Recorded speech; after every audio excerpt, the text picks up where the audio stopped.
Hello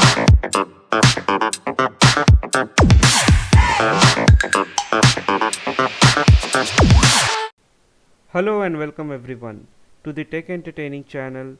Today I'll take you through one demo session on how these 9 apps changed my life altogether. So I have built 9 incredible apps using Gemini that will make you wonder how you ever work without them. So I'm a big believer in Gemini potential, so with a bit of coding and creativity, this AI model become my ultimate work assistant. So my app will prove it in shortly. So let's ditch into demo. Today I'll show you how these real world application stuff you can use right now to boost productivity and impress yourself and save a lot of time. So going ahead, I have prepared step-by-step implementation for all these apps, and you can go ahead and build your own with ease and some customization. So let's start with the first app. So if you have used chatbot before, you know they can be helpful, but sometimes they forgot what you just talked about. So I have built a Q&A chatbot app with Gemini that is different, so it remember your conversations. So this means that you can have deeper chat, reference earlier point, and get real advice even as a subject change. So let me walk you through how it works. So and even you can try it yourself. So I'll add the code repo in the description box, so you can go ahead and download it and use it. So here's the simple interface, just a chat window for now. Let's start with something basic. So I'll ask, what is the meaning of Shiva in ancient history? Okay, so let's see what it responds.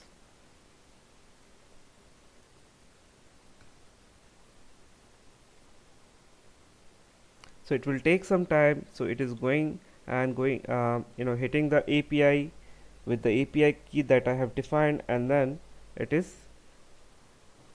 bringing the response. So as you can see, this AI bot has bought some understanding of what Shiva means in ancient history. So it says god of destruction and transformation, destroyer of evil, yoga and ascetic, husband of Parvati. Wow, this is good. This is great. Like third eye. Okay, so this is also, I mean, different names of what Shiva is known for, and all other details. Now you can see, right, all these details I don't want to see it here. I want to keep it in a history. So when you ask the next question, you can see there is a history tab automatically created, and it has the question as well as the history. Okay, now let's ask another question. uh, what is NLP? Okay, so as you can see, I have asked what is NLP. Now in the bottom you will see that the previous history that I have asked is here in the history section, now including what was the response. Isn't it awesome? Yes, right? As well as, so how, so I mean, till this session, whatever query you ask, it will keep all the history as long as you chat. Okay, so this is what the basic chat app that I have created. Next we have is multimodal Q&A app. Okay, so I have built this app, again powered by Gemini, that doesn't just chat, it understand images too, and of course it keep a full conversation history like the previous one. So imagine asking a question about a diagram, or describing a piece of art, or getting an advice based on a photo of a problem. So let's see in action. So how this how this app analyzes the images and give you the text response, combining both superior result. Okay, so I'll upload a plant image. Okay, for example this one, first plant, and you can see I have added this plant image, and you can see it here also. Okay, the question I will be asking is uh, I mean, what kind of plant is this, and how do I care for it? Okay, so let's ask that. What kind of plant is this, and how do I care for it? Okay, let's ask this and let's see what is the response it got. Okay,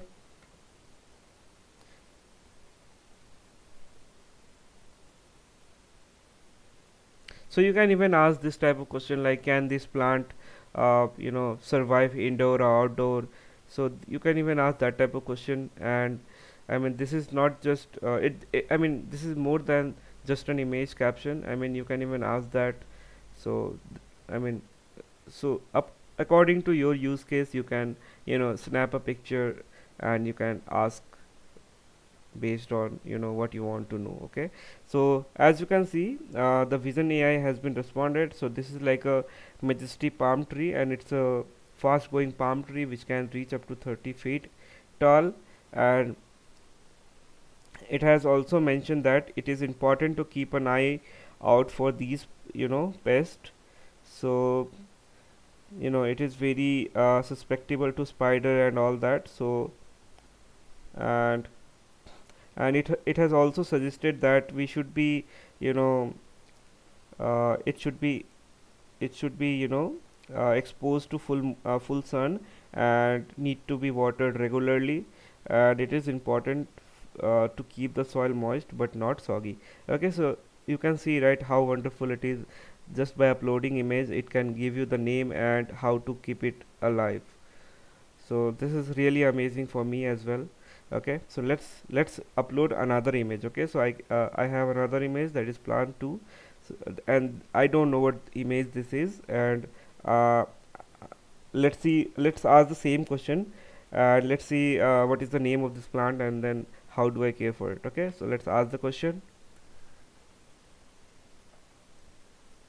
and please do comment with your experience, what worked well, what was surprising, at what and what feature you like the most. Okay, so as you can see, this is like a rubber plant. Okay, and rubber plant are easy to care, and you know for and make great house plant. Okay, so this is like a house plant, and it has also included how to keep it alive. So you can it says it prefer warm temperature and humidity.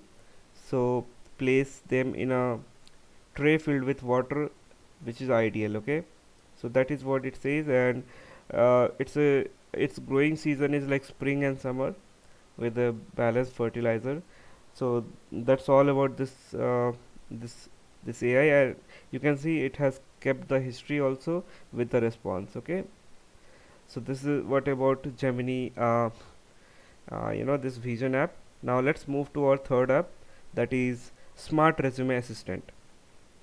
So ever tailored a resume for a job, so felt good about it and still heard nothing back? I mean, it has happened with you, it has happened with me, everybody, right? So it's a pain. So I have used Gemini to build a smart resume analyzer. Think of it as a your AI career coach. So this app doesn't just check spelling, it compare your resume directly to the job description, give you a tailored score, and help you choose and close those skill gaps. So let's say I'm applying for a data scientist role. So I'll upload one sample resume and paste the job description. Okay, so from LinkedIn I have found one JD for senior data scientist. So I'll copy this, okay, the whole JD. Okay, now I'll go to that app and I'll paste the job description. Now what you have to do is you have to include your resume. Okay, then okay, so this resume I have included. Now let's submit it for analysis. Now let's see what the response comes. Okay, so as you can see, my overall match percentage is 65 and score is 70, which is not terrible, but there is a room for improvement. So let's break it down. So the app highlights uh, keywords from the job description that are present in my resume as well, which is missing in my resume, that were mentioned in the job description but didn't find in the resume, which is software engineering, web development, and big data. Okay, then it has also give the profile summary. So the profile summary talks about the resume is for this given person, Priya Tiwari, which is highly skilled data analyst, machine learning enthusiast, and so. Okay, so beyond keyword, it also check if the tone matches the job description. A formal company might need different style than a startup, so those type of thing also mentioned. So you can see we have additional tips. uh, so I mean, I know tailoring resume sucks, so try this app for free and tell me if it land you more interview. So leave feedback in the comment. What job title do you want it to analyze? What feature would make it indispensable? Okay, so those things you can check out, and you can get benefit of this additional tip, so you can improve it in your resume. So that is all about smart resume assistant. Let's move to our planner AI. Okay, which is all in one type of app. So imagine feeding a few detail to an app and having your entire trip magically planned. So that's what I have built with Gemini. So let's see how it turns travel dream into reality. Okay, so no more effortless search on different website.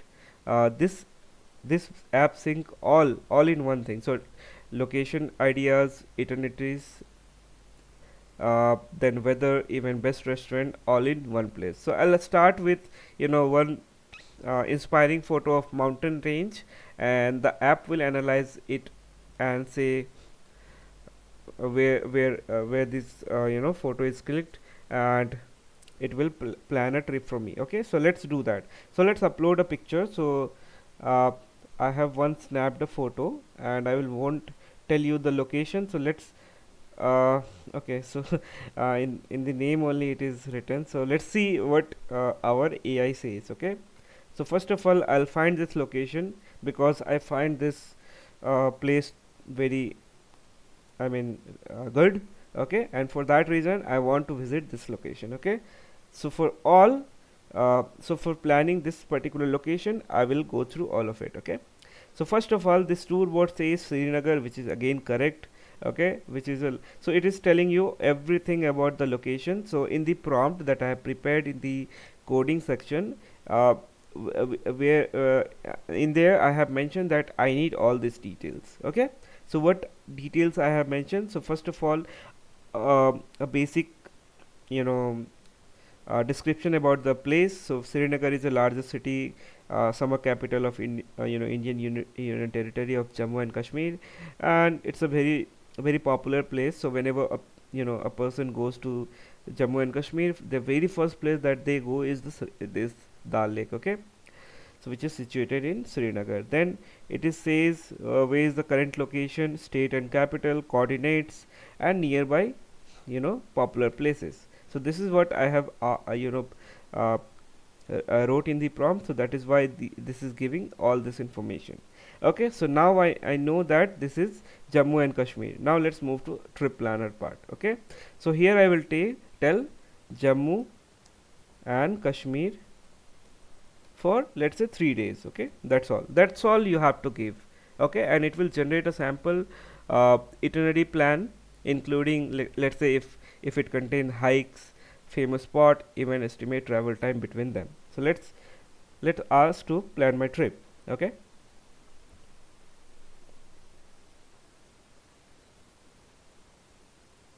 so now you can see by day it has planned my itinerary. Okay, including hotel recommendation and hidden secrets. Okay, so let's go one by one. So day one, they are saying in the morning we can go to Srinagar. So we'll arrive in the Srinagar, and afternoon we can go to iconic Dal Lake. Evening we can go ahead and explore Mughal gardens, which is very old heritage of India. Day 2, so and so. Day 3, so and so. And the good part is I have also asked it to give me hidden secret, that is Pari Mahal, Dalchigam National Park, and Tarsar Lake, which is very uh, secrets, which is, I mean, they are secrets because they are very far and located in a place where naturally people won't go because of I mean, they are very far from the main city. Okay, so that's the reason.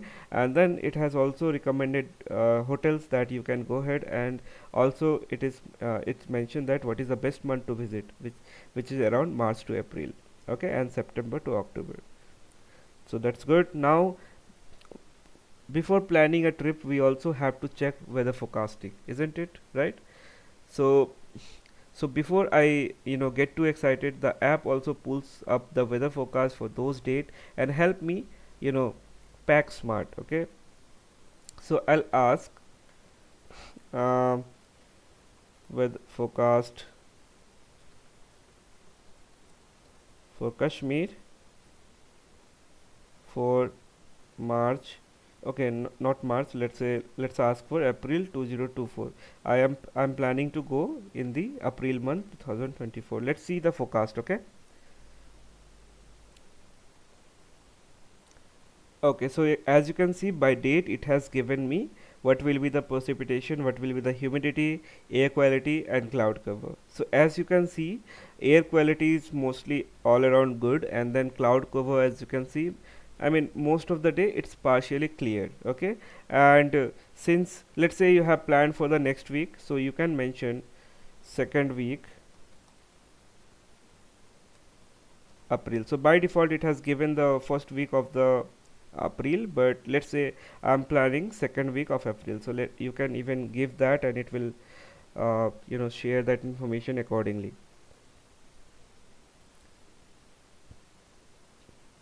So you can see 8th April, 9th April, 10th April, and so on and so forth. Okay, so you have cloud cover, you have humidity, you have precipitation and air quality. So based on this information, I think that is enough to plan whether to go or not go.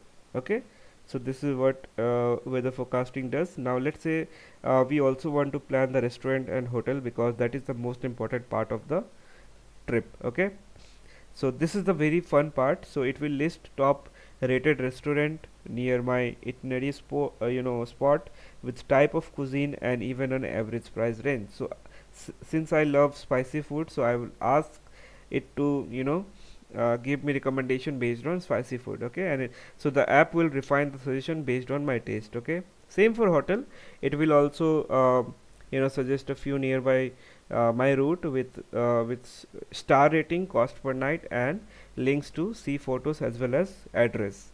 So let's ask that. So nearby Dal Lake. Okay, so it will provide hotel and restaurant recommendation.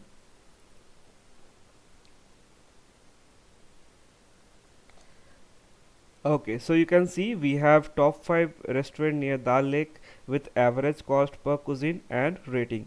Okay, so you can even have address and restaurant name. Then you have hotel name, hotel address, average cost per night as well as rating. Isn't it wonderful? So this is like just a taste of what the app can do. So try it yourself and let me know whether it take you. Okay, so love this kind of all-in-one planning. So I would I would suggest you can do even a lot of modification to it. You can add images, you can add different thing. Okay, so I'm leaving that to you. So in the implementation part you can see how you can make changes to all this app. Okay, so now let's move to the another app, that is nutrition calculator and diet planner.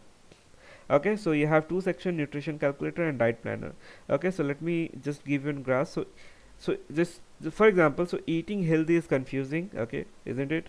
So nutrition level are tricky, premium diet plan are expensive, pricey, and who knows what to cook with random ingredients. So I fixed this with Gemini help. So my app has two killer features, so a super smart nutrition analyzer and a AI powered diet planner, so that work with what you have got. So let's test it with a lunch thali. So I'll upload a photo and boom. Okay, so we have a thali image that I have downloaded. Okay, so as you can see, this is how it looks like, and the app will list out all sort of nutrition value like calorie, protein, carb, fat, the whole breakdown. So it even understand complex ingredient and even flag potential allergens way in more info than a standard label. So the best part is the big companies charge for these kind of analysis with app, but for this using Gemini it's totally free.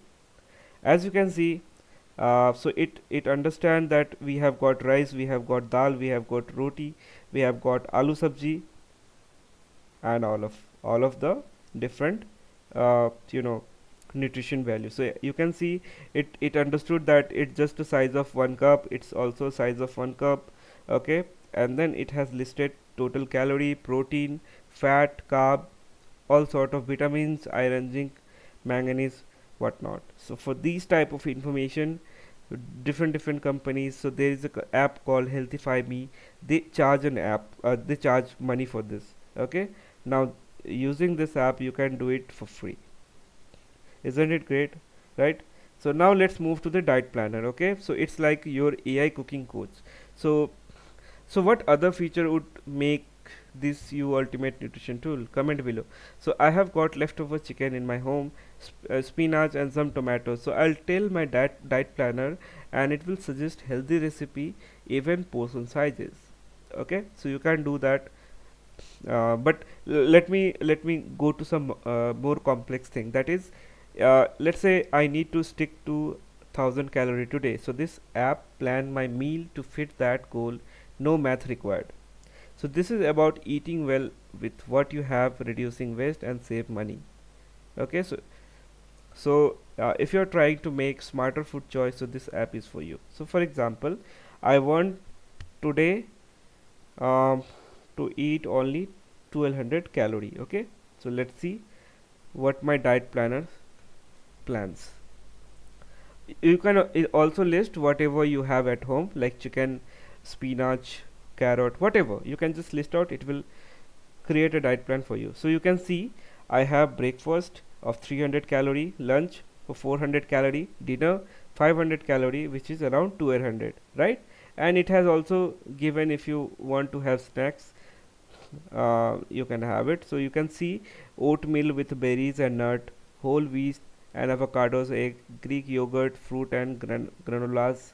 So this is for breakfast, which will approximately will have 300 calorie. For lunch, I can see it has managed to add salad with chicken, grilled chicken and fish, sandwich, lentil soup and whatnot.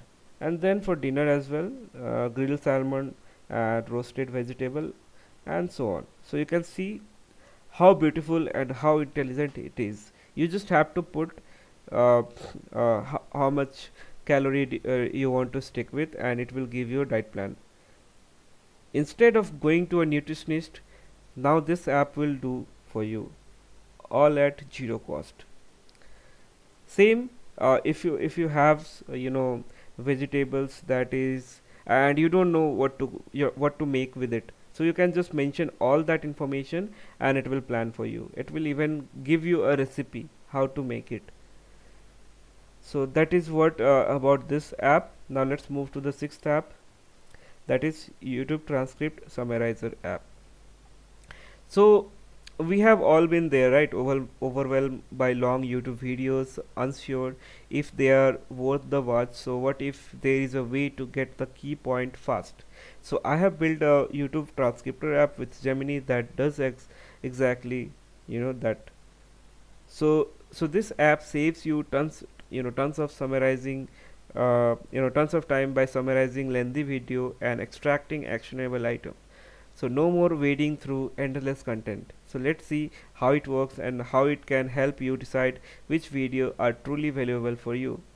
Okay, so in my channel, so there is so many videos of MLOps. Okay, as you can see, so I'll copy this particular one, the link.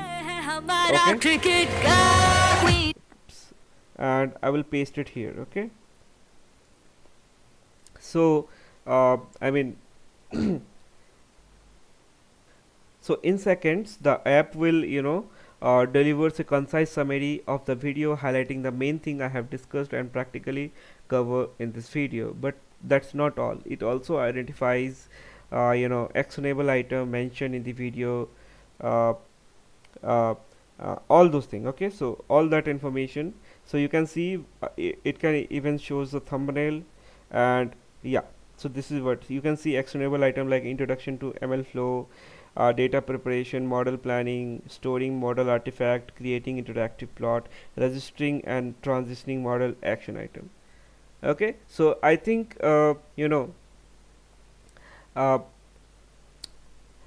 with this summary and action item, I can quickly decide if this video is relevant to my task or work, or if I should explore other options. So talk about saving time. So this is what it help you with. So stop wasting time watching entire videos hoping to find the good nugget. Try this app for free and see how much more efficient your YouTube browsing becomes. Okay, so if you are a busy professional who needs to get most of YouTube content, so this app is for you. Okay, so you can see all the step that I have covered in the video, as well as what all action item that I have you know went through. So all this information you can get it through this transcriptor app.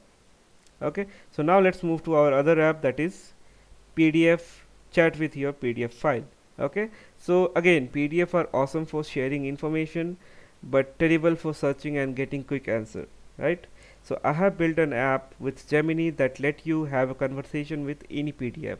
So imagine asking your textbook question directly, or chatting with a complex report to find specific data you need. So today I'll walk you through how it works and show you why it's better than boring search function. So here the interface. So let's upload a PDF to chat with. So I will upload a research paper on law, that is master in LLM, not large language model, so it's a law. Okay, so that this app will take a moment to analyze the PDF and done. Okay, and we can ask a question. Okay, so let's upload this PDF file that I have downloaded. So you can see LLM final compilation. Okay, this I've downloaded. So first of all you have to submit it. Okay, so you can see it is processing. First it will process, and then we can ask the question.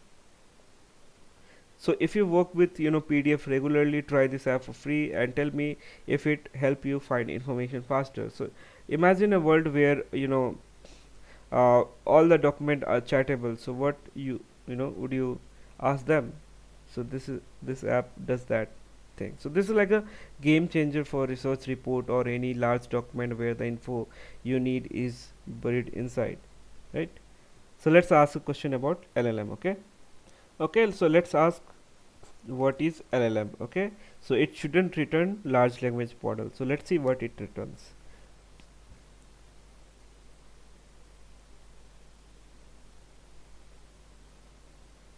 So okay, so you can see the AI response is LLM stands for Masters of Law, which is correct, right? So I was expecting I was not expecting that it shouldn't return large language model, but again this is correct, right? So it has went through the PDF file, it has understood what it has inside it, and then responding to us. Okay, so let's go back to the original PDF file and let's see whether this information is listed there or not. Okay, so inside document I have this PDF file. So let's open it. So you can see this is the LLM PDF file that I have downloaded. Okay, so you can see it has picked it from here. So LLM is a post-graduation degree and it stands for Master of Law, or LLM. It's a 2 years of course. Okay, and so on and so forth. Okay, so let's ask another question, that is what skills required for LLM. Okay, let's see what it responds.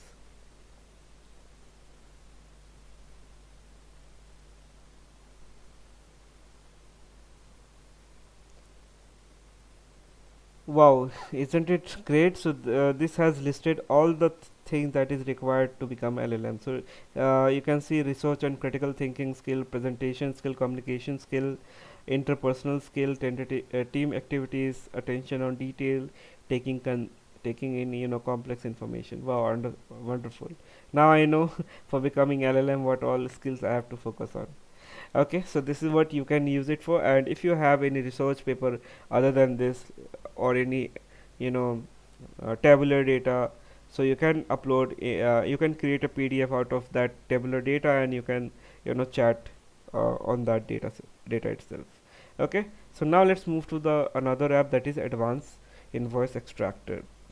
So manually entering data from invoices is a soul-sucking time drain. Okay, so I built an API, AI invoice extractor to automate this tedious task. So it saves time, reduce error, and let you get back to running your business, not doing data entry.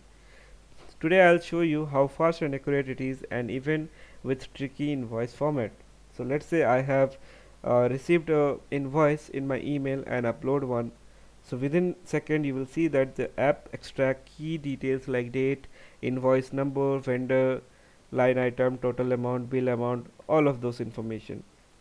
Okay, so let's upload one uh, you know invoice. So let's say I'm uploading this one. Okay, so this is how it looks. Extract. So by default it will extract bills, you know invoice number, date, and all that.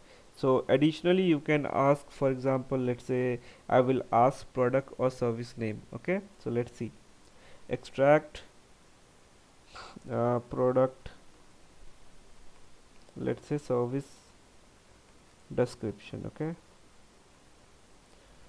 it's little kind of blurry, so let's say whether it able to bring that information or not.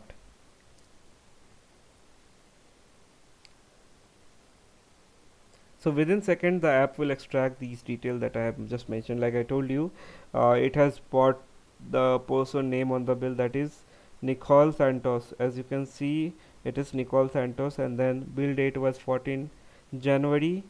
Where is the date? Where is the date?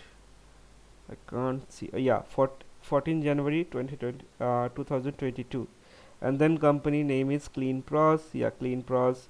Total bill amount is $210, which is $210. Awesome. So as you can see, it has bought all the detail that I have asked, but not this information. So let's ask it again. Extract service description. Okay. So it's like you can compare it with original invoice.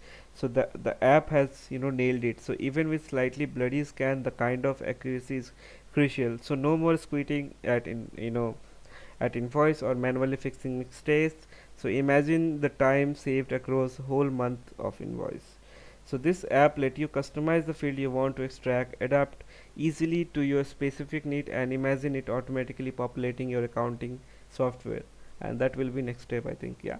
So okay, I think this is not extracting this detail, so let's upload another invoice. Okay, so let's upload this image and let's ask the same thing. Okay, extract description.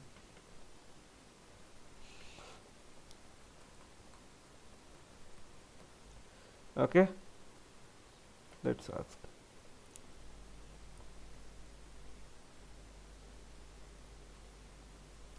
Okay,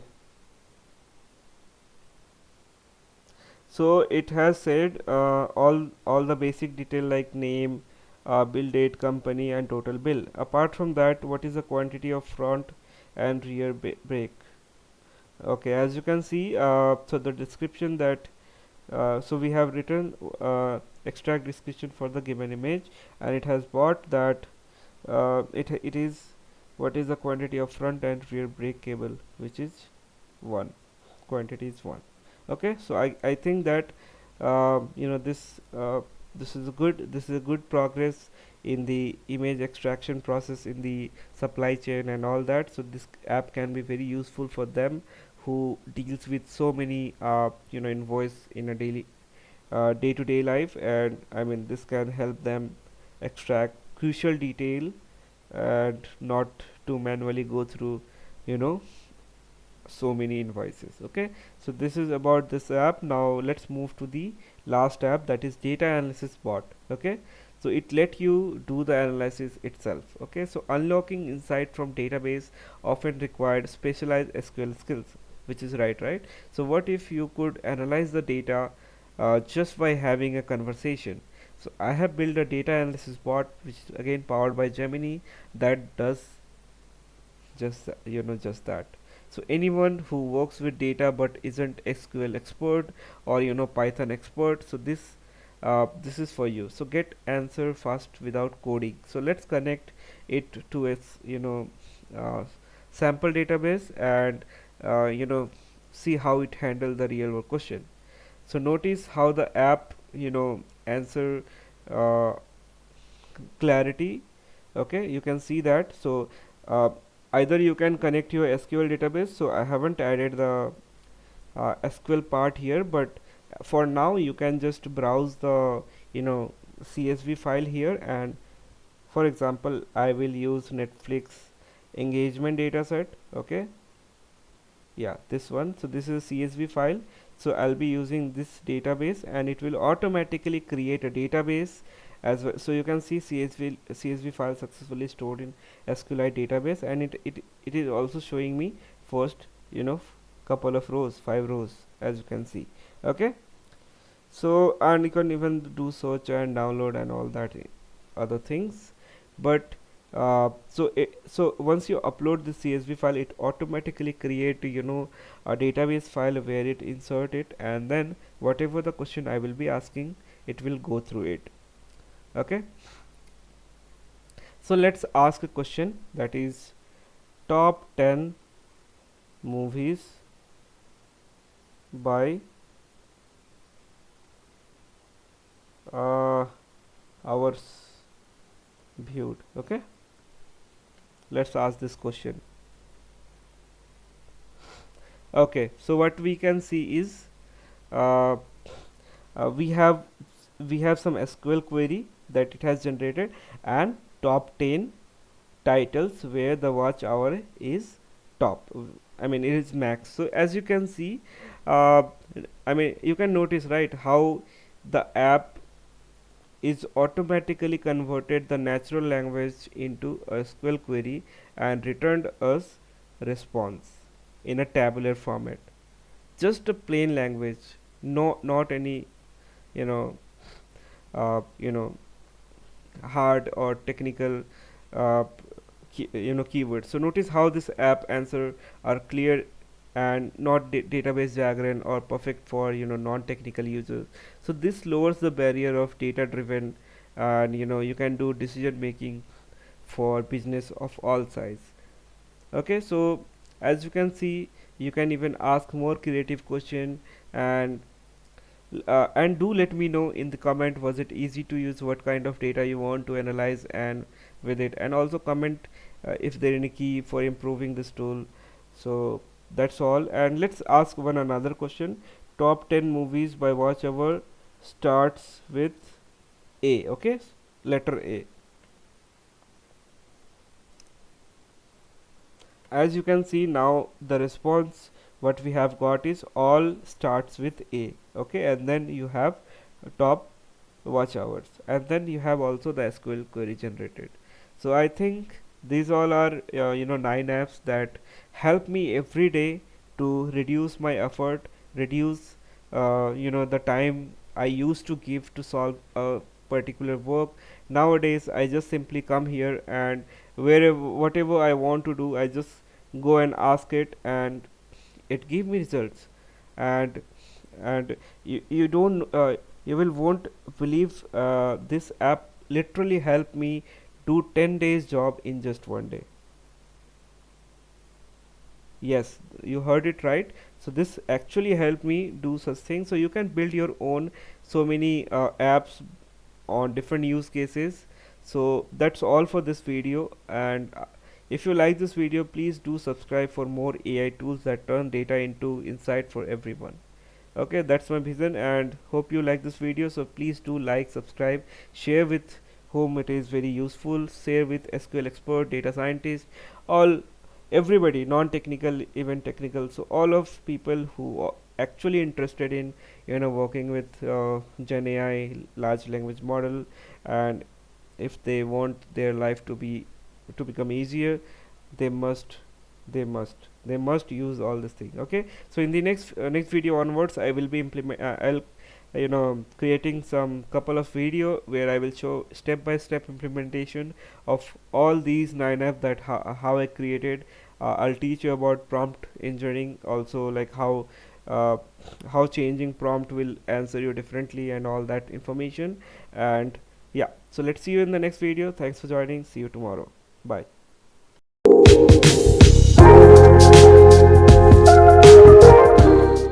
Hello and welcome tech enthusiasts. Today we will be delving into the world of chat application, and we have got something truly groundbreaking to share, which is end-to-end chat app with unique twists. Okay, so featuring the power of Gemini Pro large language model. So join me as we explore the incredible capabilities of Gemini Pro by transforming the way we chat and preserve those memorable moments with keep history feature. Okay, so this Gemini Pro, which is basically pinnacle of image recognition technology, is about to revolutionize your chat experience. Okay, so this will be first application. So in this video, and one more thing guys, so I'll be breaking down the whole application that I have shown in the demo into multiple pieces. So in every video I'll be completing one different sections, and in the last video we will be merging all together in just one app. Okay, so let's get started. So imagine a chat app where your conversation and are not only text based but also enrich the power of visual communication. Like Gemini Pro allow you to share and interpret image seamlessly within your chat, so that is also part of this project. But here's whether where it's really get interesting, that so we will be keeping all the history features. So with Gemini Pro, your chat history become more than just a string of message, so it become a visual journey. So if every image you share, every moment we want to capture will be preserved in easily accessible and visually appealing format. So no more scrolling through endless text, instead relieve your conversation with a glance.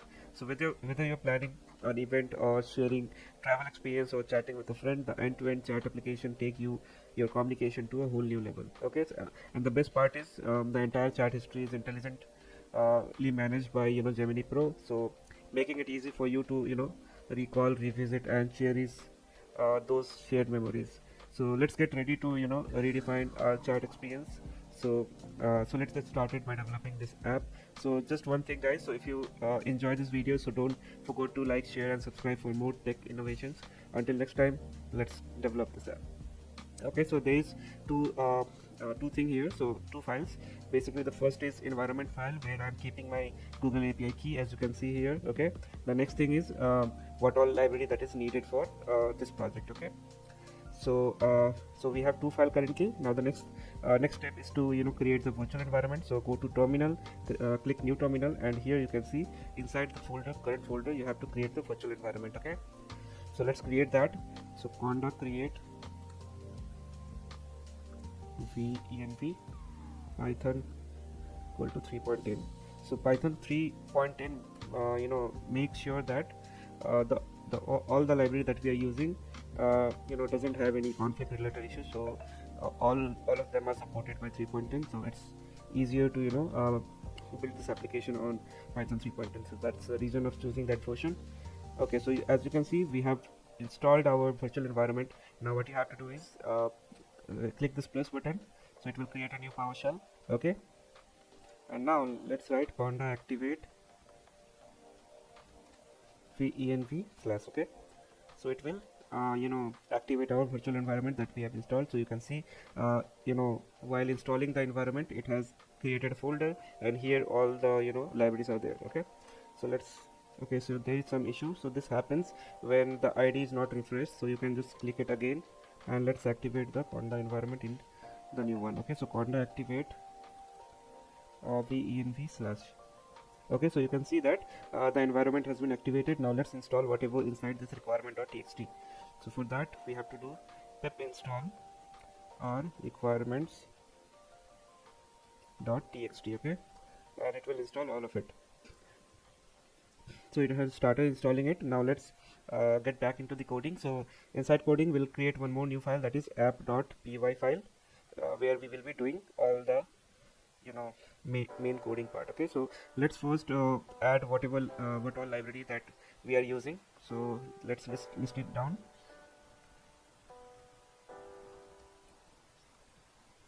Okay, now let's first import env. So it will be from .env import load .env. okay, Now the next thing is we have to import Streamlit also. So import Streamlit as st. Then we have import OS, and after that generative AI. Okay, so import Google dot generative AI as GenAI. Okay, now the very first thing that we have to do is we have to load the API key and configure it with our generative AI. So let's configure that. So configuring GenAI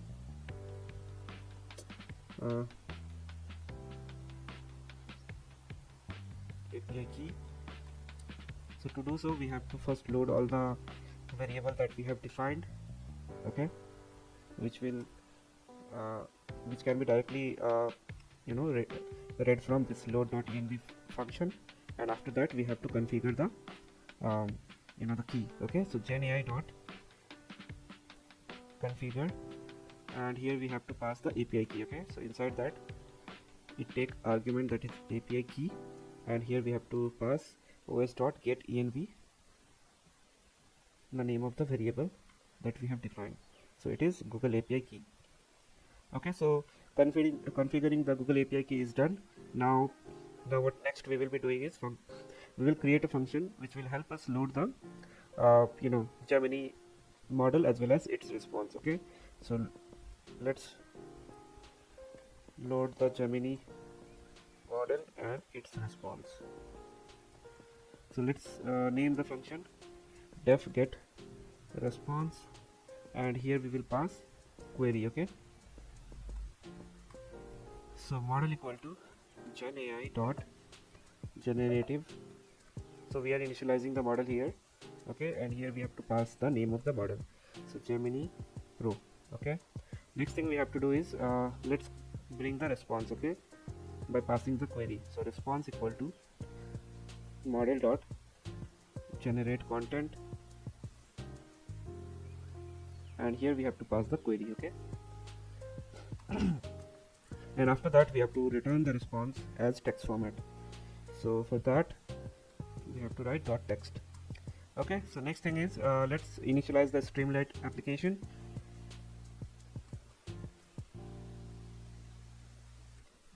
Okay, so first of all it can be initialized using set page config, and here we have to pass the page title. Okay, so page title will be, let's say, Q&A app. Okay, then let's give a header st dot header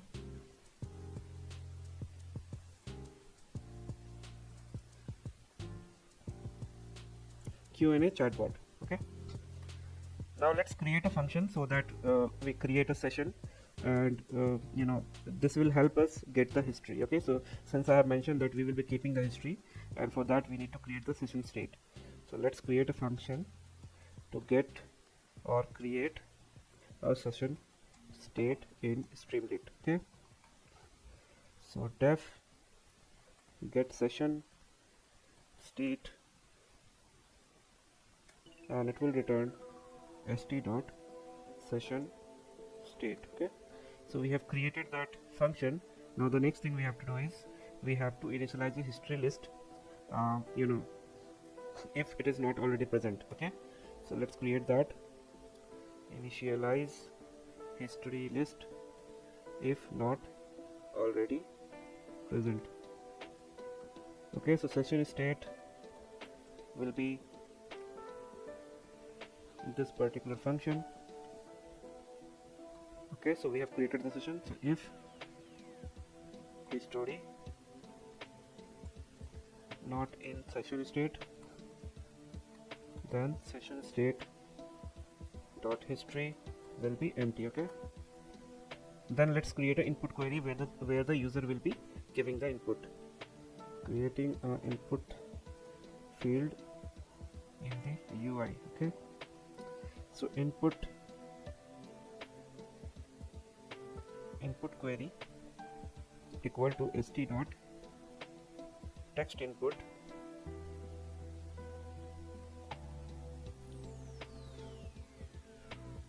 key equal to input. Okay, and after that we need to create a button also. Let's create a button for submit. Okay, so submit equal to st.button ask question. Okay, now the next thing will be so what happens when a user clicks the submit button. Okay, so let's write the code for that. When button is clicked, okay, so if submit, so that time it will make submit equal to true. Currently it is false. Okay, so response equal to get response, and here we will be passing the input query. Okay, now we need to append the history to the session state. So to do so, what we have to do, session state dot history.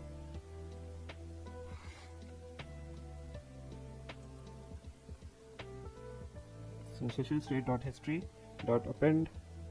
Here we have to create a dictionary. Okay, so first will be query, the question that a user will be asking. Okay, and it will be stored in the query. Okay, and then next is what is the response that the AI has give. Okay, so response will be stored in response.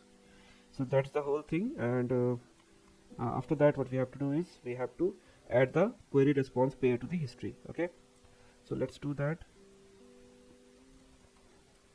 Add the query response and print. So st dot subheader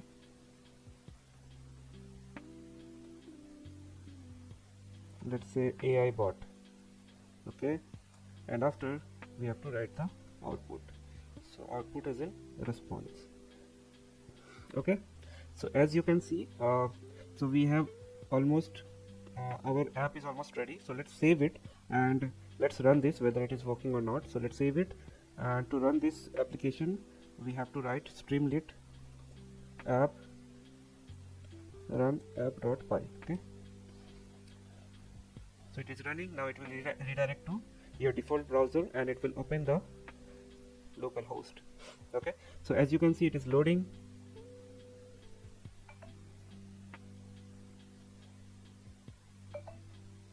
So as you can see, we have our UI ready. So this is like a header that we have set, Q&A chatbot, and you get a area to input your question and a button to get your answer. Okay, so now what we can do is let's add an icon here because it is not looking good.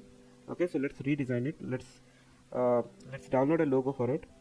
So Q and a logo. Okay, let's add this. Okay, so save this image, chat app logo. Okay, so now let's add this logo to our application. So it can be set after setting the configuration page. So setting logo here, so we have to write st.image, name of the file it is logo.png, and you can also give width. So I'm giving width as 100. Okay, now save it and refresh the page. So as you can see, we have got our logo and you can see how amazing it is looking like. Okay, so somewhat now it is looking good. Now let's ask a question here. Okay, so let me ask for example, who is Bob Marley? Okay,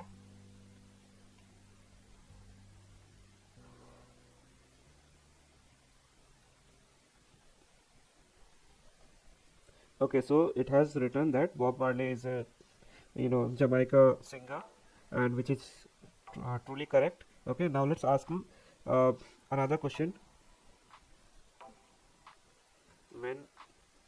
Who was the winner of World Cup 2011? Cricket World Cup 2011. Okay, so you can see, right? I mean, after asking the question, the previous question went away, which means that it is not keeping the history. Okay, so the answer is correct. It was India. Okay, so let's check what went wrong. Okay, why it is not showing the history? It is because we are not actually capturing, I mean displaying the history. So we have created the state, but we haven't wrote the code to actually display it. Okay, so let's write the code for it. So to write it, we need to use the subheader. So display history. So let's use st dot subheader, so it will show that this is the history. Okay, history. Okay, now we have to write for entry in session state dot history st dot write query. What was the query? Okay, and then the query. Okay, entry of query, and then same response. So I'm copying pasting it, response, it will be again response. Okay, and then let's give a hyphen so that we will know that where the separation is happening. Okay,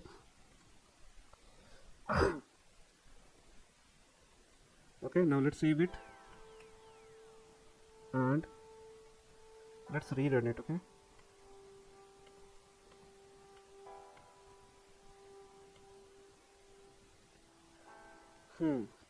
so it will be streamlit run app.py.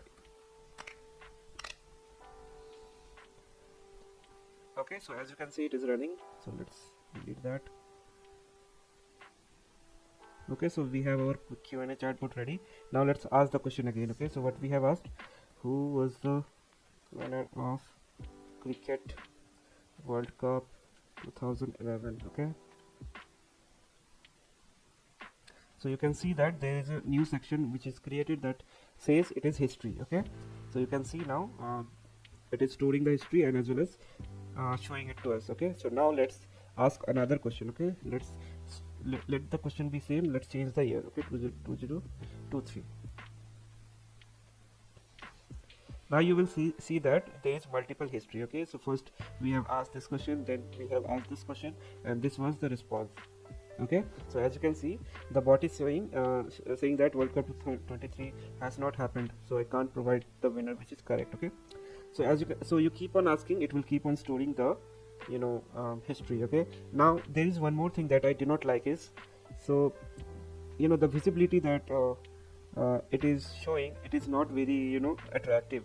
So let's say you ask what is LLM. Okay, so you will see it will return a text of, let's say, 500 word. So that time it will be very hard to navigate to a particular question that I want to see. So you can see right now the output that it has gave me, it is very huge. Okay, so what I want to do is here, so let's add a collapsing feature. Okay, so you just have to click that particular query for which you want to see the answer. For that only you can view the answer, and rest of them will be collapsed, so it will just show you the query. So let's add the code for that as well, so that it will make our app more attractive. Okay, so let's go to the code. Okay, so here we have to add that code. So what we have to do is we just have to modify this part. So let's do one thing. So it will be stay as it is, it will stay as it is, and then query will also stay as it is. Now the response will also be okay, so we do not so let's store these two output of these two line of code, and then use it for this expander feature. Okay, so let's store inside a query. Okay, so query will be, let's remove this first, query equal to entry of query. Same way, let's store the response, let's make it entry. Okay, otherwise there will be issue.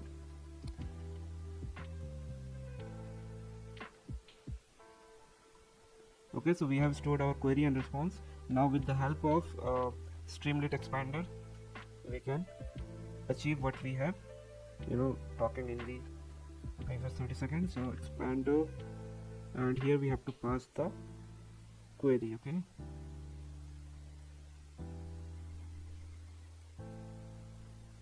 and we are pretty much done.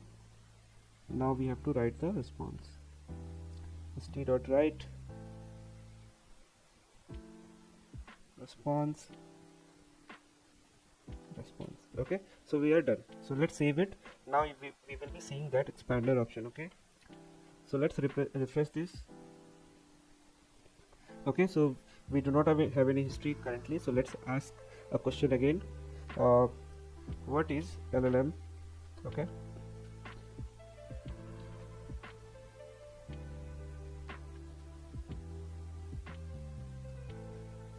wow, wonderful. So let's ask a new question. What is NVIDIA? Okay, now you can see how wonderful it is looking. So you do not have to see all that text that you were seeing in the previous moment. So now it will use the feature of collapsing. So now let's say you just want to see the answer of this particular query, what was the LLM. So now by clicking it you can see the output. Now by clicking it again you can just collapse it. Okay, so this is I wanted to add into this. So now you can see how wonderful it is looking like. So you do not have to see all the text.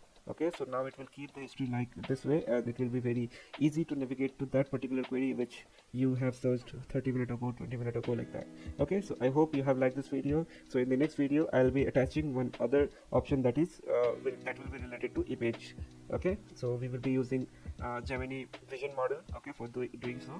So let's see you in the next video. Thank you guys, bye.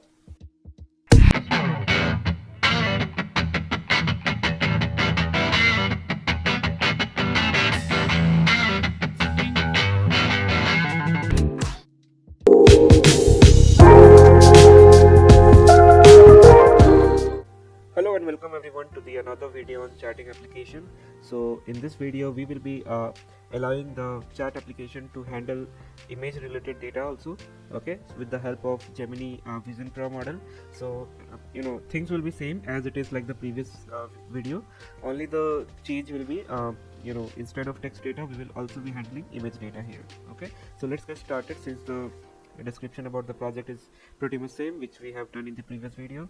Okay, so let's write the code for it, and then we can see how it is different from the previous one. Okay, so first of all, like you can see, I have installed the virtual environment. I have my environment file with the key, and then logo as well as a requirement.txt. okay, so like I told you, you can create a new environment like this.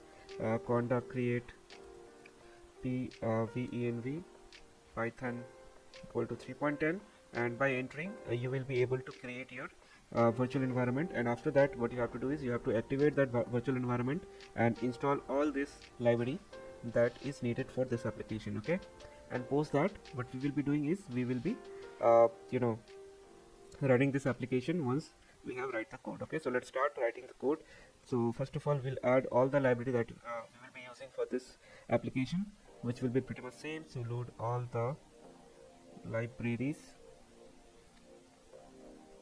Okay, so from .env import load .env. okay, so after that let's import image. So from pil import image, because we also want to display the image which we have imported. So after that import os, and after that import streamlit as st for the ui, and then let's import generative ai. So import google dot generative ai as gen ai. Okay, now next thing will be to configure Google api. Okay, api. So to do so, first we have to load all the environment files. So load .env will do that. Okay, and after that we have to configure the gen ai. So gen ai dot configure, and here we have to pass the api key, and here we have to pass the variable name. Okay, so get env, and inside the parenthesis we have to pass the variable name which you will find here. Okay, yeah, so we have configured the Google API. Now next thing will be to create a function that will handle the response that we are getting from the Gemini model. Okay, so let's create a function to load Gemini model and generate a response. Okay, so model equal to, okay, first define the function. So def get response. Here we will be passing input with image. Okay, so if, so let's write a condition also. First of all let's load the model. So model will be gen ai dot generative model, and here we have to pass Gemini Pro Vision. Okay, I hope you know how to find this pro model. Okay, so post that we have to write a if condition. So if input not equal to empty,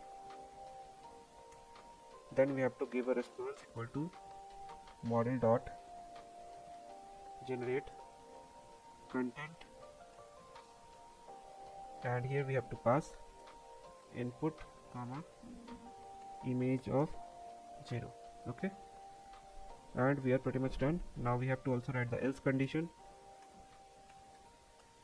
So inside else condition we have to pass response if there is no input. Okay, so it will handle both. Even if a user don't pass any input, it will handle those circumstances also. So generate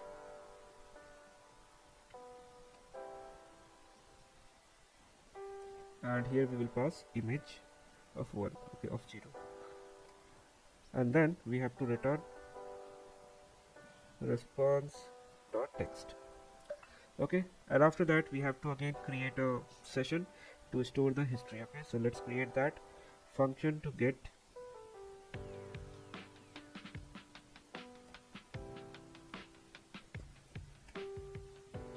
history. Okay, so def get session state. Okay, and here we have to return st dot session state. Okay, and post that let's initialize the Streamlight application.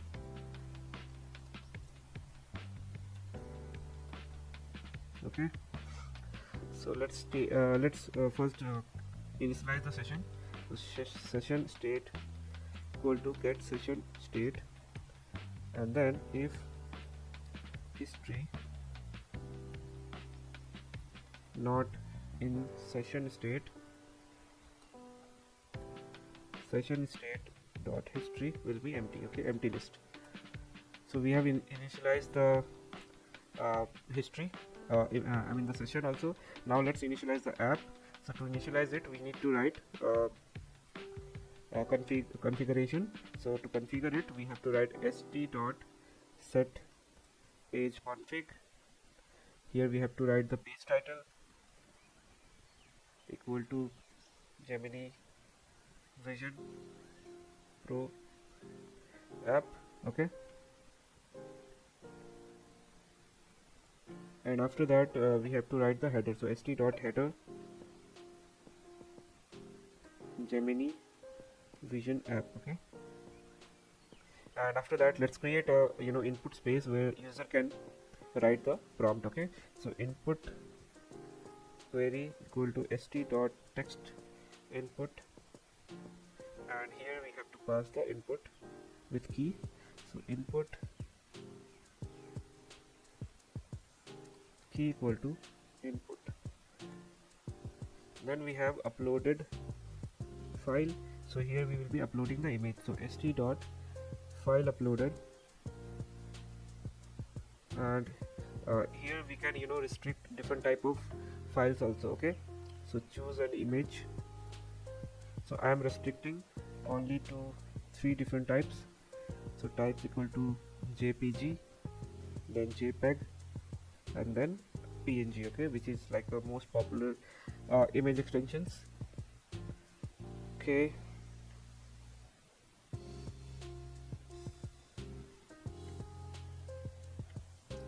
then we have let's print the image in the after uploading.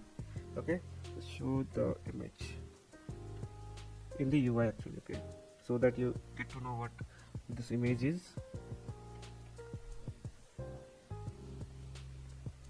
Okay, so image data will be none.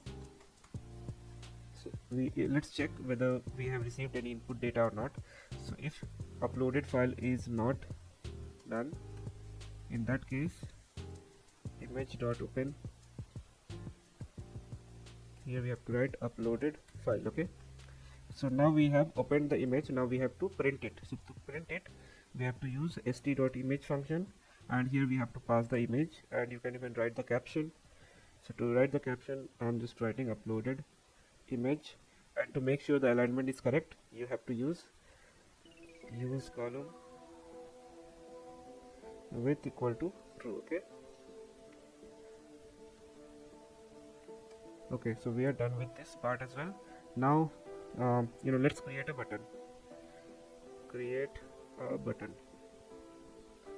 Okay, so submit equal to st dot button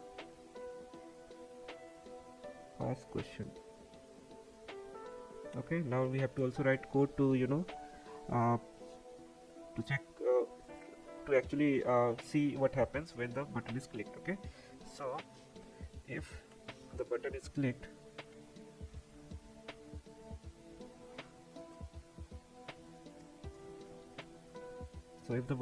what we have to do is we have to get the response from the model. Okay, so response equal to get Gemini, get response, and here we have to pass the input query that a user will give and with the image. Okay, so input query comma image we will send. Now to keep the history we have to append it.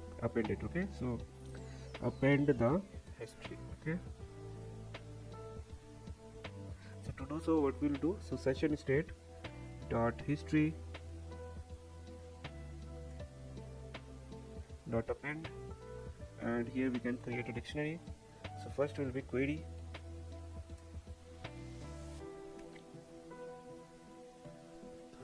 which will be the image,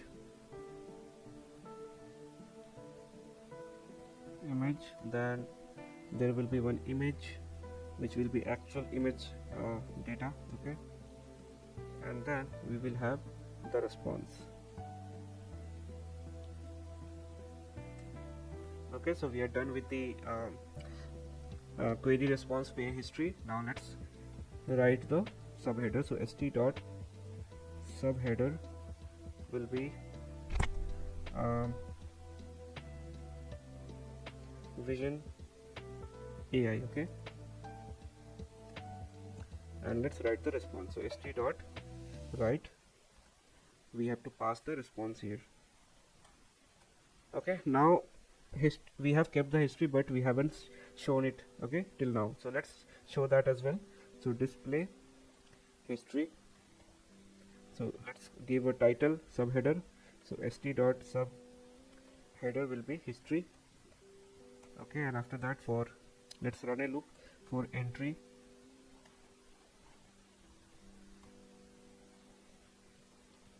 session state dot history. Let's find out what was the query. So query was entry of query, then we should have the image also. So image is entry dot get image. Okay, so this is how we have to write for image. Okay, now next is response.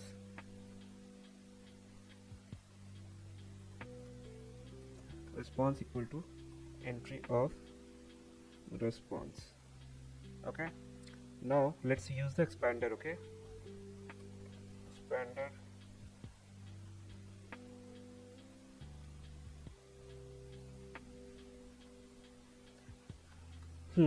so with st dot expander f query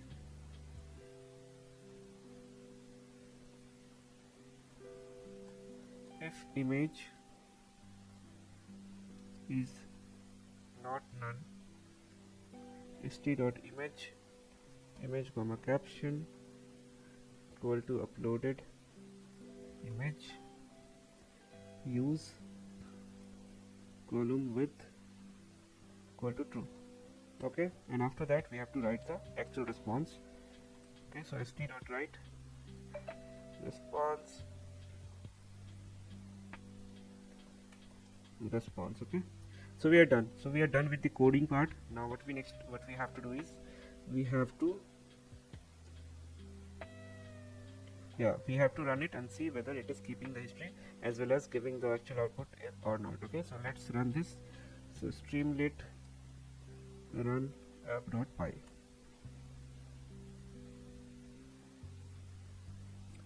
Okay, so it is running. Okay, we have some issues, so let's fix it. So it should be import and I can also see I haven't included the logo, so let's add the logo also.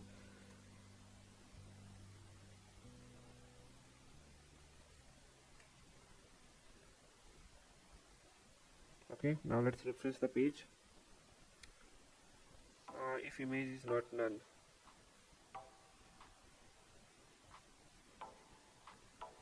Okay. Response st.write. Okay, it should be inside.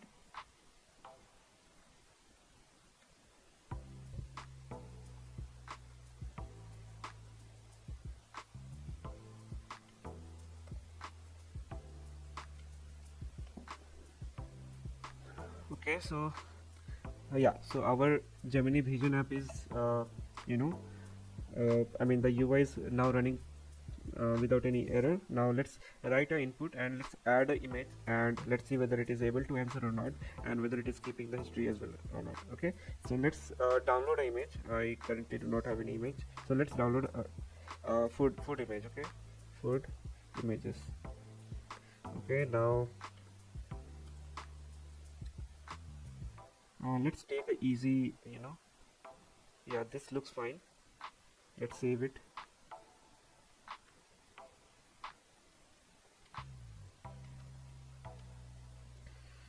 This is like a pasta, so pasta.jpg. Yeah, so let's upload this image and ask a question about what is in this image. Explain. Okay, so let's upload that image. Okay, so you can see this is what we have downloaded. Now let's ask the question. Okay, so it is saying that JPEG image file is not scriptable, so we can remove this particular thing. Okay, now let's rerun it.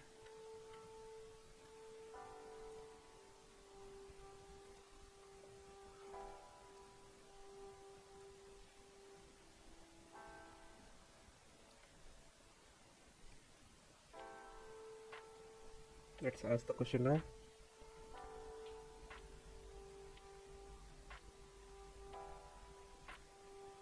Okay, response is not defined. Okay, oops.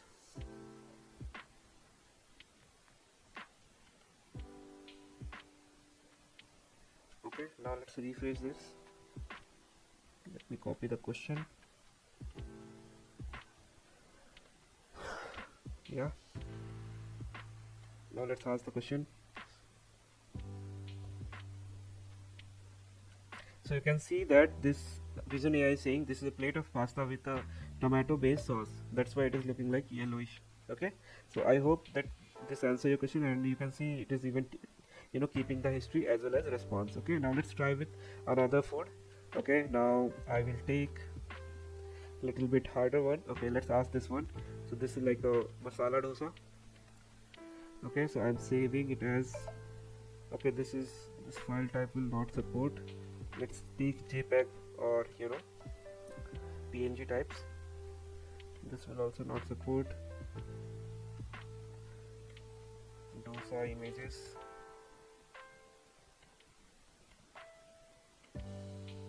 Yeah, this is JPEG. Okay, so dosa.jpg. Okay, so we have saved that images. Now I'll keep the, okay, let's remove this. Like I said, it will handle even if we do not pass any input. So let's just pass the image. Okay, so let's pass the dosa and let's ask the question. Okay, so you will see that it will keep on storing the images history also. It's not like that it was just doing for the image text based, but it will also handle this one. So you can see that it is saying that this is a masala dosa, and it has also given all the ingredient that it usually take to made it, and then what is the instruction. Wonderful, isn't it? So it is taking all the so you can see now it is also taking images as a history. So you can see it has also stored the response with the image. Okay, now let's ask, explain the image. Okay, explain what is in the image. Okay,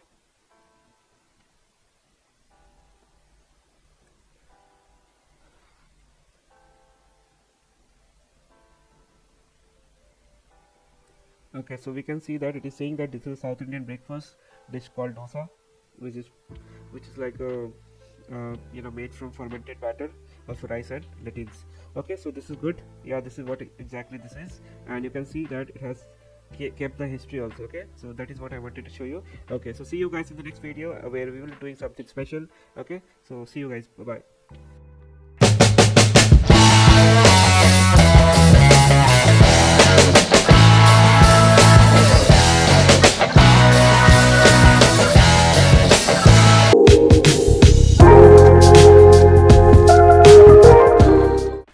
Hello everyone and welcome back to another exciting video on Gemini Pro.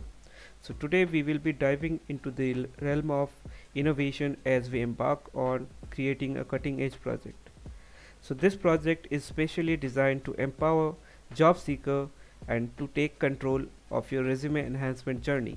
So with the help of Gemini Pro powerful capabilities, we can embark on developing a smart assistant that will help in a way to approach, you know, best as you can on the job application. So buckle up and get ready to unlock the potential of Gemini Pro as we embark on thrilling endeavor together. Okay, so in today's competitive job market, having a standout resume is essential. But what if there was a way to get personalized assistant, in enhancing your resume? So introducing the Smart Resume Assistant, powered by advanced technology like Gemini at Streamlit framework. So Streamlit is nothing just a framework that will help us develop a prototype type of application. Like it will provide help in creating a UI which is very simple. Okay, so Gemini is a cutting edge model that revolutionize the resume enhancement process by leveraging machine learning and NLP. So Gemini can also provide insightful rating and match percentage tailored to specific job description. So with Gemini, we will get or receive detailed feedback on the resume and areas for improvement, so helping you stand out to potential employers. But that's not all. So why settle for a standard resume when you have the Smart Resume Assistant on your site? So let's try Gemini to build this application, and let's take the first step towards landing your dream job. So in this video, I'll guide you through the creation of comprehensive resume assistant utilizing the power of Google Gemini Pro, and throughout this project you will learn how to analyze your resume throughout and then seamlessly compare it with your various job descriptions. So by harnessing the capabilities of Gemini, you will be able to identify area of improvement and receive tailored suggestion to enhance your resume efficiently. Okay, so let's get started. So the first thing that we should be doing is creating the environment variable. Okay, so before that, let's create a environment file where we will be storing our key. Okay, API key. Okay, so now to get the API key, where you will have to go is just go to this website aistudio.google.com, and by visiting it you should be asked for logging in. So once you logged in, you have to click this get API key. Okay, and you will be coming to this page, and by clicking this API create API key, you have to select the project. So it should be generative language client, and then by creating this by clicking this button, you will be getting the API key. Okay, so I'm not creating it since I have already created in the previous videos. Okay, I'm using the same key for this project as well. Okay, so I'll copy my API key and then paste it here. Okay, now the next thing is creating the requirement.txt. Okay, so requirements.txt. Okay, so what all library you will be installing for this project. Okay, that is the main purpose of this requirement.txt, and we will be creating virtual environment before starting in the project, because virtual environment will make sure we are not modifying our base environment. Okay, so let's write what all library we will be needing for this project.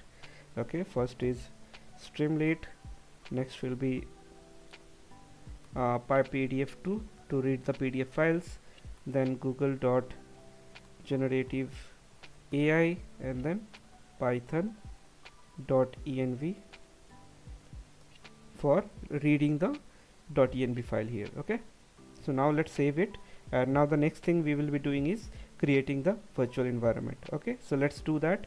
So how to do it? So you just go to create new terminal. Okay, so by creating a new terminal you will be coming here, and now what you have to write is conda create venv, okay, and Python equal to 3.10. okay, now let's pass one more argument, that is y. Now let's run this. So it will take around 10 to 20 seconds to create the this environment, and then you can see that there is a folder venv. So you can now assume that your virtual environment has been created. Okay, as you can see, it has been created. Now to activate it, what you have to write is conda activate venv. Okay, so you have to restart the terminal. Okay, conda activate venv. Okay, so let's create a new PowerShell from here. Okay, now let's write conda activate venv. Okay, now you can see that it is activated. So sometime it throw an issue because maybe it is not refreshed, something like that, and maybe it is related to ID issue, but I'm not sure about that. So let's move towards installing all the requirement file. Okay, so we have all the requirement file ready here. Now what we have to do is pip install. Let's give the reading access, and we have to mention the file name. So requirements.txt. okay, so it will get installed. What it's saying, no matching distribution file. Okay, I have right spelling mistake, so it should be Streamlit. Okay, so it will take some time to install all these libraries, but till now let's move towards writing the main file, that is app.py. okay, so let's create a app.py file, and here we will start writing the code. Okay, so first of all let's import all the libraries. So first thing we will be importing is import Streamlit as st, then import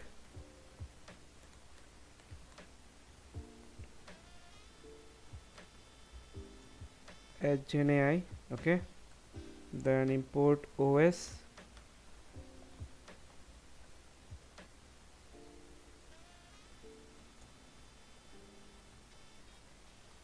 okay, then from .env,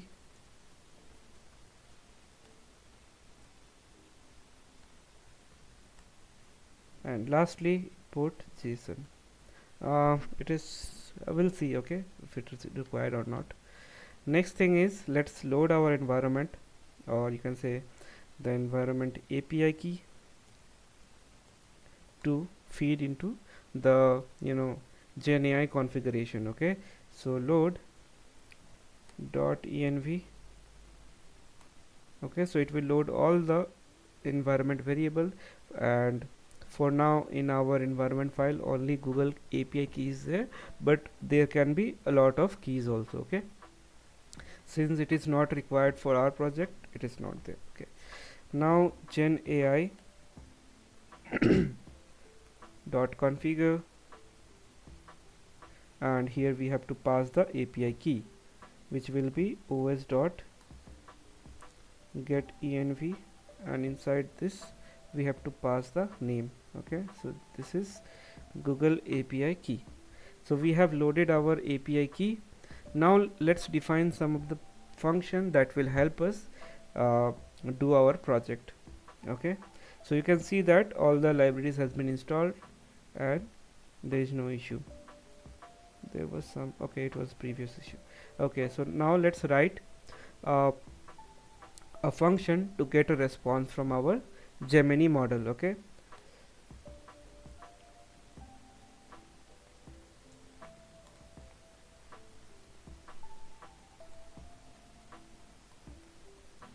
model. Okay, so let's define that def get response. Okay, here we will be passing input.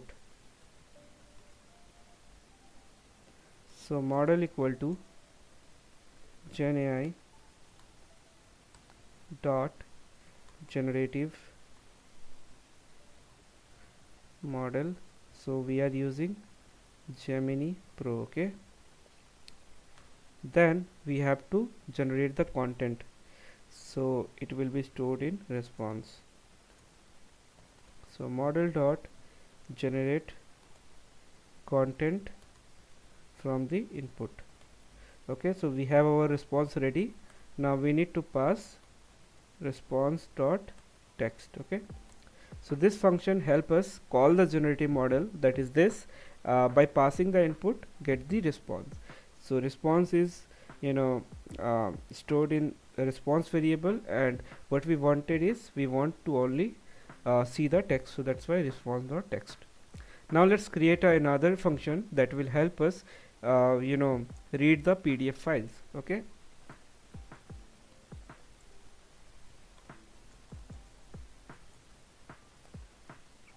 okay, so let's do that. So first of all, def read PDF, and here we will be passing uploaded file. Okay, so reader equal to PDF, which is this function, dot PDF reader, and here we will be passing the uploaded file. Okay, now let's create a variable text which will be empty string, because we will be appending all the text into, the text from PDF file into this text variable. Okay, so for page in range of length of reader dot pages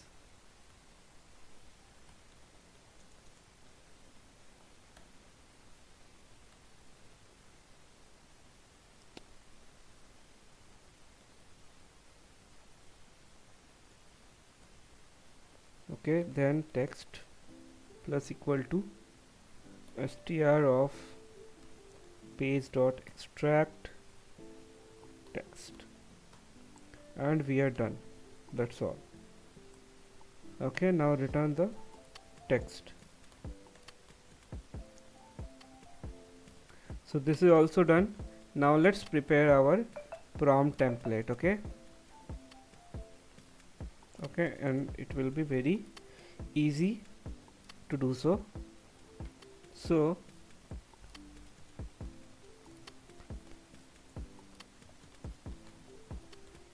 okay, so let's define input prompt like this. Okay, so first of all we need to give a role to the model. Okay, then only it will perform better. So let's give a role. So you possess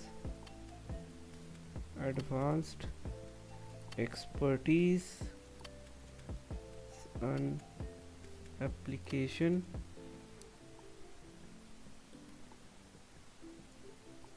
tracking system and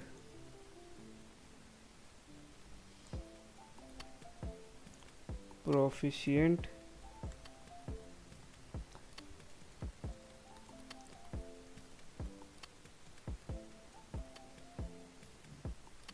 tech industry encompassing software engineering. Okay, and then data science, DevOps, and big data. Let's include web development as well. Okay, so we have given a role. Now let's give objectives. Okay, so your objective is to assess resumes in alignment with a specific job description. Okay, after that, given the highly competitive job market,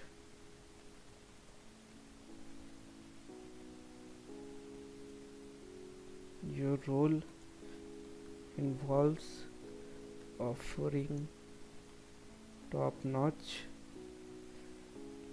guidance to enhance resume effectively. Okay, and lastly, assign the percentage matching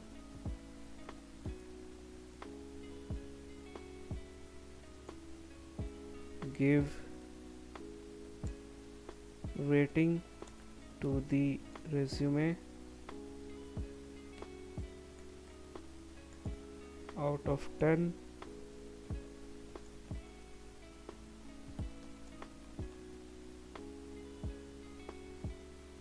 Give additional tips to resume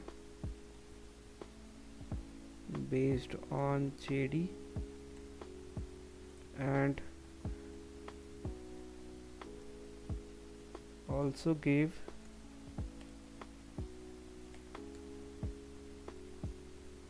missing keywords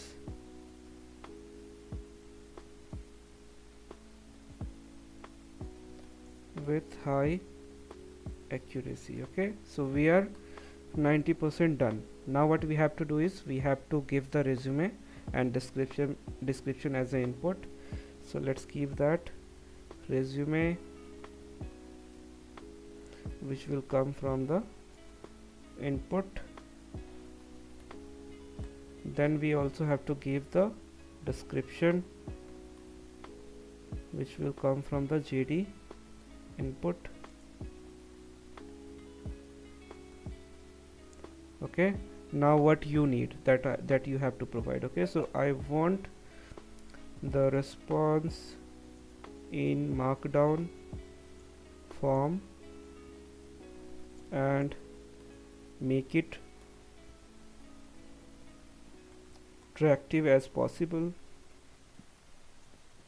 and use emojis wherever needed. Okay,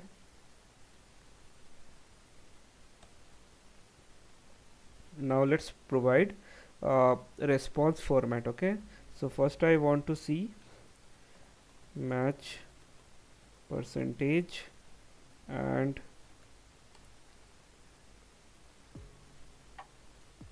it should be in percent. Okay, so now let's copy this 5 times. Okay, we have seen we have got, let's say we have got match percentage. Now what we need to see is missing keywords. Okay, it should be in a list. Then what we need is profile summary. Okay, and it should be string. Then we need additional tip. You can add as many thing you want to see, but for now I am adding 5 things. Okay, after additional tip, only thing I need is resume rating. Okay, and it should be again not in percentage. Let it be a number. Okay, now we have prepared our prompt. Now the only thing remains is creating the app. Okay, so we are done with prerequisites. Now let's start building the application. Okay, build the application using Streamlit. Okay, the very first thing I will be doing is let's add an image. Okay, st.image. So why? Because I am adding here a logo that because it will be very attractive in looking, so that's why I'm adding a image here. So it will be logo1.png, and then we have to give width equal to, let's say, 50. Okay, so now logo1.png I have already downloaded. So let me bring it from this one here, and let's paste into this folder, Smart Resume Assistant. Okay, so as you can see that we have added the image. Now the next thing is title. So st.title, let's Smart Resume Assistant. Okay, you can add emojis here. So okay, leave it, I don't have currently, but we can add it. Then st.text, let's pass elevate your resume with our smart ATS. Okay, after that let's bring the JD. So it will be st.text area, insert job description. So it's a field for adding the job description. Okay, now let's upload the file. Okay, so upload file will be st.file uploader. Here you have to upload the PDF file. Okay, your resume, upload your resume PDF as of now, but you can add different type of file as well, but you have to make sure you create a function that will help us bring text from either Word file or let's say a PowerPoint presentation file. So you have to write that function. Okay, so here we have to provide type, because I want to restrict the type of the file should be PDF, otherwise it will import every file, and it will throw an error. Okay, so that's why I'm so by defining it will be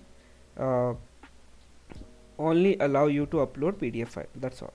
Okay, now if you want to provide help text, you can even do that. So let's say I want to give it, please upload PDF file. Okay, so that's all.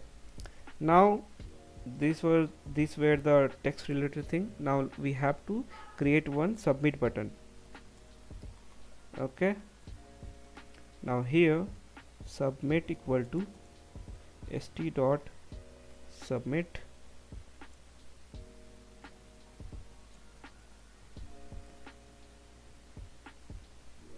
analysis. Okay, submit for analysis.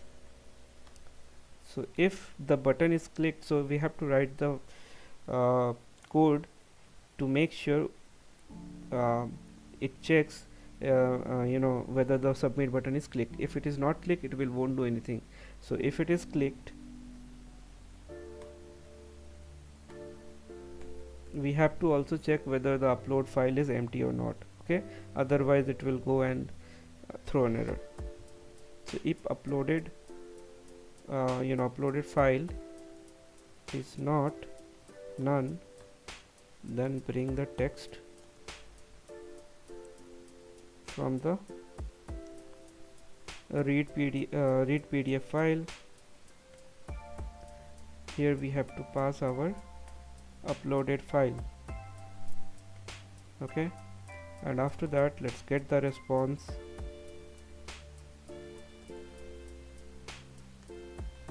And here we will be passing the text. Okay,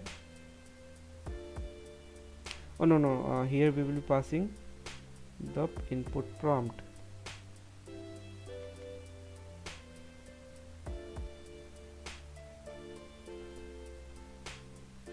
So there is a modification.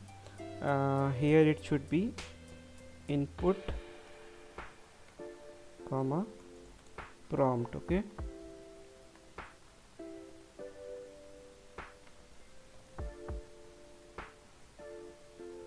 so we have passed the input prompt. We also have to pass the content, okay, which is text comma input prompt. Yeah, so now we are good to go. Okay, so now we have to print the response. Okay, so then it should be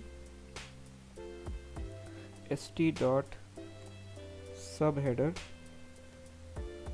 the response. So guys, we are done. Now I hope no error should occur. Okay, so now let's run this. Okay, so the code is streamlit run app.py. Okay, so you can see our app is ready. It is showing that no module name dot do env. Okay, so let's modify that. It should be dot env. Okay, now let's go and refresh it. Okay, so you can see that our UI is almost ready, but we have an issue, attribute error. Okay,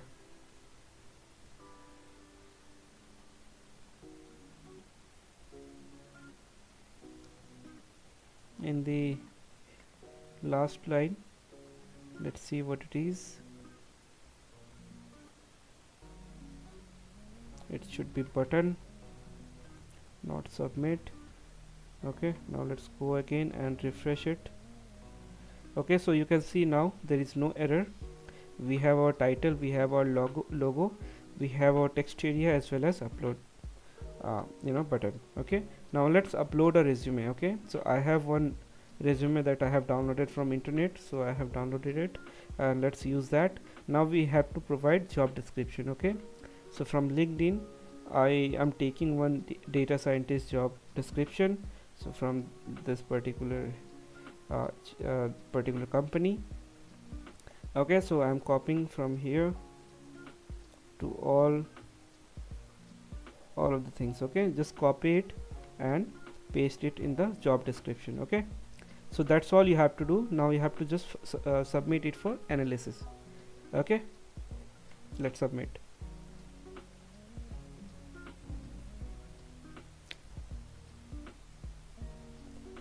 Okay, you can see now. So you can see how wonderful it has given the insights from the resume. So you can see it is saying that almost 60% of the resume containing what exactly they are looking for. Okay, what they have missing. So these all are the words which is missing from the job description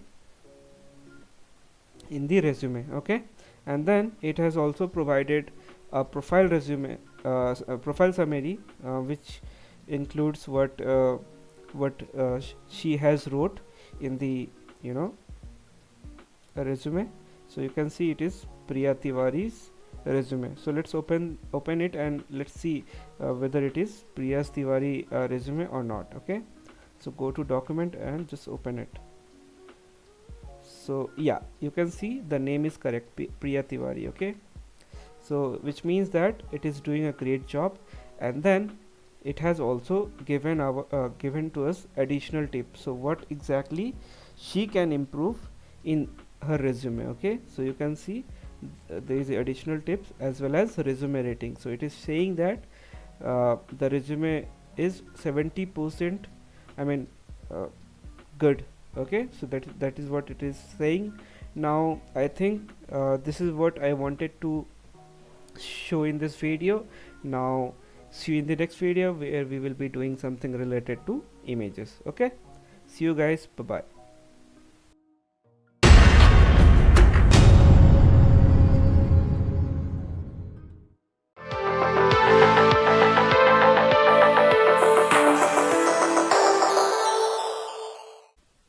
Hello travel enthusiast, welcome back to our channel.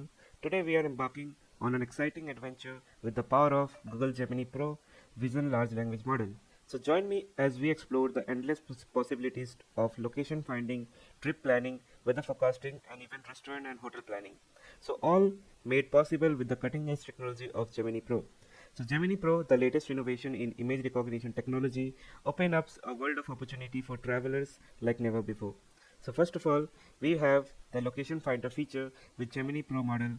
Discovering new destination is as easy as snapping a photo.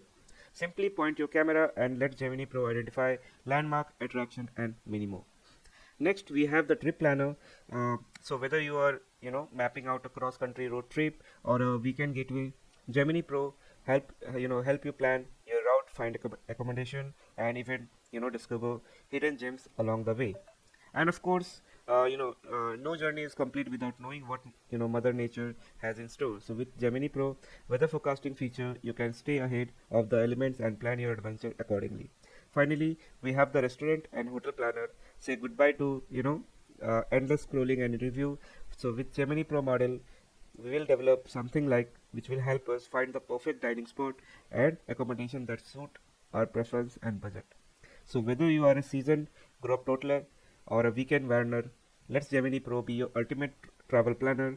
Get ready to explore, discover and create unforgettable memory with the power of Google Gemini Pro. So, so let's get started with the coding part. So, like I told you, there will be 4 sections. Okay. So, so let's get started. So first of all, you can see there is 2 files that I have created. First is environment file, which contain nothing more than just a key, Google API key, and the other file that is requirement.txt, which contain all the library that we will be installing for this project. Okay. So now let's create a virtual environment so that our base environment doesn't get affected, as well as we'll install all this library that will be needed during the project. Okay. So let's do that. Let's create a new terminal, and here we can write conda create venv python 3.10. Okay, so it will take around 10 to 20 seconds to create the virtual environment, and once it is created you will see there is a folder. So you can see here the venv folder has been created. Now it will just take 5 to 10 seconds more to verify and extract all the necessary libraries. Now you can see it has been and our virtual environment has been installed. Now what we have to do is we have to activate it and install the requirement.txt file. Okay, so let's do that. Okay, so let's create a new PowerShell here, and now let's do conda activate venv source. Okay, so the environment is activated. Now let's install these 4 libraries. So to do so, we have to do pip install requirements.txt. Okay, so now it will install all of these that we have listed here. Okay, now let's create another file that will be app.py file, where we will be writing the whole code. Okay, so the very first thing that we should be doing is importing all the libraries that is needed. So let's do that. Import the library. So first of all, let's import .env.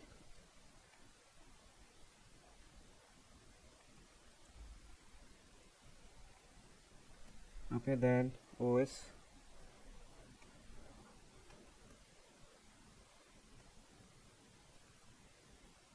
generative AI as GenAI.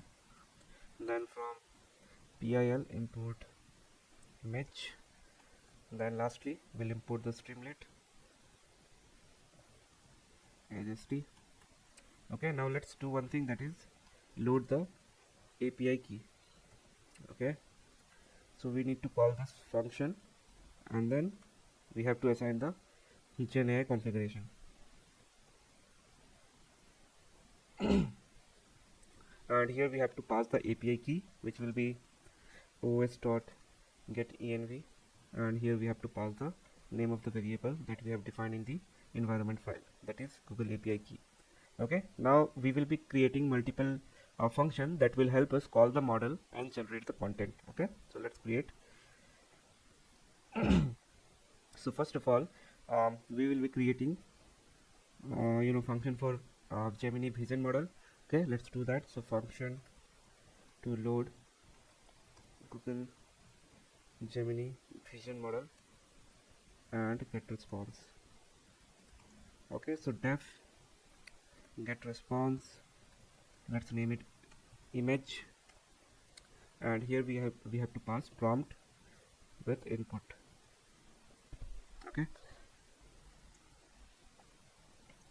Okay, let's create two function. Obviously two is needed because there is another function that we have to create for text related verb. Okay, so here let's mention pro, and okay, this will be image, this will be simple one. Okay,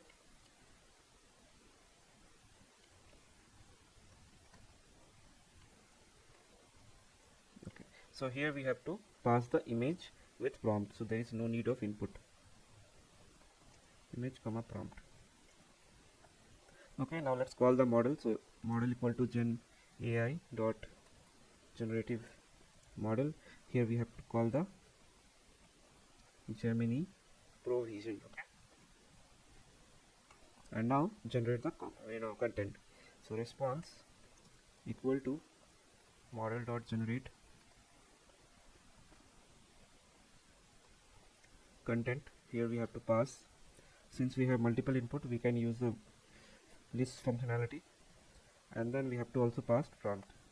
Okay, so we are done.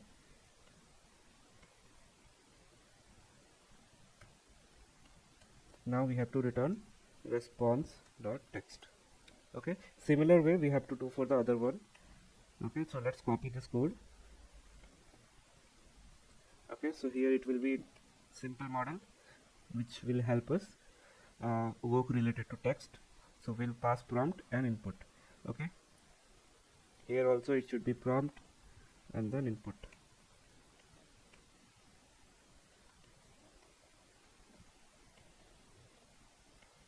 Okay, so yeah, our both function has been completed. So basically they are doing nothing, just calling the model and generating the content. Okay, now the next thing we have to create is handling image data. Okay, so let's create another function, prep image data. Okay, so let's create that function, def prep image. So this function I have used in previous videos also.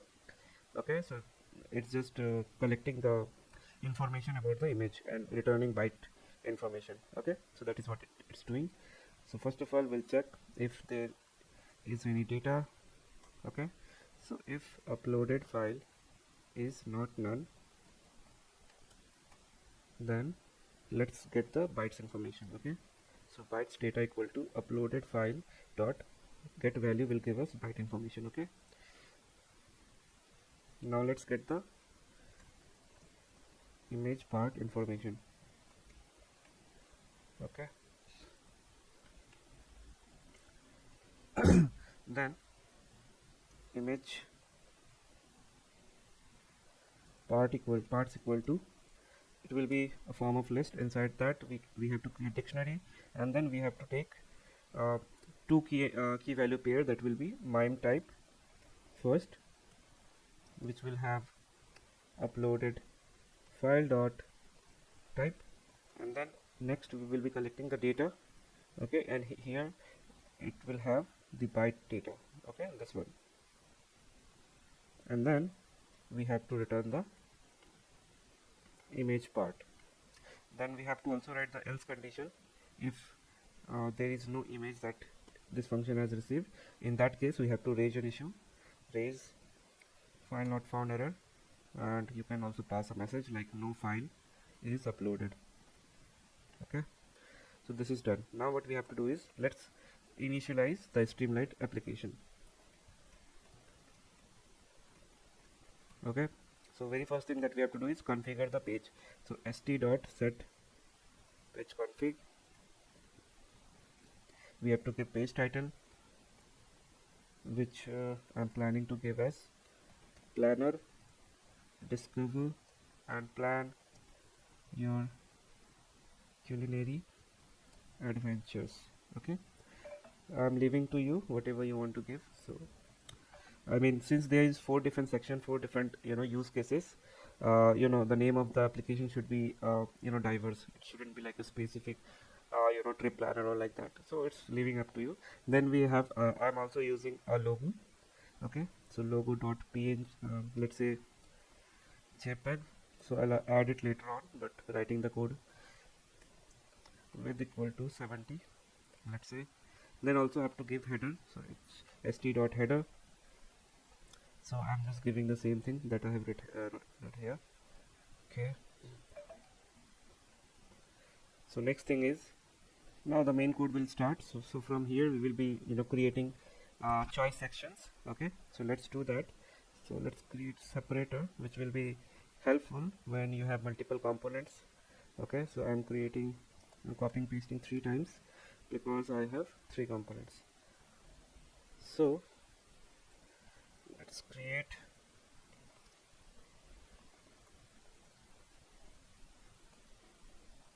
radio section choices. Okay, so section choice equal to st.radio. Here we have to mention all the 4 options. Okay,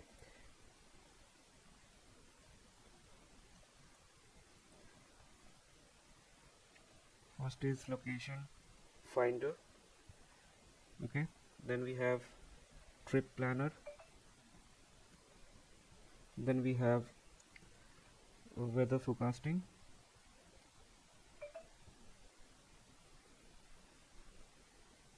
then we have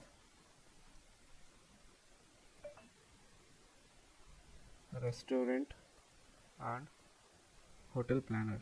Okay, so we have created 4 different options. Okay, so that user can choose any of it and use that app for planning one of these things. Okay, so now we have to write if else condition. Okay, so if section choice equal to location finder, then I should be showing only those components that will be eligible for this location finder you know page. Okay, so let's also write a comment here. If the choice is location finder, so if it's a location finder, then we have to upload a image. Okay, so upload based on what image they have uploaded. We have to find the place as well as its coordinates, nearby places and all that. So let's write the code for that. So upload file equal to st dot file uploaded choose an image. I will also mention types, so I'm restricting the type to be JPG, JPG and PNG. After that, let's create an empty variable of image, and then if upload file is not none, then we will proceed to show the image. Let's open it and then show it. So we have opened the image. Now we have to set the image to the Streamlight component. So st.image, we have to pass here the image and then any caption if you want to show. So let's see uploaded image, and to make sure the alignment is correct, so we have to use column with functionality to be true. Okay, now next thing is we have to prepare the prompt. Okay, so let's prepare the prompt. Prompt template. Okay, so input prompt location. Okay, so we have to mention so many things here. Okay,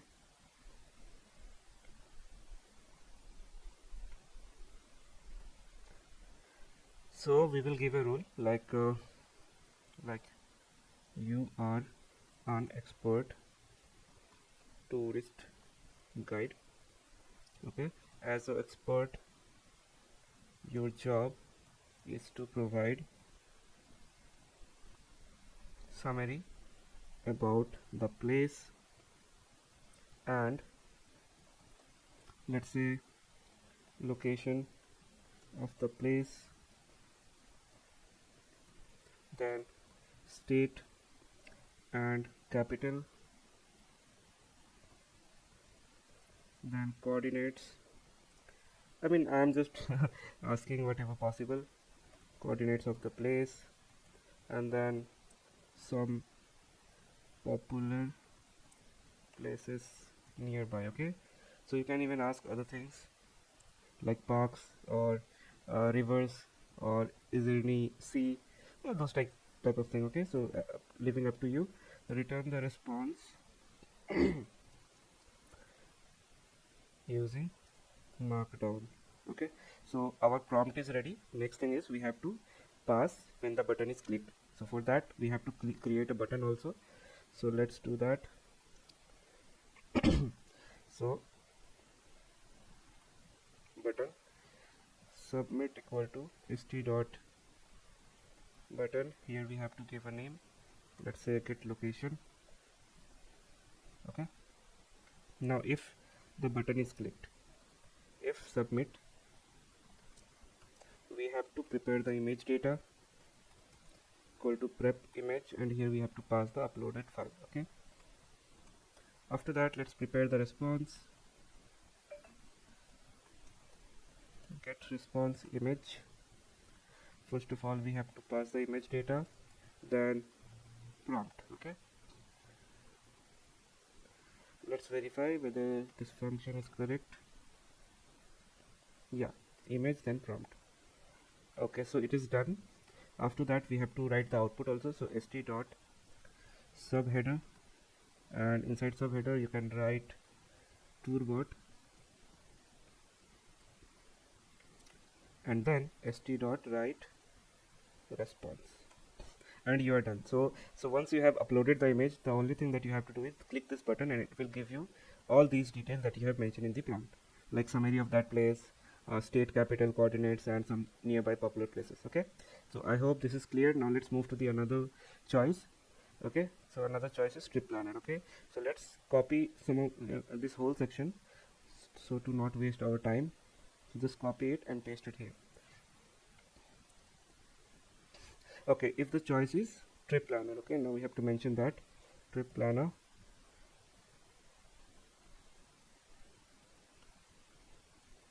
Just change it here. If it is trip planner, then we do not need any image related works. We can directly move to the prompt template. Okay, so here you can change the name. Let's give planner, and change the planner and the response also. Okay, now let's update the this planner. Okay, so again we will be writing that you are an expert tour planner.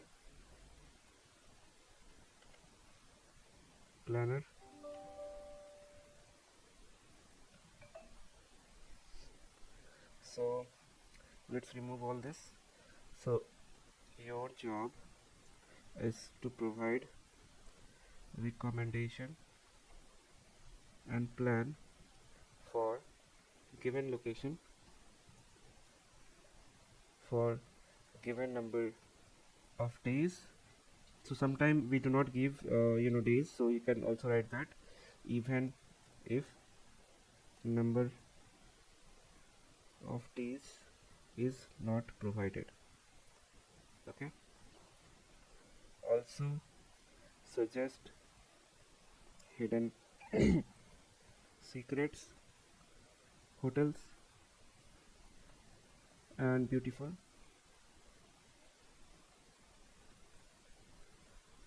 places we should not forget to visit. And lastly, also tell best month to visit given place. Okay, so this is done, the template is almost done. Now the only thing that we have to do is we have to create a uh, input text area so that user can input the location as well as number of days. Okay, so let's create the input area first.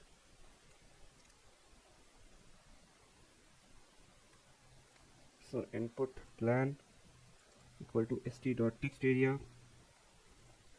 Here we have to provide location and number of days to obtain itinerary plan. Okay, yeah, so we have done that. Now let's create a button, submit one. Now let's name it to plan my trip.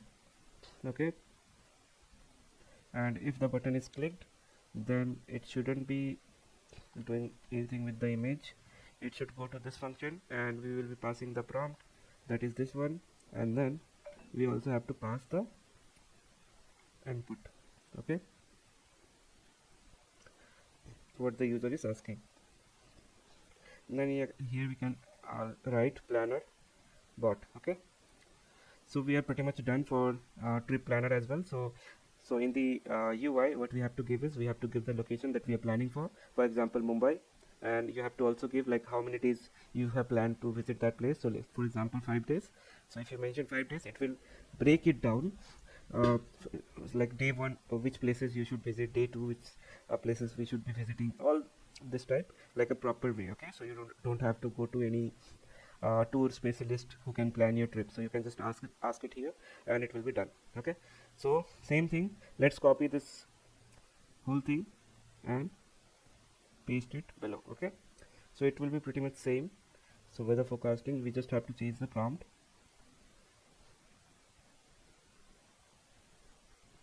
Okay, if the choice is weather forecasting. Okay, so let's change the prompt. Okay, you are an expert weather forecaster. Okay, your job is to provide forecast for given place, and you have to provide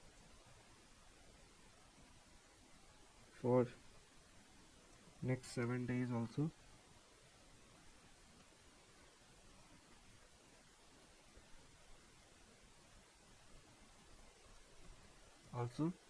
from the current date. Okay,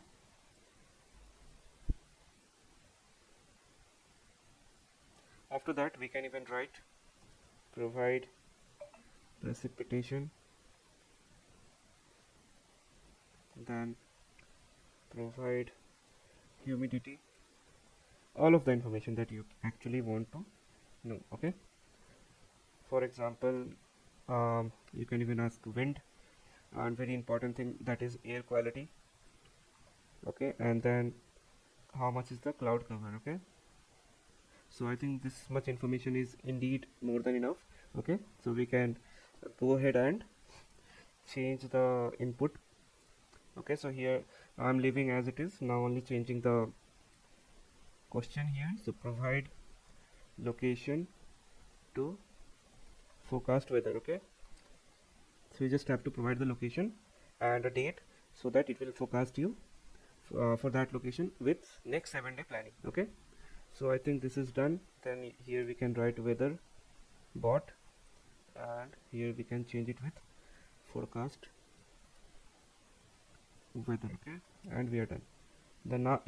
The last one is restaurant and hotel planner. Okay, so let's create for those as well. So we'll copy this code from here and paste it below. So we'll change the weather forecasting to restaurant and hotel planner.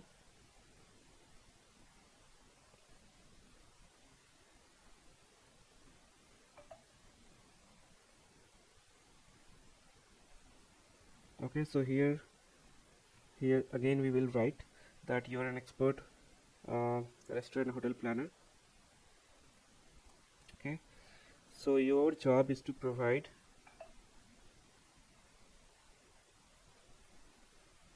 restaurant and hotel for given place, and you have to provide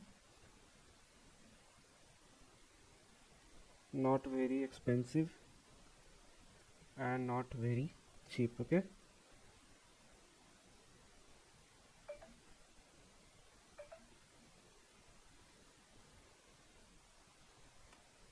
also let's write a few of things like provide rating of the restaurant slash hotel,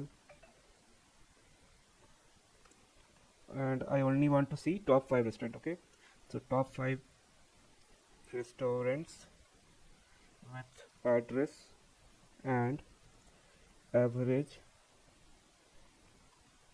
cost per cuisine. Okay, then I also want to filter out hotels, top 5 hotels with address and average cost per night. Okay, so we are done with this part also. Now let's update this text area, which will be nothing, just provide location to find hotel at restaurants. Okay, next is find restaurant and hotel. Okay, here it will be accommodation bot. Okay,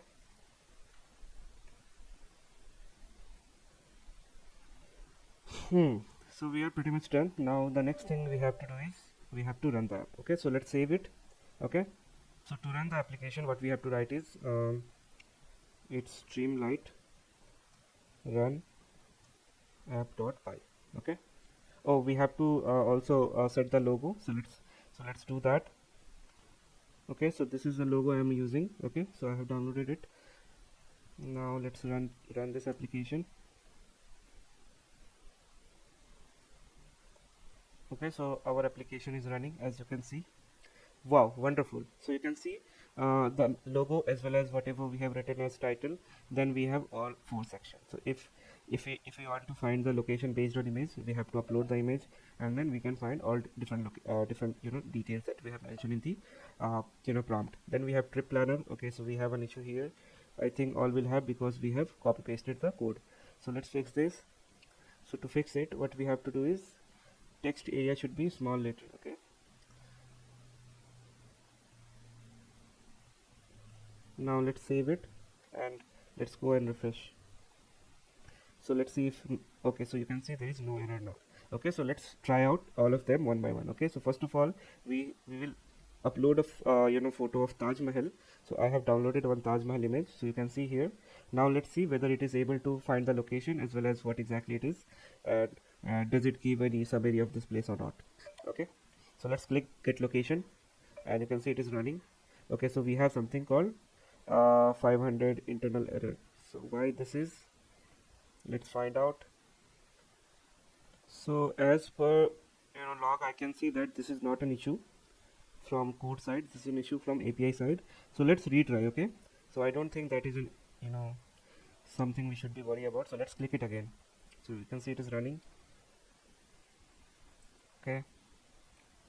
Okay, now you can see it has returned the output. So you can see it has given a few line summary about what exactly this is. As you can see, it is saying it's Taj Mahal and where it is located, and it is the most beautiful building in the world and a UNESCO World Heritage Site. Wow, wonderful.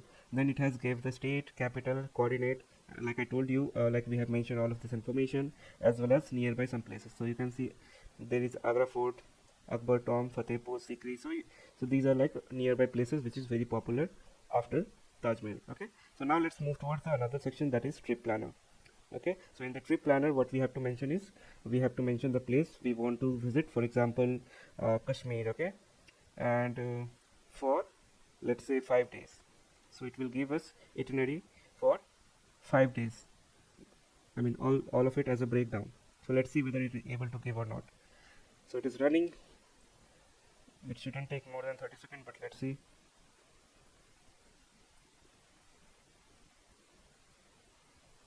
Wow, wonderful. So we have got our itinerary plan. So you can see it has mentioned that for day one we should be arriving at Srinagar, which is the capital of Kashmir, and here from here our 5 days journey start with Shikara ride, which is a boat ride in Kashmir, and we can check out some houseboat hotels. Like awesome, very awesome. Like it has mentioned all of the in details. Then in the day two we should visit Mughal Garden, a collection of food distinct garden. Wow, this is like a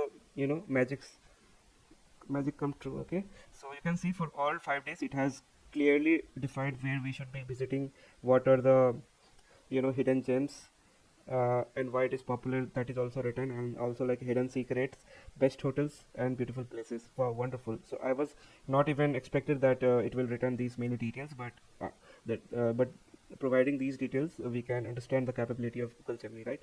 So it is very awesome. So it is giving all the details. Okay, so I hope you are happy with this planner. I'm very happy with this location finder because it's giving exact location where this image is captured from. Okay, then let's move to weather forecasting. So I want to forecast weather for Kashmir. Let's say I'm giving date as 26 Feb 2024. Okay, forecast weather. So it will forecast the weather for today, the day I recorded this video, and also it will give for next 7 days what is the weather there. So you can see that today's weather is something like snow shower in the morning, like something like drizzle. Also it has also given what is the forecast for tomorrow. So it's saying that there is a chance of rain. So total precipitation is 0.01 inch, and then for 7 days, for next 7 days, it has also given the forecast, which is very good. Okay, as you can see, humidity, wind, air quality, like almost good every day, because obviously there is a lot of tree. And then whether the cloud is covered or not. So you can see today and tomorrow is partially covered, and after 3-4 days it's partially covered. Okay, so awesome. This is also helpful for planning before you go to a place, because you don't know about weather, right? I mean, it's better to get the detailing about that and visit that place. So few days back what happened, so we visited like Wayanad, which is a hidden gems of Kerala. So we visited, and what happened is, so we planned for 3 days, and all 3 days we have to be inside the hotel. So all day it was raining, all the day, and we forgot to see the weather forecast for you know those dates that we visited. So it was our mistakes. We should have already checked out weather forecast and related details before going to a place. So it's very important. Now I know the importance of this. Next, let's move to restaurant and hotel planner. Okay, so where I want hotel, let's say I want hotel in Mumbai. Okay, and yeah, let's see what hotel and restaurant it recommend us.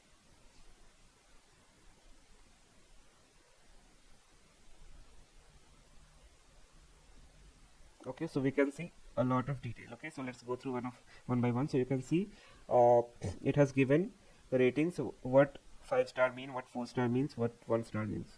So 5 star means exceptional food, service and ambience, whereas 1 star means poor food and unpleasant ambience. Okay, so you can see it has given 5 top restaurant, which is not very expensive and not very cheap. So these are like a very popular, I think. The Table, Krishna, Masala Library, Jia, Sock. So all these are like affordable, I think. 1800, 2800, 3000, like in between 2000 to 3000. Let's see top 5 hotels. So I think everybody has heard about this Taj Mahal Palace, then the Oberoi, ITC Grand Central. So these are like a very high end hotels. Okay, so you can see per night cost it is 25,000, which is like a $300 in Indian currency, if so, which is very expensive. So we can go with this, for example, JW Marriott. Okay, so yeah, I mean, I think this is all I wanted to cover in this video, and I hope I mean, this video is useful for everybody who is watching and who is not watching. I mean, definitely people who trip enthusiasts who plan like trip every month, every week, like that. So better use this application for planning all those things. So you can find all in one detail, like everything will be here only. You just have to write the place and it will give you hotel and restaurants. If you have some image that you have thought you want to visit there, but you do not know the location, so you can just put the image here and it will give you the coordinates and as well as the nearby places.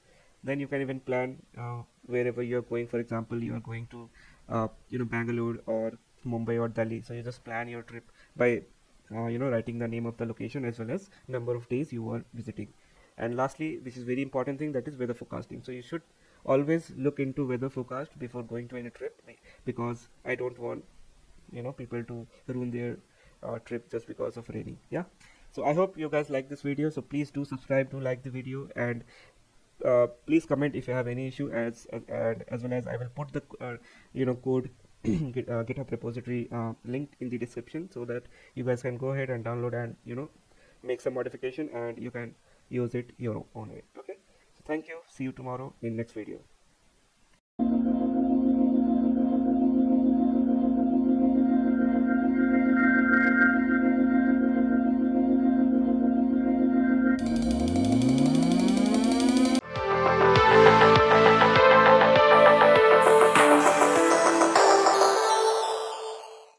Hello and welcome everyone to the another video on Gemini Pro series. So today we will be diving deep into the world of data analysis with an innovative text to SQL large language model app, which will be again backed by none other than the Google Gemini Pro model. So join me as we explore the incredible capabilities of Gemini Pro. So we will be transforming the way we interact with database, and we will be extracting insight from the text data. Okay, so next, so let's imagine being able to convert natural language queries into SQL command seamlessly. So with Gemini Pro model, it is not just possible; it is effortless. So simply, user will input a text-based query and let Google Pro do their heavy lifting. So it understand your intent and generate the SQL command and fetch the relevant data from your database. But not that that is all. So Google Pro will also help us step further by, by allowing us to interactively query SQL database directly from this application. So whether you are a data analyst or a business intelligence professional, or just curious about data, so this text to SQL LLM app will open up world of possibilities. And the best part is the entire process is powered by Gemini Pro app, and since it has advanced language understanding capabilities, so it will ensure accurate and efficient query querying every time. So whether you are extracting insight from customer feedback, on analyzing sales data, or conducting any research, this app equip you with the tools you need to make informed decisions. So let's ready to unlock the full potential of your data. So let's start coding that application. Okay, so very first thing that we will be doing is we have to install the virtual environment. So for virtual environment, the prerequisite is requirement.txt. So here you have to mention whatever library that you want to install after installing the virtual environment. And there is a logo that I will be using. So this is what I have downloaded from Google. And then there is environment file where I am storing the Google API key. Okay, so that's all is needed. Now click on terminal, new terminal, and let's create the virtual environment. So to do so, we have to write conda create command. So conda create, and then you have to write venv, and you have to mention the Python version, which will be 3.10, and then y argument. Okay, so it will take some time to install the virtual environment, like 30 to 40 seconds, and post that we'll start writing our code. So as you can see, it is installing and verifying the packages. Okay, so you can see that the environment has successfully installed. Okay, now let's activate it, and let's install all the library that is there in the requirement.txt file. Okay, so now let's create a new PowerShell. Okay, by clicking this plus button. Now here you can write conda activate venv slash. Okay, so it will activate our virtual environment. Now let's install all the library that we have mentioned inside this requirement.txt file. So pip install requirements.txt. Okay, so it is installing all the necessary libraries. Okay, now next we can create a new file that will be app.py. Okay, and here we will be writing the necessary codes. Okay, so as you can see that all the libraries has been installed. Now we can start writing the code. So here first of all we will include all the library that is needed. So import all the libraries. Okay, so first of all it will be streamlit as st, import os, import sqlite 3 as pd. Okay, and lastly we will import generative AI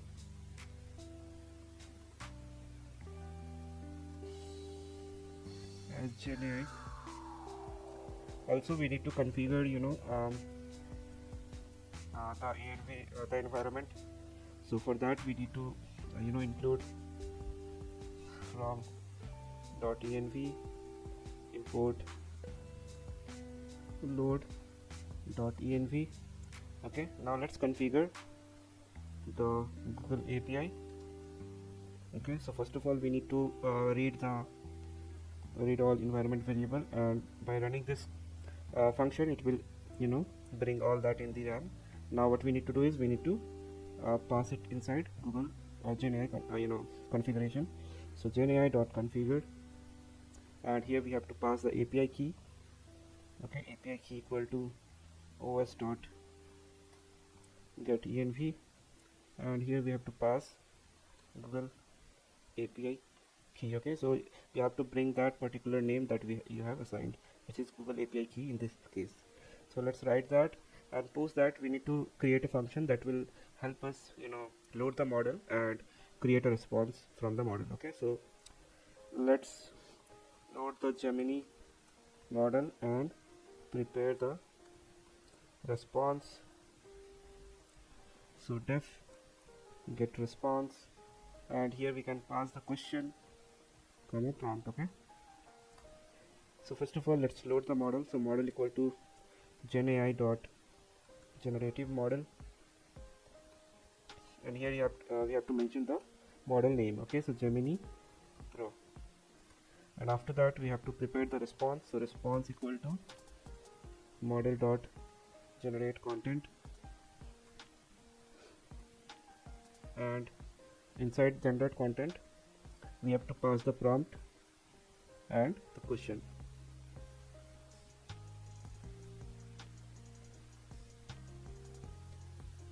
Okay, now we have to return the response as text, response.text.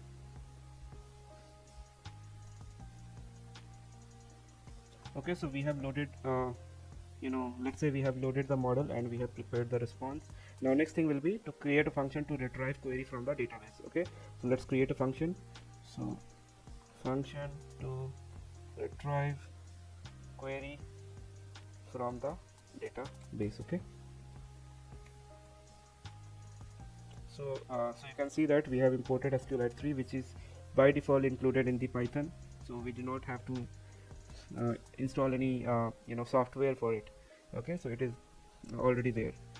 So that is there. So let's define the function. So def read SQL query, and here we have to pass the SQL comma database. Okay, so first of all we need to connect to the database. Okay, so for that we need to stabilize the connection. So SQLite 3 dot connect DB. So we will be passing the database name. Okay, and after that we have to create the cursor, connection dot cursor. Okay, now we have to execute the cursor with the query. Okay, after that we need to fetch the rows. Okay, so rows equal to there is multiple options, like if you want to fetch one row, if you want to fetch all rows. So we will be, in this case we will be fetching all the rows. Okay, so fetch all. Now after that we need to commit the connection, so con.commit, and after that we have to close the connection, otherwise it will be locked. And then after that let's return what we have received, that is all the rows. So we have created a function which will help us bring the data from the database. Okay, now the next thing is we have to prepare the prompt. So let's prepare the prompt.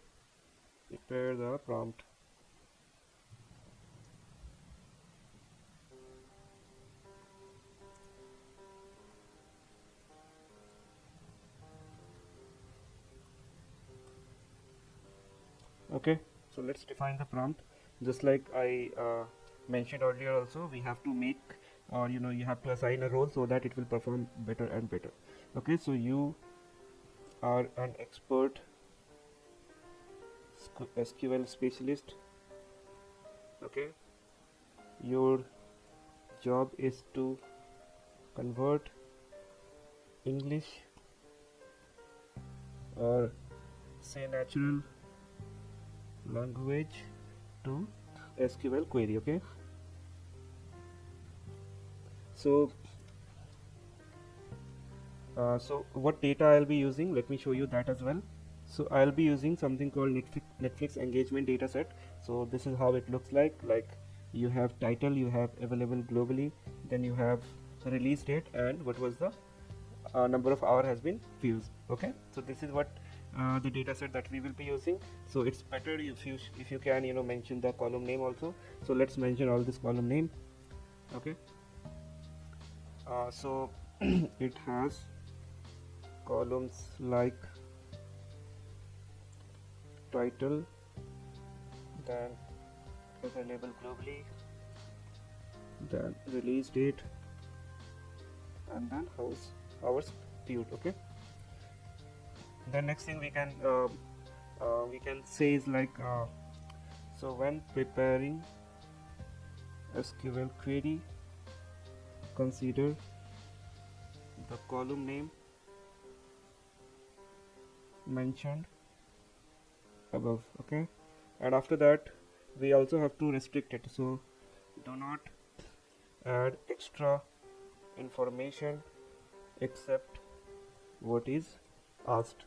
Okay, so this is how we restrict it for doing a mode. Okay, and after that we also have to write so when giving output, make sure to use user friendly LISs. Okay, so LISs is like a co-name for any column name. Okay, which is very understandable. Okay, so let's also give table name. Let's say it is movies. Okay, after that let's give some examples. Okay, example 1, how many entries of record present in DB. So to find it, the SQL query will be answer will be like select count star from movies. Okay, so I'll add one more example which will be a little bit hard. So example 2. Okay, so here I will ask which top 10 titles were released, let's say during a specific month me. Okay, so for this the answer should be select title, title, release date, okay, from movies where shift. So we have to bring month from a date.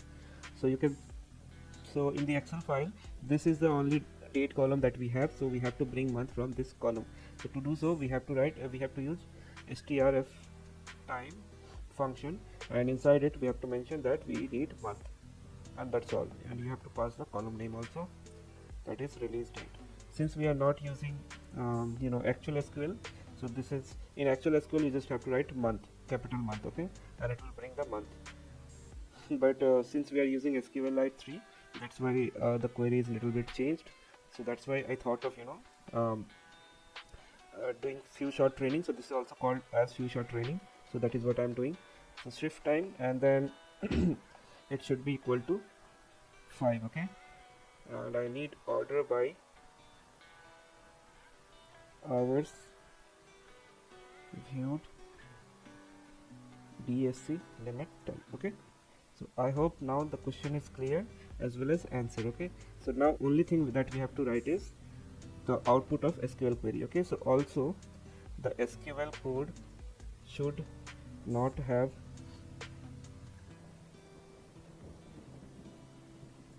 this in the beginning or end and SQL word on the output. So if it is there, our query, the query that we will pass, it will be always incorrect. So that's why we are restricting here also. Okay, so this is how our prompts look like. We have done a good job here. Now let's move to the another part, that is creating the app. Okay, so initialize the app. Okay, so st dot set page config, and here we will pass page title equal to data analysis bot. Okay, and then st dot image, here we have to use the logo that we have downloaded, logo.png. let's give a width of 100, and after that let's create a header also, st dot header. So here I will write data analysis bot app to retrieve SQL slash tabular data. Okay, so we will also add a feasibility to, if there is no database, user can automatically upload a CSV file, and then automatically those data will be stored in that database. Okay, so it will be very easy for user if if they do not want to have a or install a database. Okay, so we will be just uploading the CSV file, automatically the database will be created. Okay, and you do not need any software for that. So I'll make sure and that is not needed, the software installation is not needed. So let's do that. So now let's create a text input for user to ask a query. Okay, so let's say I'm giving a name as question, so st dot text input. Okay, here we can pass the input, then we have to pass a key. Okay, and put, now let's create a button, so submit equal to st dot button. Here we can ask the question. Okay, now we are done initializing the app, text area and button. So now we have to write a code if the button is clicked. Okay, so if the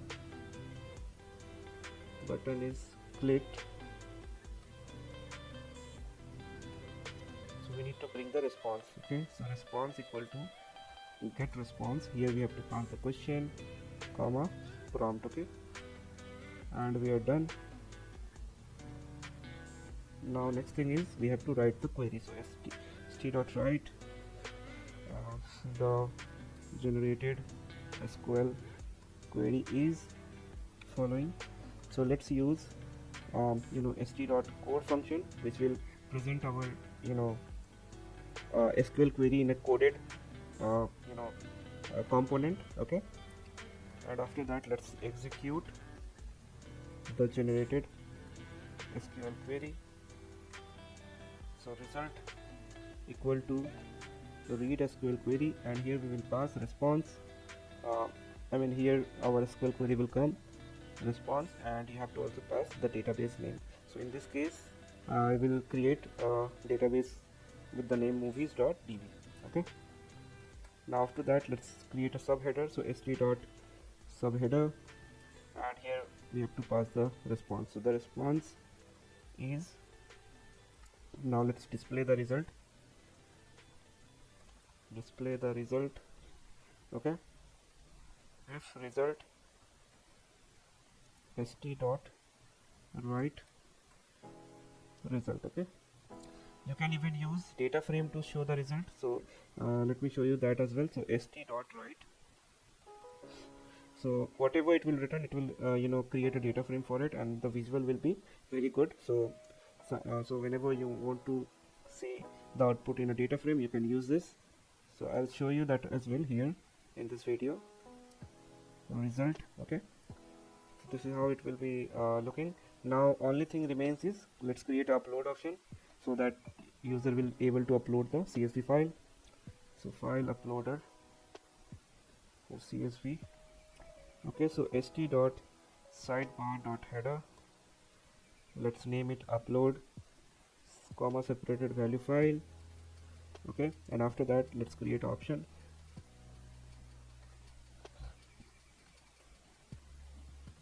upload file, and here we will write st dot sidebar dot file upload,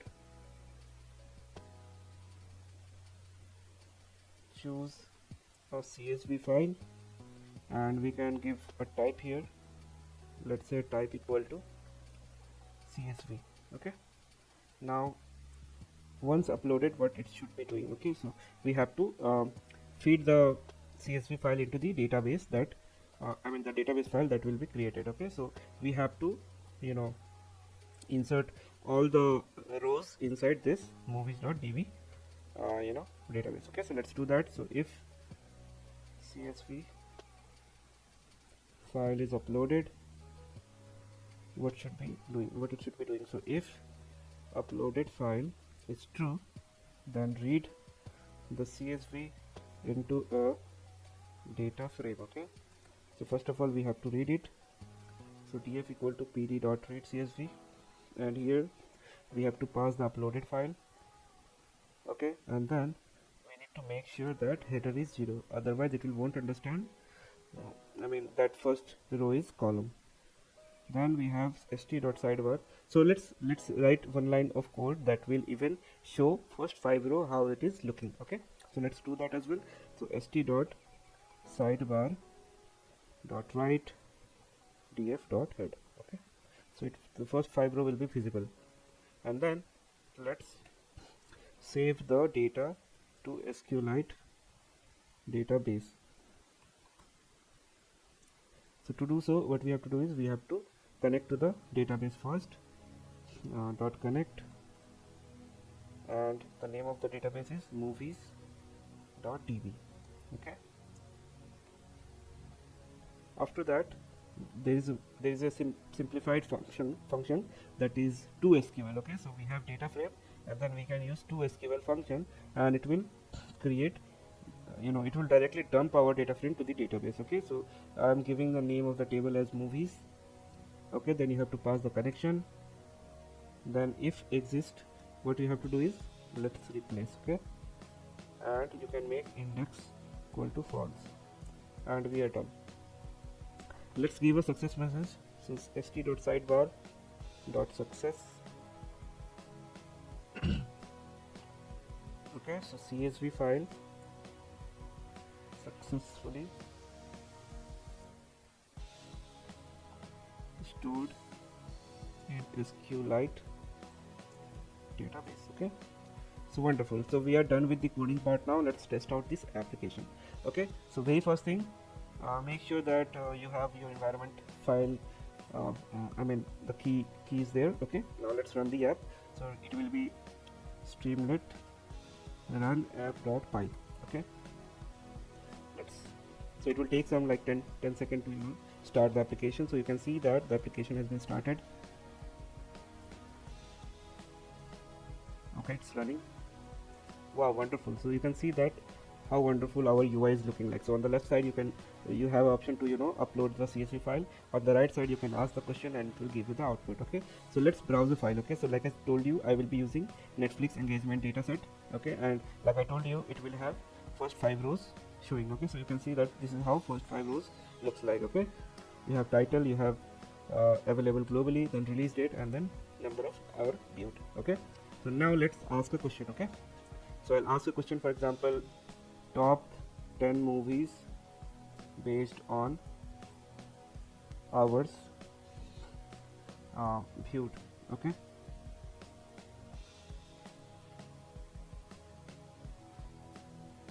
wow, wonderful. So you can see the output in the JSON format. So you can see that this is the first movie, that is 13 Reasons Why season 4 with 99 lakh hours. Then we have a typical season 2 with same number of so it is like a formatted in a alphabet way. So you can see that all top 10 movies having same number of hours. Okay, so now what we can do, okay, yeah, so you can even see this is the SQL query that it has generated, and it is using code component to show the code. Okay, so awesome. Now what we can ask is, let's ask top 10 movie based on hour viewed word starts with A. Okay, now let's see how many movie comes.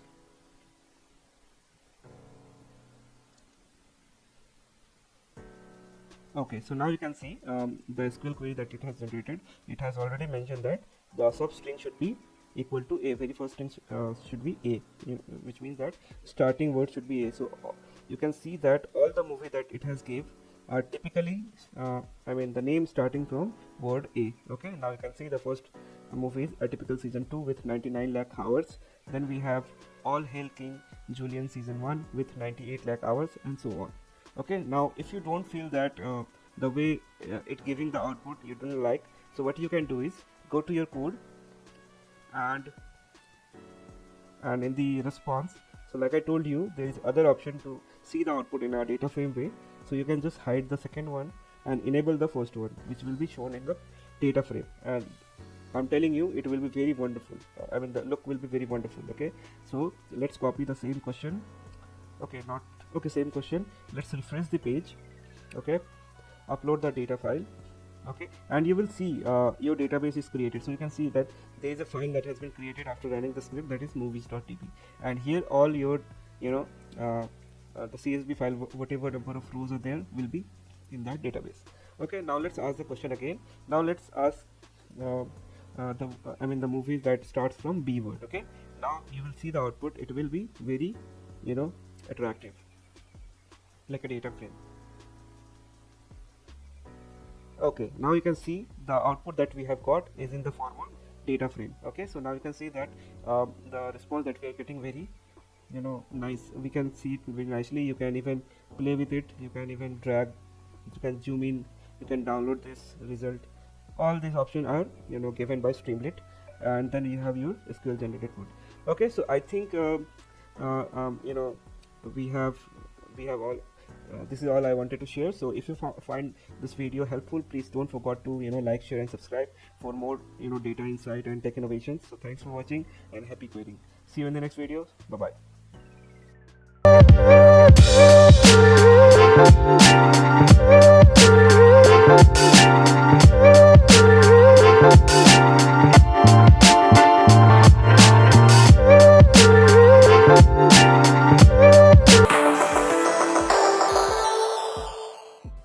Hello everyone and welcome back to our channel. Today we are diving into the world of health and nutrition with the exciting new app powered by Gemini Vision Pro and the intuitive Streamlit API. So imagine having a power of instantly calculating the nutrition value of any food item just by snapping a quick photo. Well, that's exactly what our new app will be. Okay, and with Gemini Vision Pro the possibilities are endless. So this advanced model utilizes state-of-the-art technology to analyze images and extract valuable data. And with seamless integration of Streamlit, accessing and interacting with our app will be very easier. So this user-friendly interface will make it simple for anyone to navigate and utilize this feature. So how it works is simply upload a photo of your meal, like day to day you have it in our home. In your home, and our app will work like magic. So it will calculate the approximate nutrition value of each item in the image. So no more tedious manual tracking or guesswork. So with this app you can make informed decision about your nutrition effortlessly. And the best part is it's completely free. Yeah, that's right, no subscription or hidden free. So just snap a photo and get instant insights into your meal nutrition content. Okay, so it will help us take control of your health and nutrition today with your whatever you have with this amazing app. Okay, so there's two things. Okay, so first of all, not only you can effortlessly track the nutrition content of your meal with just a snap, but our app goes above and beyond with two incredible features: diet planning and nutrition calculation. Okay, so to tell you about the diet planning, say you have got variety of fruit and vegetable at home and you are not sure how to balance your meal to meet your calorie goal. Okay, so simply input the item that you have in your hand, set the calorie limit for the day, and our app will create a personalized diet plan tailored to your need, ensuring you stay within your diet calorie target. But what if you are on the go and need a quick assessment of your nutritional content of your meal? Okay, so with our nutrition calculator, just like I told you, it is easy. Just snap a photo of your meal. Our app will analyze the image and provide you a detailed breakdown of each item with the nutrition value. So from calorie to micronutrient and more. So you can have all the information you need to make informed decision about the diet.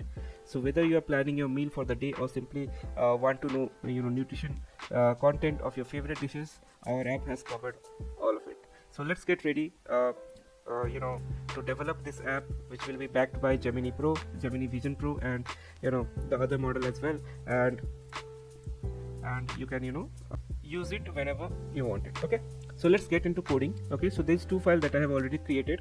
So it is like similar to previous projects. So you will have one environment file which will contain Google API key. Okay, so you can get it from this aistudio.google.com, and click this and you will be brought back to this page, and you have to create new API key. So you have to select the model, generative language client, and then clicking this will give you the key. Okay, so I have already created, so I'm not creating that. And the other file, that is requirement.txt file. Okay, so this I again copied from the another project.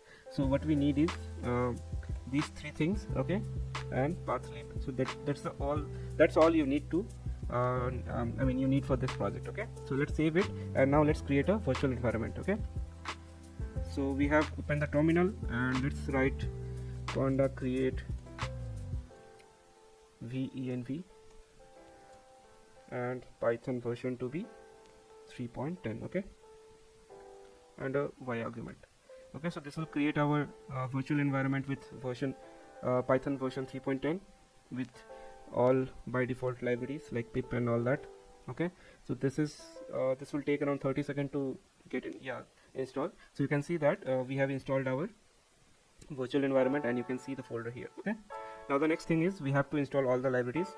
To do so, we have to activate the environment that we have recently created. Okay, so let's do that let's go to new PowerShell. Okay, here we'll create that. So let's activate the conda environment. Okay, so conda activate venv. Okay, so we have activated our environment. Now let's install all the library that we have in requirement.txt file. Okay, so for that, pip install requirement.txt. okay, so this will make sure to install all the library that we have listed here. Okay, so it will take around 20 to 30 seconds to install all of it. So you can see it has been successfully installed all of the libraries. Now let's create a app.python file, and here we will write all the code that we will be writing for this health app. Okay, so let's import first all the library that we will be using. Okay, so import libraries. So first will be from .env, import .env. okay, so it will help us bring the API key that we have saved inside .env file. Okay, next thing is let's import os, import generative AI as Gemini. Then from PIL import image. Okay, so that's all required for now, and we'll keep on importing if there is any other library. Okay, so now Streamlit is not imported, so let's import that as well. So import Streamlit as st. Okay, now the very first thing that we will be doing is let's import let's load the environment key. Okay, the API key. Okay, so we can just call this function, so it will load all the environment variable that we have initialized here. Okay, now we have to configure the GenAI key. Okay, so genai.configure. Here we have to pass the API key equal to os.getEnv, and inside it we need to pass the variable name. Okay, so this is what the variable name is. So we have loaded our Google API key. Now let's create various functions that will help us to ease for the response, then image setup, all those things. Okay, so let's go one by one. So first of all, what we will be doing is we will create a function that will help us load Gemini Pro model as well as Gemini Pro Vision model, because we will be also working with images type of data. Okay, so let's create that function to load.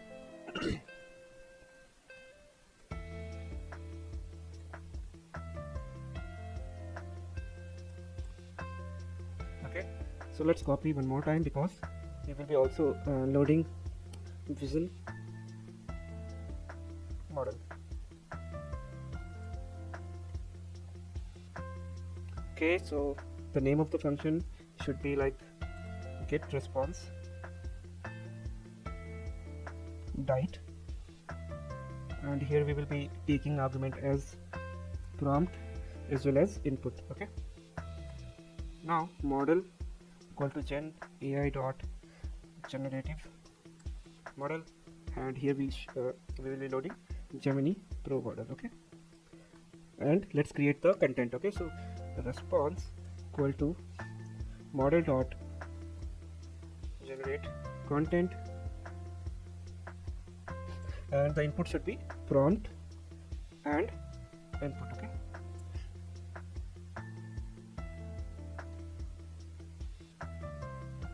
prompt and input, and what we need is response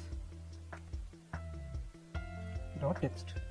Okay, so just copy the whole function, and the only thing we need to change is model and the thing that we are passing. So for this, let's rename it to nutrition. Okay, so two functions is there, one is for dieting, another one is for nutrition. So for nutrition, again we will be sending image. So for that, here we have to pass instead of input, it should be image comma prompt. Okay,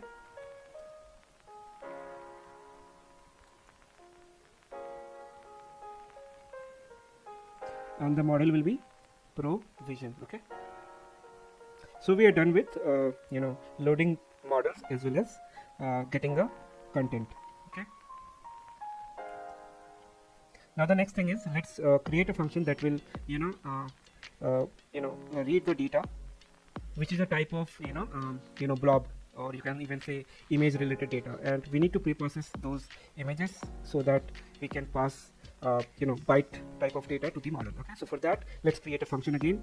So pre-process image data. Okay, so let's name it def prep image, and here we will be passing uploaded file. Okay,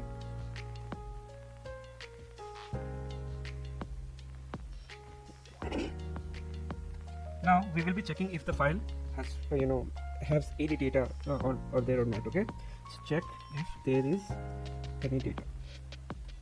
So if uploaded file is not none, then read the file as bytes. Okay, so bytes data equal to uploaded file dot get value. So get value will give us the byte information. Okay, now let's get all the image parts. Okay, information. So for this, let's create a variable image parts, which will be list of. Inside the dictionary there will be MIME type. So uploaded file dot type will give us MIME type of the file. Next we have is data, so it will have bytes information. Okay, yeah, so we are pretty much done.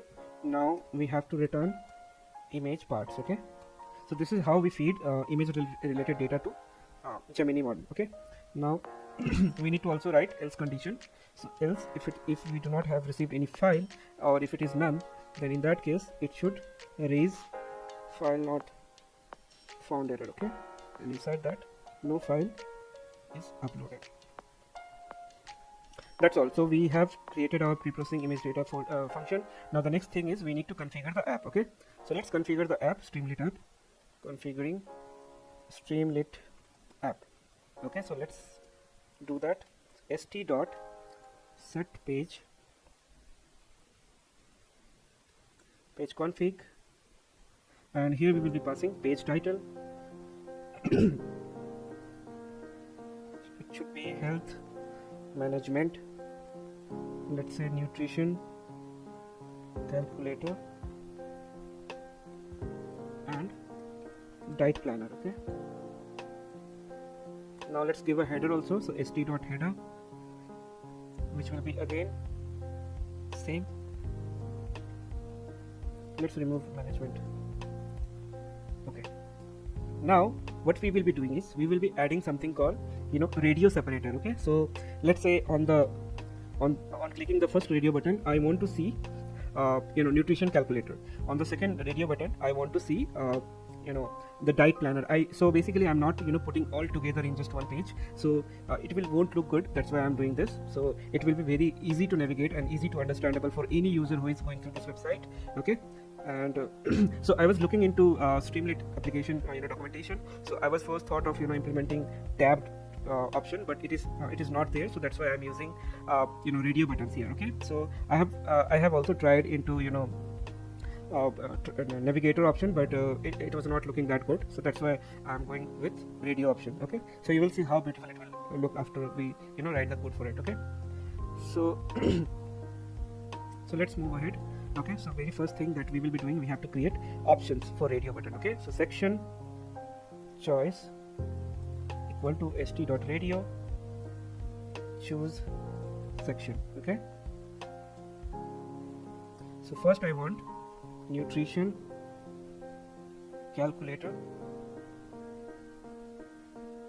and the other one I need is diet planner. Okay,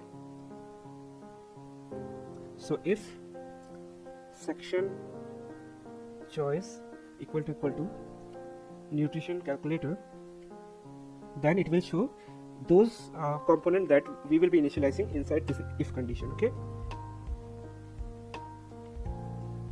let's define for other one also. So if the section choice is diet planner, it will show all the component that we define inside this if condition. Okay, so let's first complete the nutrition calculator. Okay, so the very first thing that we will be showing up here is upload option. Okay, so upload file equal to st.file uploader, and here we will ask choose an image. Okay, and make sure you define all the types, otherwise it will show you will be able to import everything like PDF file, doc file, everything. So I don't want that. I just want to restrict the upload to just few different type of extension, that is JPG, JPEG and PNG. Okay, which is most common image types. Okay, so we are done with uploading. Now what we will be doing, we have to create a variable called image. Okay, now I will tell you what the reason is. So first let's see if upload file is not empty. Okay, what happened? Yeah, so if upload file is not none, then go ahead, show me the image what I have uploaded. Okay, so for that we need to do dot open, and here we have to pass the uploaded file. Okay, so once this is done, we have to set the image into the Streamlit. Okay, so we have opened the image, but we haven't make it visible as of now. So to do so, we have to use st.image, and here we have to pass the image, as well as you can even give caption.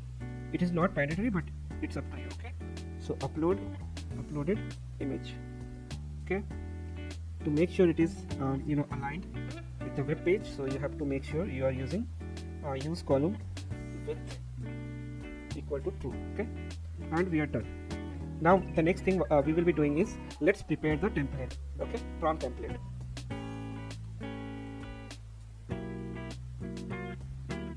Okay, so here we will be defining our prompt template for nutrition. Okay, so input prompt nutrition.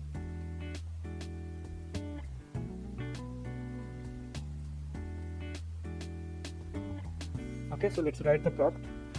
So which will be, you are an expert nutritionist. Okay, as a skilled nutritionist,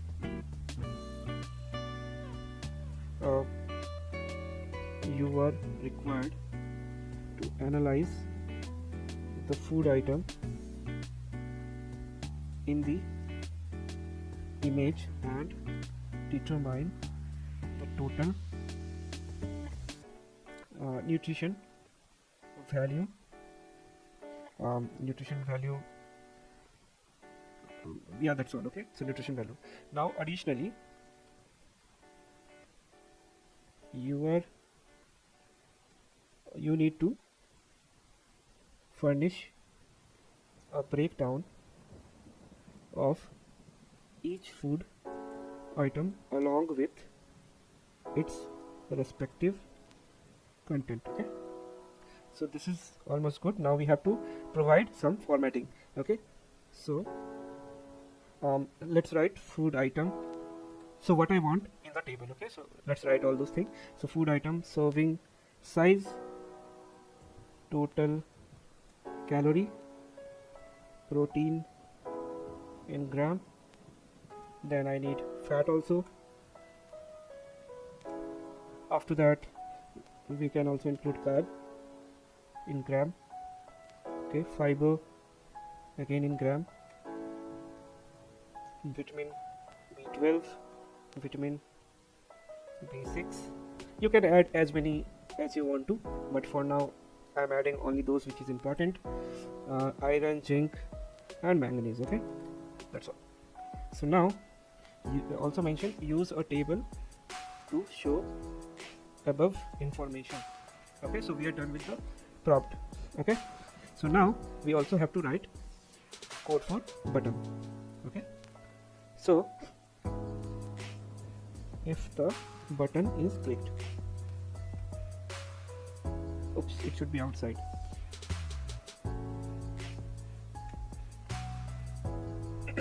Okay, now let's create a button first. So submit equal to st.button.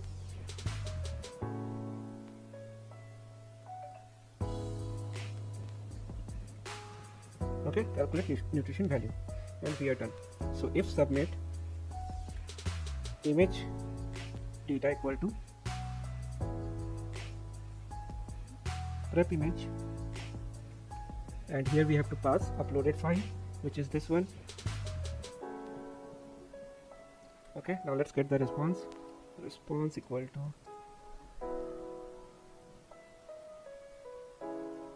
get response nutrition. Okay, now here we have to pass image data as well as the prompt. Okay, and we are done. Now we just have to show the output. Okay,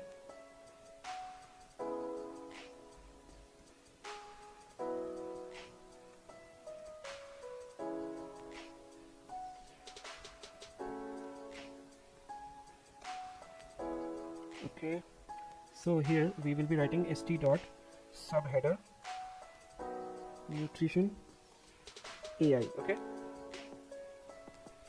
then st dot write the response. So we are done with one of the section, that is nutrition calculator. Now the other part, let's move to the other part, that is diet planner.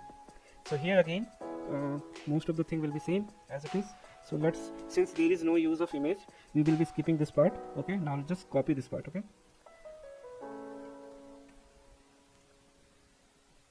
so let's rename it to diet. Okay, now let's modify the prompt. Okay, so you are an expert nutritionist. Okay, so if the input contains list of items like fruit or vegetable, you have to give diet plan and suggest breakfast, lunch with respect to given item. Okay, but what if it just contain calorie count? So in that case we have to handle that query as also. So let's write if the input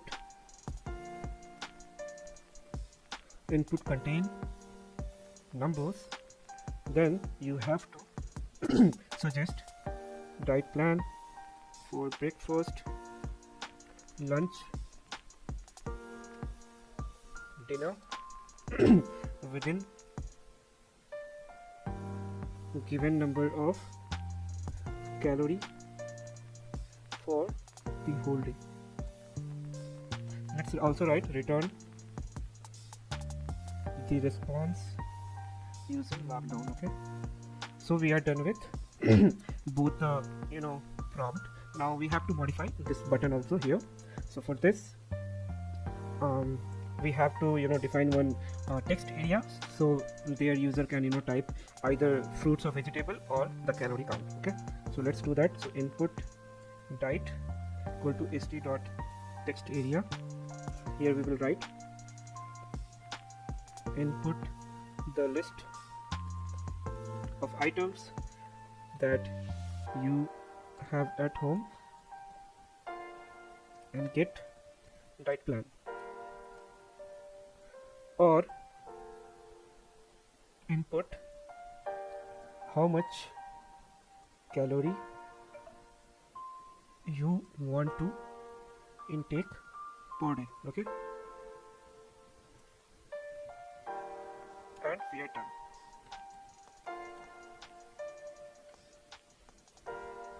Okay, yeah. So other thing that we have to change is submit button. So let's make it submit 1. Okay, and it should be plan my diet. Okay, now if submit 1 button is clicked, we do not need this particular thing, so let's remove this.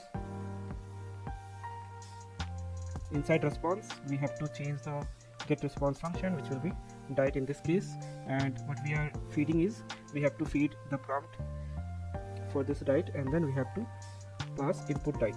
Okay, the input, actual input. Now it should be diet AI. Okay, and response. So we are done with the whole code. Now let's save it and run it and see whether the output that we are getting are correct or not. Okay, okay, so I have saved it. Let's run it. Streamnet. Okay, so let's run this.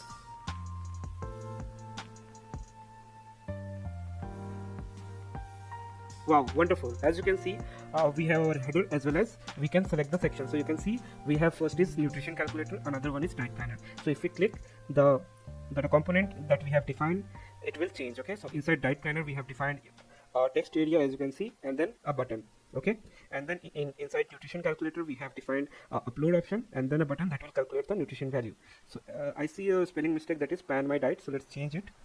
It should be plan. Okay, so now let's refresh it. It will change to plan my diet. Okay, so let's test both of the section, and then let's see how the output is for both the app. So first of all, let's go with nutrition calculator. Here I will upload an image that I usually had a breakfast few days back. Okay, and then let's see whether it gave the response that we are looking for. Okay, so I'll upload the image. So here I have the breakfast. Okay, so you can see the image here. Let's get it uploaded. So you can see I had fish fry, cucumber, and this peas and omelette. Okay, now let's click this calculate nutrition value button. Now let's see how the output look like. Okay, so it's running, as you can see. So since it is image data, it will take some time, like 30 to 40 seconds. Okay,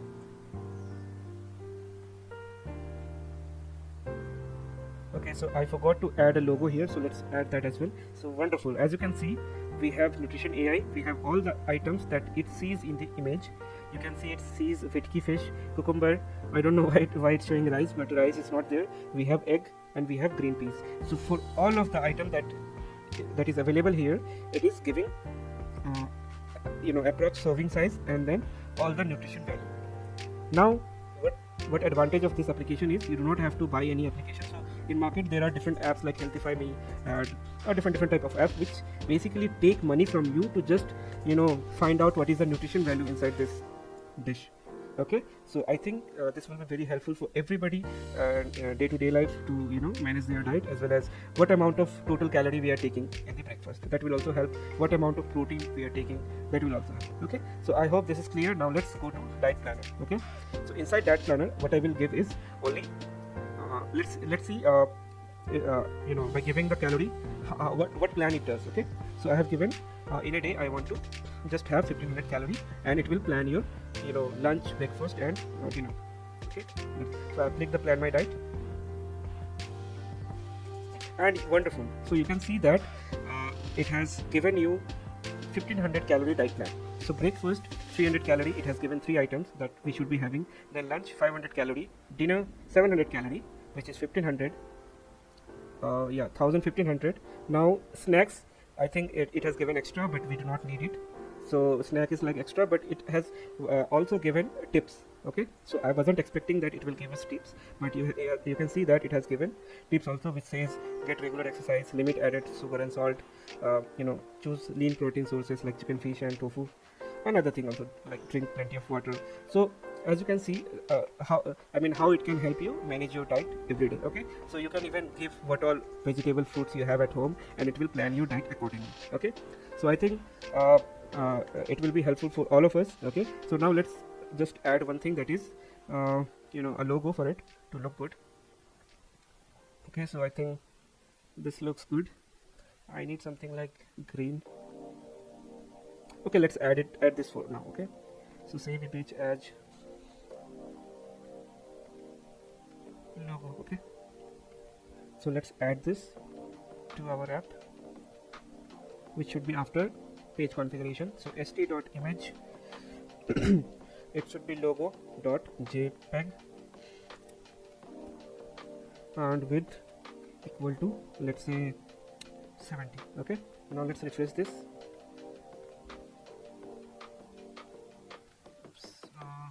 It is logo.jpg, sorry.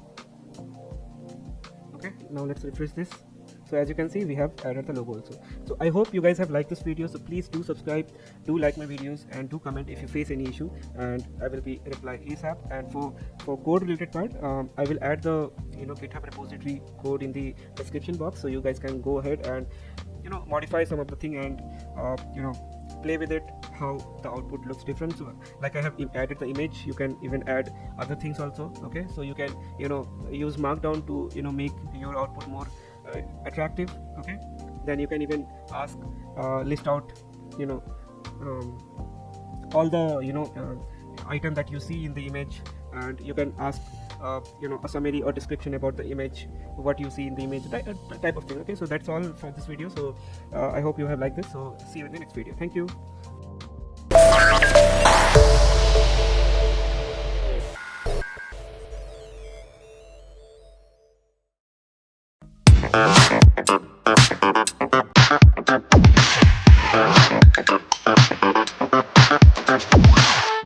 Hello and welcome back to the another exciting journey into the realm of cutting edge technology. Today we have something special that will be like truly groundbreaking to share with you. So this is like a YouTube video transcript summarizer.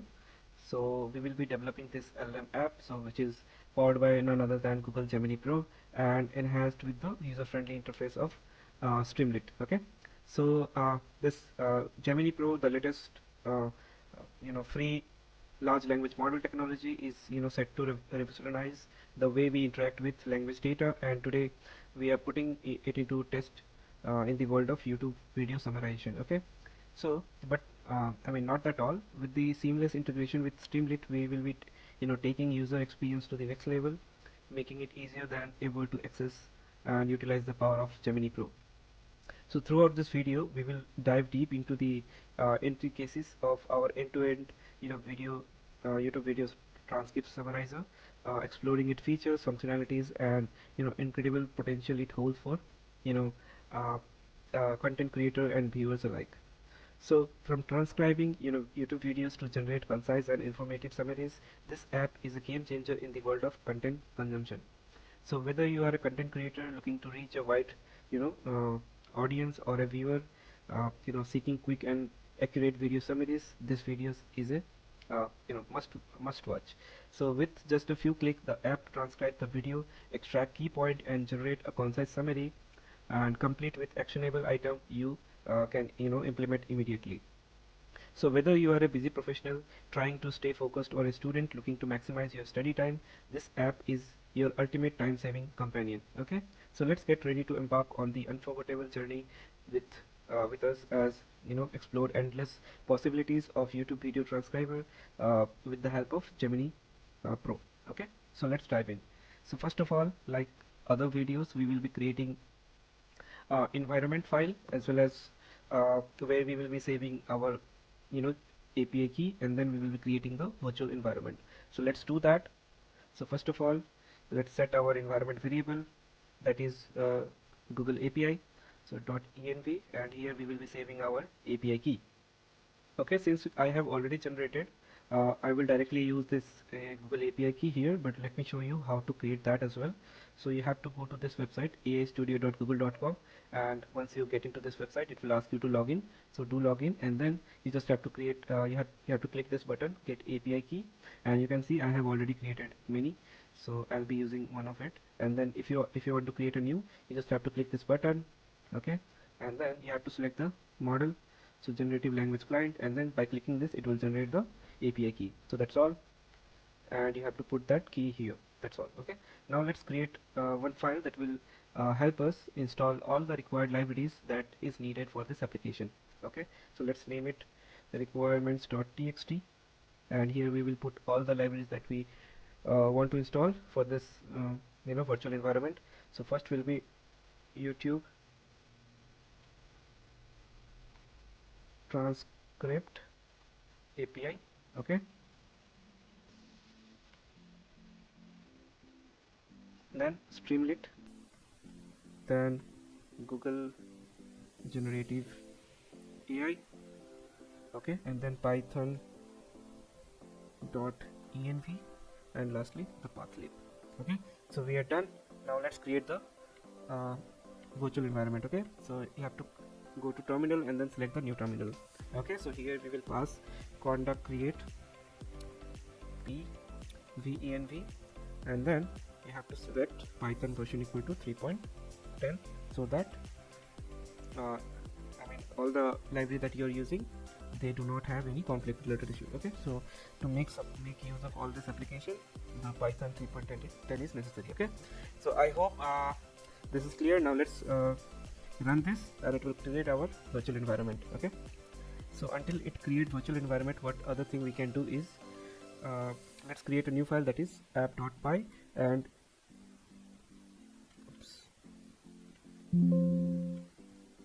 okay, here app.py, where we will be writing the whole code. Okay, so now you can see that the environment has successfully created. Now what we have to do is we have to activate it. Okay, so let's activate this, and then we can start writing the main code. Okay, so let's create a new PowerShell here by clicking that plus button.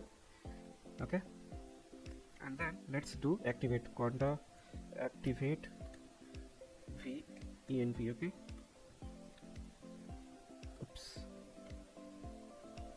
conda activate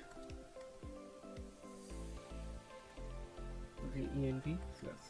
Okay, so it is activated. Now let's install all the required libraries. To do so, pip install our requirements.txt, and it will install all the libraries that is listed here. Okay, so let's run this.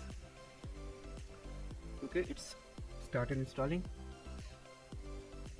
Okay, it will take some 30-40 seconds to install all of the libraries that we have listed here. So let it take. Okay, it is installed. Now let's write the actual code. Okay, so first of all, what we will be doing is we will be importing all the necessary libraries. So import library. Okay, and let's import all of them. So first is import Streamlit as st, then let's import .env. So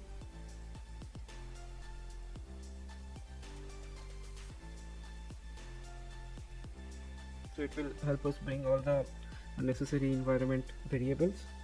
Okay, and after that let's import the generative AI. So import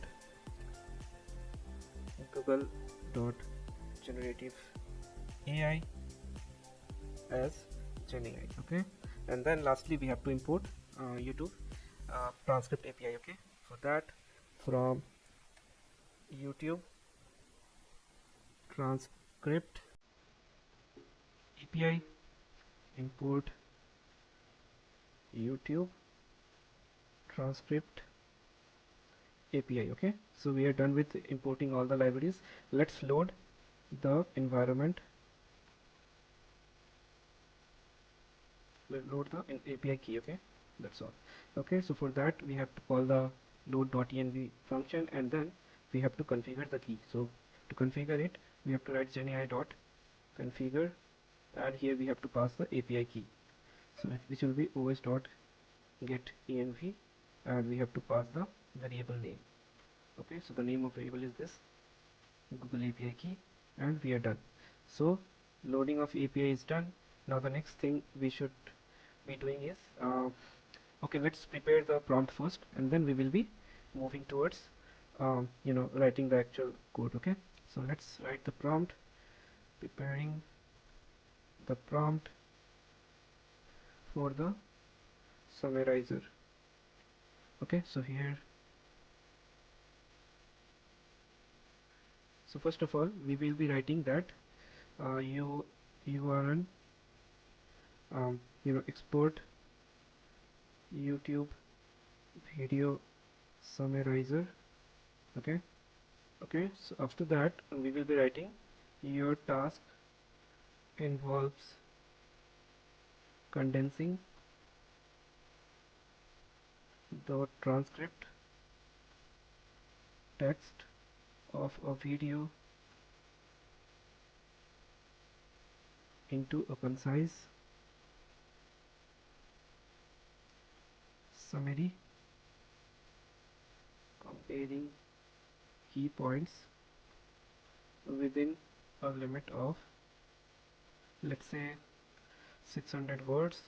Okay, also provide below information: title of the video, then author of the video, and summarize the provided text and extract action items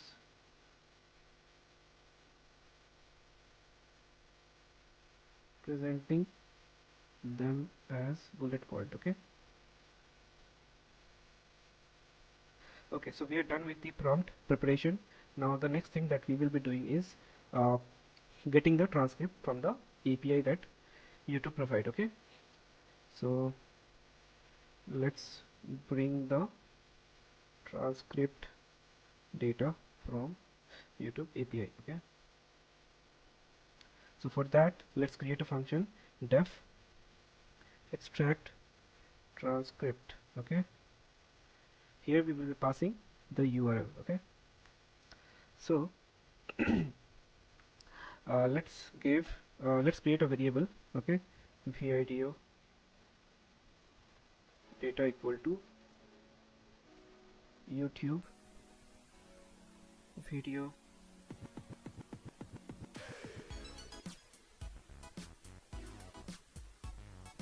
URL dot split. Okay, so we will extract the video ID first. The need is first position item. Okay, now let's bring the transcript data. Okay, transcript data equal to, let's call this API dot get transcript, and here we have to pass the ID. Okay, so let's first create a variable transcript equal to empty string. So for I in transcript data,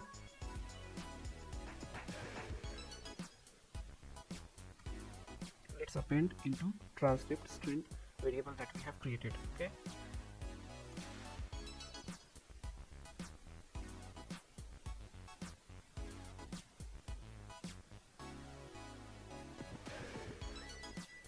okay, so we have done that.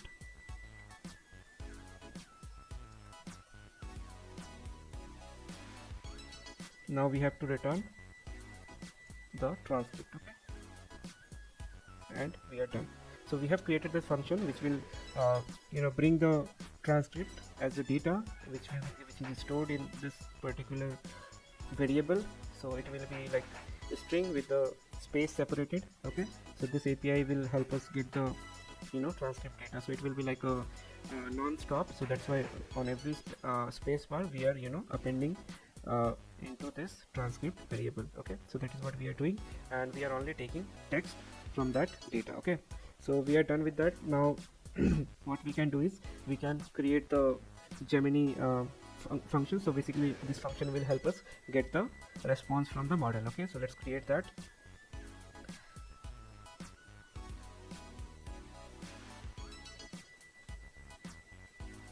Okay, def get response. Here we should be passing transcript comma the prompt. Okay, so the model will be, let's call the generative like Gemini Pro model. So Gen AI dot generative model.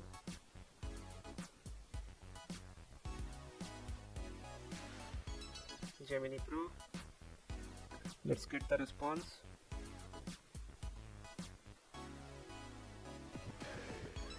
Generate response. So we will be passing prompt as well as transcript. Okay, done. Now next thing is let's return the response. Okay, now let's write the actual Streamlit UI code. Okay,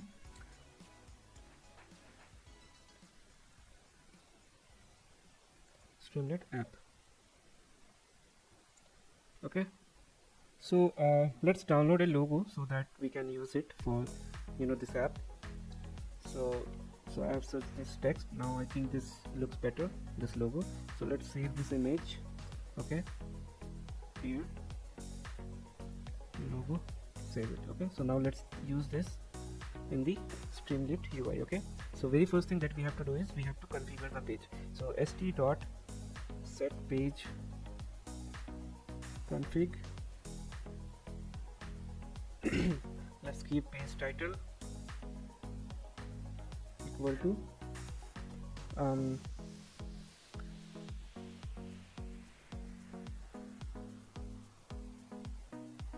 transcriptor. Okay,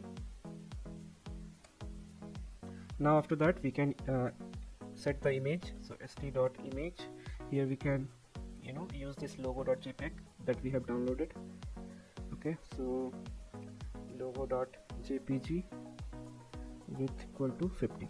Okay, now after that we have to give title. So st.title will be YouTube transcript summarizer. Okay, okay, so title is done. Now we have to take the link, right? So YouTube URL equal to st.text input. Here the user will pass to the YouTube video link. Okay, and then we have to bring the thumbnail of that video as well. So let's bring the thumbnail.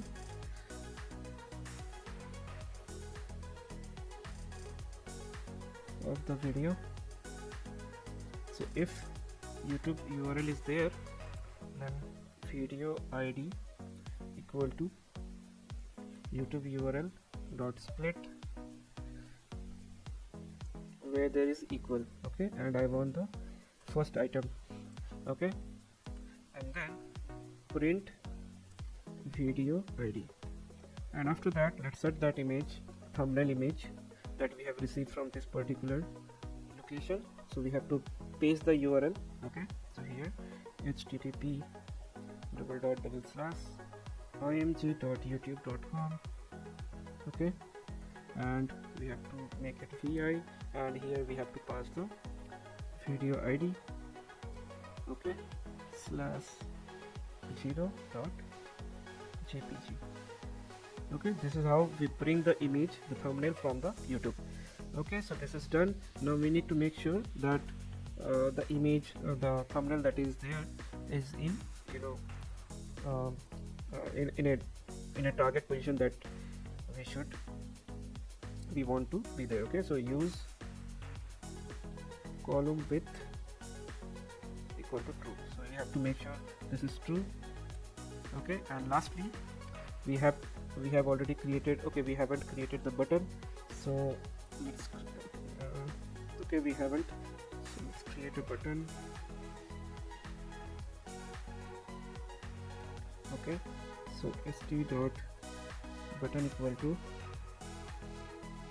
okay, not like this,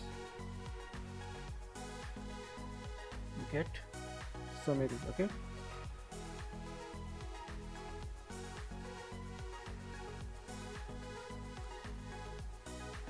so if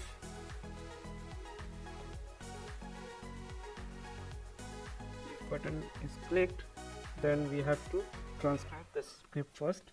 Okay, script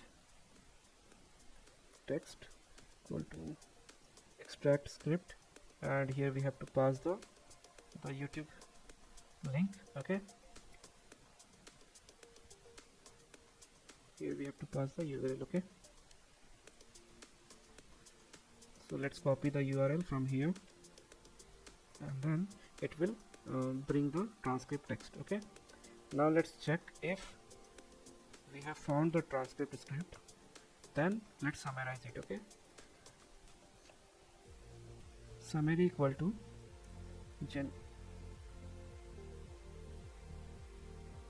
get response,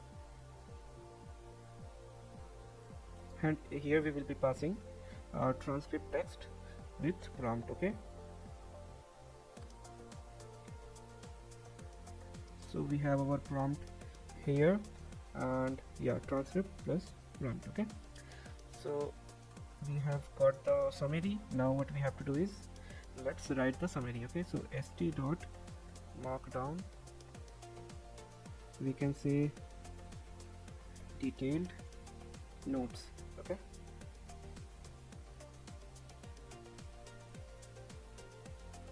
after that st dot write the summary that we have got. Okay, so moreover we are done. Now let's run this and let's see whether we are able to get the summary or not. Okay, so let's write streamlit run app.py. Okay, it's running. So we have some issue, that is, okay, so you can see here there is a spelling mistake. Okay, now let's refresh it again. We do not have to run it again. Okay, OS is not defined. Let's import OS.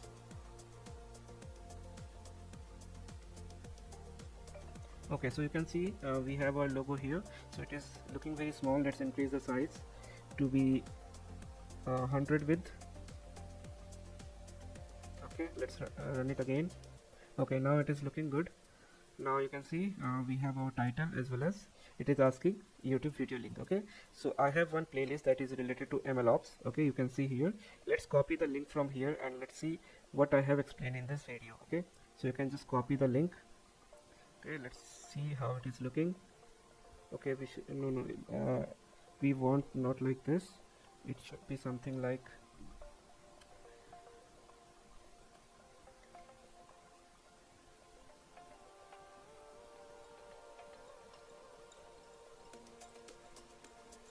so it is loading. I don't know why it is taking time. Okay, let's open it in private. I'm working as backend developer. Okay, so let's paste the URL here.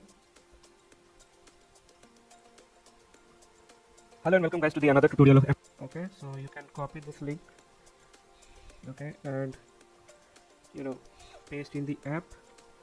Let's paste it. Now click get summary. Okay, so here we are getting some issues. Name, this is not defined. Okay, so let's fix that. Yeah, it should be small u. Okay, now let's click the paste the URL. Now click get summary. Now it will show us thumbnail and then other responses. Okay, so I have some issues. No attribute, generate response. Okay, let's see this issue.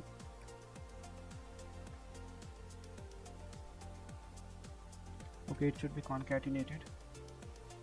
Okay, now this should run. Let's refresh it again. Paste the URL. Again we have some issues.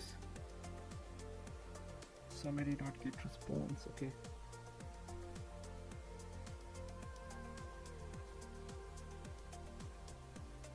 let's remove plus from here. Okay, I think the issue is here. Okay, it should be generate content. Okay, now it should be st. Let's save it and let's rerun it again. Okay,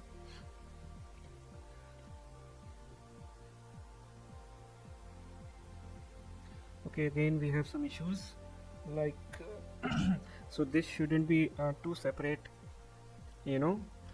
variable. It should be included like this, or even you can pass like this. Okay, as a list.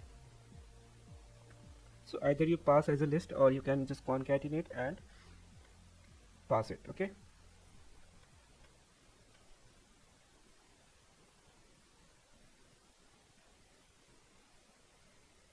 so it's running.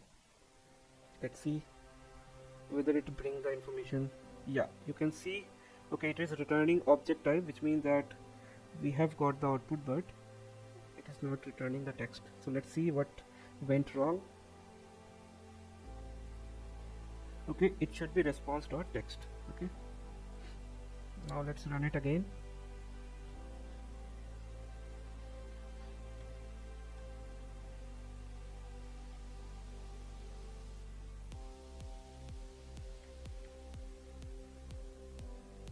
Okay, it's running. Let's see.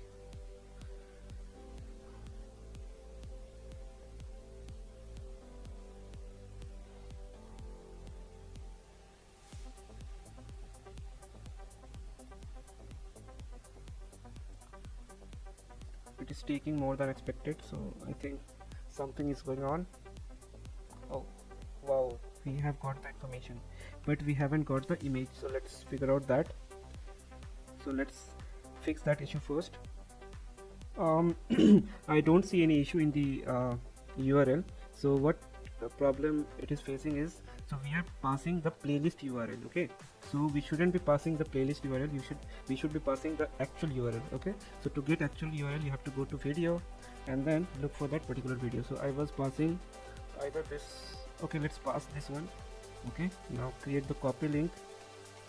Where is copy link? Yeah, copy link. Okay, now if you paste here, you can see this is what actually it is needed. Okay, so now let's copy this and let's paste this into the application that we have created. Okay, so let's run this again. Okay, let's create a new terminal. Okay, streamlit run app.py. Okay,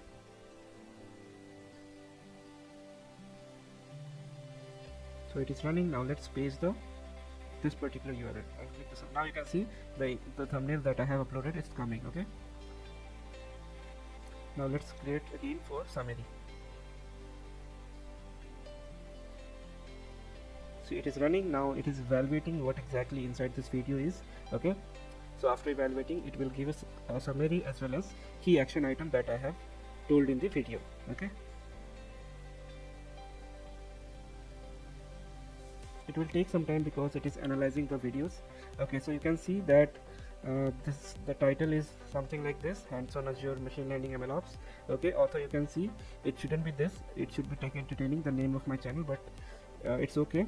Now you can see this is what summary of the video that I have created: getting started with MLOps, then creating the resource group, ML workspace, and then understanding the key concept like workspace, experiment, trend model.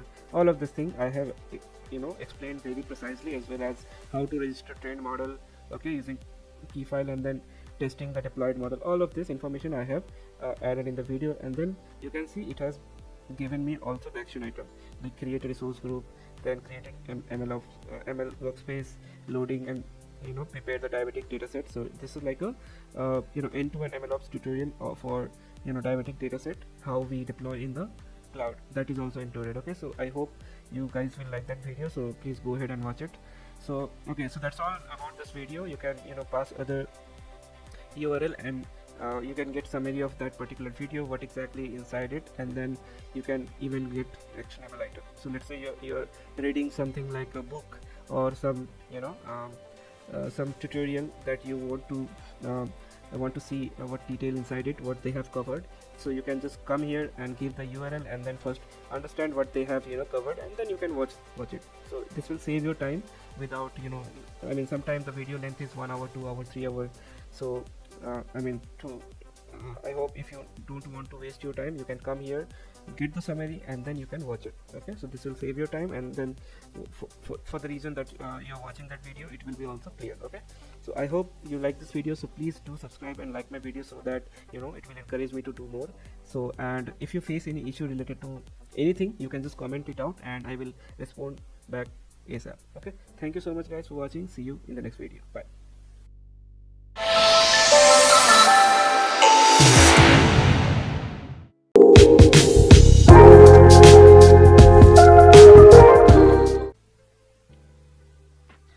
Hello everyone and welcome to today's video. Today we will be diving into the world of chat application using Gemini, Streamlit and LangChain framework. But before we jump into the code, let's understand Streamlit and LangChain are. So Streamlit is a powerful Python application, or you can say even library, that allow us to create interactive web application with ease. So whether you are a data scientist, machine learning engineer or developer, Streamlit simplifies the process of building and sharing your ideas with beautiful interactive interface. So with Streamlit, you can transform your Python script into interactive web app in just a few lines of code, and making it perfect for prototyping and showcasing your project. Okay, so I hope the use of Streamlit is clear. Now let's move to LangChain. So LangChain is a platform that leverages the power of natural language processing to enable developer to build intelligent chatbot and conversational interface. So with LangChain, you can easily integrate advanced NLP model into your application, allowing them to understand and respond to natural language input with human-like accuracy. So whether you are building a customer support chatbot, a virtual assistant, or language transition service, LangChain is here to provide the tools and infrastructure we need to create powerful conversational experience. So what exactly chat app? So a chat app is like a short for chat application is a software application that allow user to communicate with each other in real time. So whether it's through text messages, voice call or voice chat, chat app enable people to connect and communicate with each other regardless of their uh, location or tools or devices they're using. So from casual conversation with friends to professional meeting with colleagues, chat app has become an integral part of our daily life. Now that we have understand the tools and concepts involved, let's dive into building our chat app using Gemini, Streamlit and LangChain. So in this demo, we will be creating a chat app that answer question based on the PDF document that we will be uploading. So we will leverage Streamlit to create user interface, LangChain for natural language processing, and Gemini for seamless integration. Okay, so let's dive into the code. So I am using VS Code. You can even use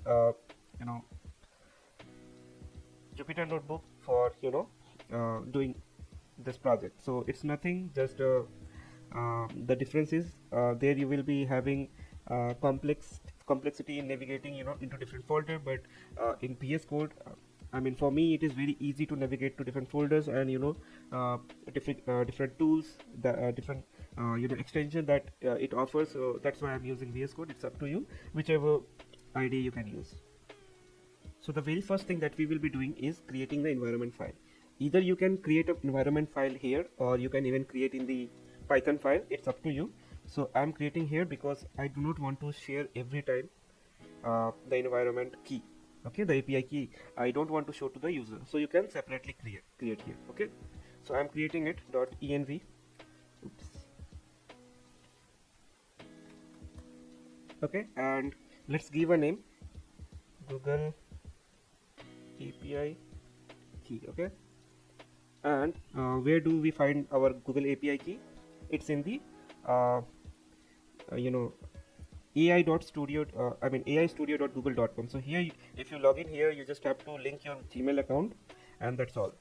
After logging, you have to click this get API key, and here you can see all the APIs which you have created or you will be creating. Okay, so let's create a new API key. So by clicking this button, you will have the pop-up coming, and here you have to give select the project. So it is generative language client. So just now click generate API key. Okay, so here we will get the key. Now you just copy it. Okay, and that's all. That is what you have to do. So this is your key. Okay, and now save it. So after saving it, next thing we have to do is we have to create requirements.txt file for installing all the library that we have to use in this project. Okay, so let's do that as well. Requirements.txt. Okay, so here what we need Streamlit. Okay, then Google generative AI. Okay, and then python.env. Then we need langchain, then pypdf2, chroma db, 5 CPU, and lastly langchain Google Gemini. Now we are done. So let me explain what all these library will do. So Streamlit, like I told you, a Python library for building interactive web application with simple Python script. Okay, then we have Google generative AI. So this library is a collection of Python modules for utilizing Google generative AI modules and tools. Then we have python.net. So a Python library for managing environment variable from .env file in local deployment. Okay, then we have langchain again. So it's a Python library for development of language processing capabilities. So for that we are using langchain. Then we have pypdf2. So it's a Python library for working with PDF file, allowing manipulations, merging, splitting, and more. Then we have chroma db. So it's a you can even say it helps us in accessing or interacting with Chrome browser local database. Okay, then we have 5 CPUs. So 5 CPU is like a efficient similarity search and clustering of dense vector using Facebook Files library. Okay, and this since we are running locally, so that's why I am using CPU version. Then lastly we have langchain Google Gemini.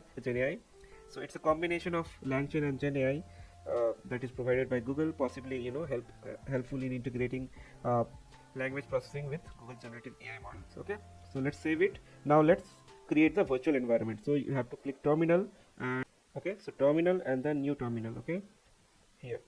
So you can see that we have opened the new terminal, and what we have to do is we need to create a virtual environment. Why virtual environment? Because I don't want my base environment to get affected. Okay, and so the best practice is to create a new environment and then do all the experimentation there. Okay, so for that reason we are creating a new virtual environment. So let's use conda create command to create the virtual environment, and then after that we will be installing all this library. Okay, so let's do that. So conda create pvnv, and then we need to use Python version 3.10, because all the support for these library are if it is less than 3.9, it will won't support. So that's why we are using Python 3.10, because there will be no conflict related issues. So that's why 3.10. Okay, and let's pass y argument, because it will ask you whether to go ahead or not. So that's why you can pass -y, and it will get installed, and you can see here a folder has been created. So that means that it has been successfully created. Okay, now what we need to do is we need to activate this conda environment. Okay, for that what we have to write, conda activate the env / okay, and you are done. So that is happening because we need to restart the terminal. Okay, so let's create a new terminal. Now let's write conda activate env / okay. So you can see it is activated. Now what we have to do is we have to install all these libraries. So for that, pip install r. So you are giving reading access. So requirements.txt. Okay, now it will install all the necessary libraries. Okay, so until then what we can do is we can create a new Python file. Let's give a name app.py. Okay, so let it get installed. So until then we can start working on all the necessary libraries that we will be using for it. Okay, so for first will be Streamlit. So importing all the necessary libraries. Okay, so first will be import streamlit as st. Okay, then from ipdf2 import pdf reader. Okay, next will be recursive characters text splitter. So from langchain dot text splitter import recursive character text splitter. Okay, I think there was some issue. Okay, we'll see that later, but moreover all the necessary libraries are installed.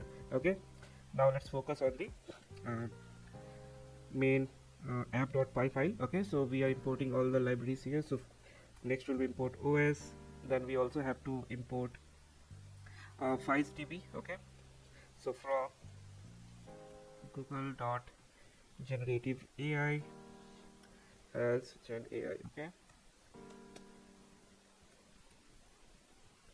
then we have to import from langchain google underscore gen ai import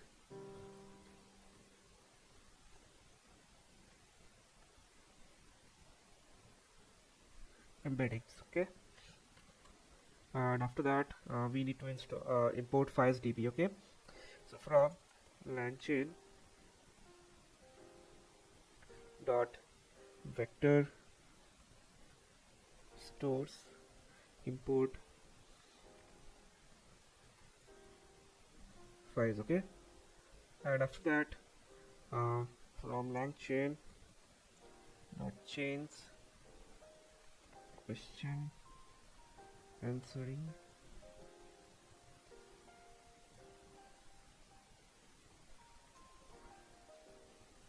load qa chain. Then we have to also import prompt template. So from langchain dot prompts import prompt template. Okay, so moreover we are done. Lastly we'll import python.env to load our environment file that we have created, the API key. Okay, so from .env import load .env. Okay, so moreover we are done, and later on if anything is necessary we'll import that later on. Okay, now very first thing that we will be doing is we will be importing our API key. Okay, so load the API key. So load dot environment file os dot get env, or we can even do this way. So gen ai dot configure, and here we have to pass API key equal to os dot get env, and here you can pass the name of the variable which was Google API key. Okay, so you can see, so the loading part is done. Okay, now next thing we will be doing is let's create a function that will help us read the PDF text. Okay, so creating a function for reading PDF file. Okay, so def read PDF. Okay, here we will pass the PDF. So text equal to, and for PDF in PDF let's name it file.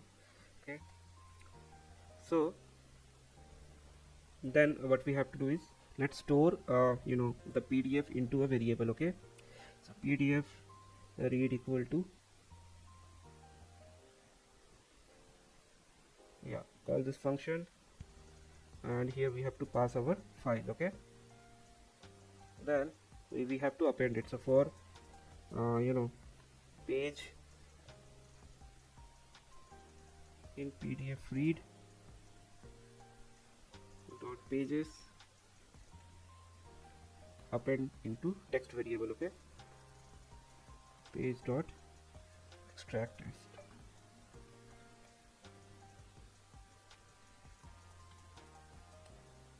Now lastly we have to return the text. So what's happening here is, let me explain before going to the another function.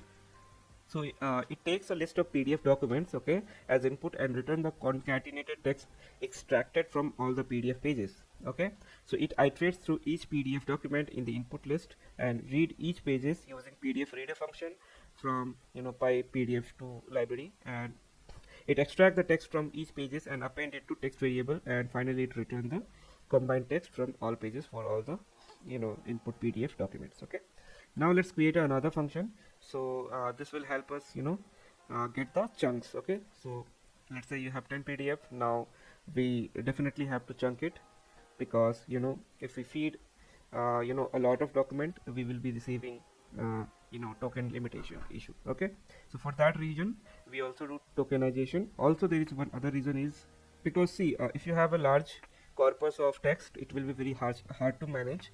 And let's say if you have smaller segment of original document, it will be very easy, as well as very easy in processing and doing analysis. Okay, that's the reason of splitting.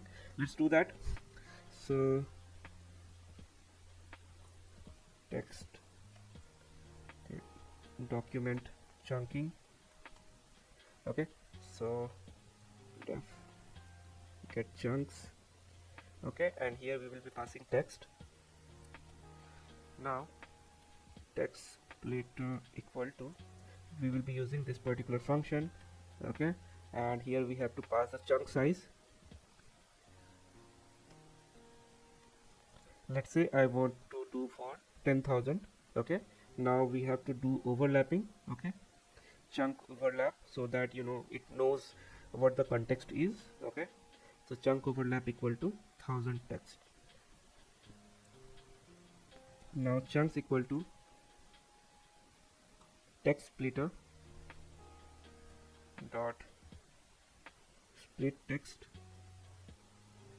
and here you have to pass the text. Okay, and what we have to return, we have to return the chunks that we have created here.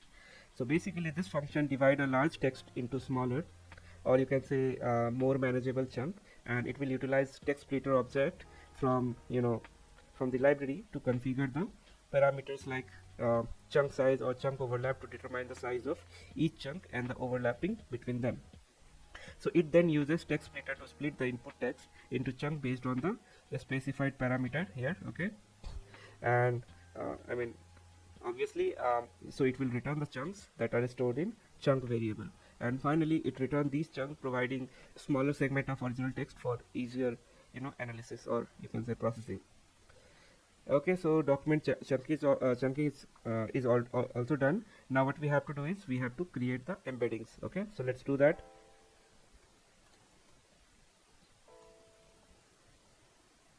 Create embedding store. Okay, so let's create a function.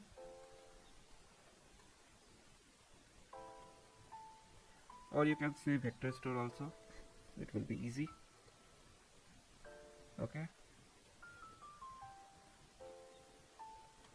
so the very first thing that we have to do is, we have to call the generative AI embeddings. Okay, this will help us get the embedding for the given text. Okay, so here what we have to define is, we have to define the model, which is which will be like models slash embedding 001. Okay, you can find this in previous video. I have explained all the models that Google is providing, and embedding 001 is one of it. Okay, and now let's create a vector store. Okay, before creating vector store, we have to store this embedding. Let's name it embedding only. Okay, so we have stored the embedding. Now let's create the vector store dot from texts. Okay, text chunk that we are getting from here, and we have to also pass the embedding. Okay, so embeddings equal to embeddings. Okay, now what we have to do is, let's save this vector. Okay, so vector store equal to okay dot save save local, okay, because we want to locally save it, files index, and we are done. Okay, so we have created this function to basically uh, you know create a vector store from the collection of text chunk. Okay, so let me break it down. So first of all, it uses Google generative AI embedding model. uh, so we have instantiated here with the specific model this, okay, and then it utilizes the FIAS library, a library for efficient similarity search and clustering of dense vectors. Okay, and later on this the from text method is invoked on the FIAS object, passing the text chunk as input along with the embedding obtained from the Google generative AI model, and the resulting vector store is obtained and assigned to vectors 2. Okay, and then finally we are calling save local method to save it locally with the name FIAS index. So in summary, this function take the chunks, generate embedding, and construct a vector store, and then save it to locally. Okay, and this vector store could then be used for efficient similarity search, or you can say even clustering of the text chunk based on other semantic on the semantic similarities. Okay, so this is done. Now what we have to do is let's create a function which will help us you know uh, like creating a conversational chain. Okay, so let's do that.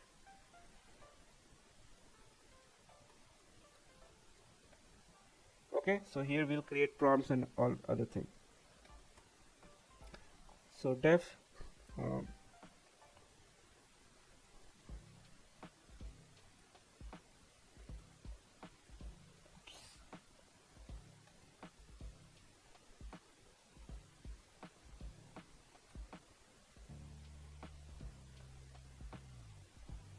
okay, here we have to pass nothing because we will be just calling inside.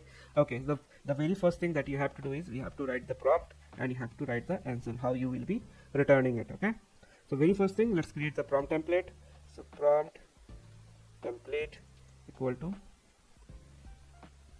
multi-line comment. Okay, now inside it uh, let's write the template, okay, for the prompt, how you should be uh, taking care of all the prompts.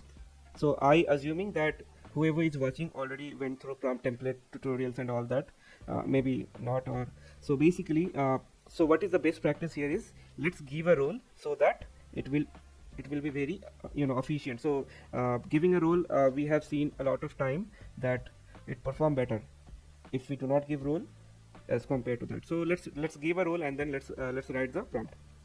So I am giving your role is to be meticulous researcher. Okay, and answer the questions using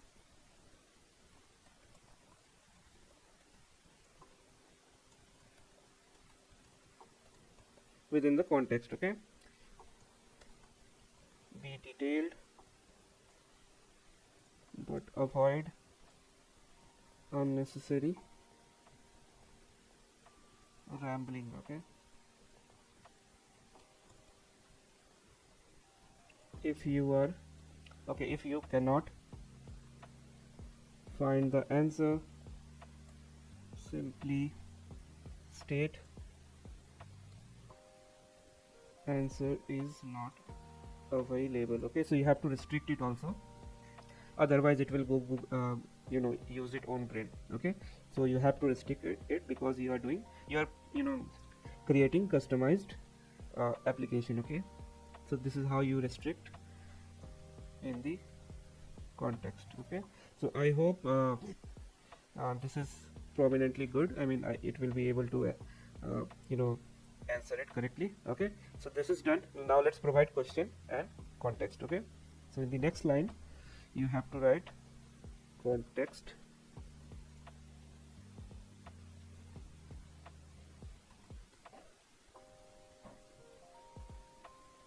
Okay, and then question.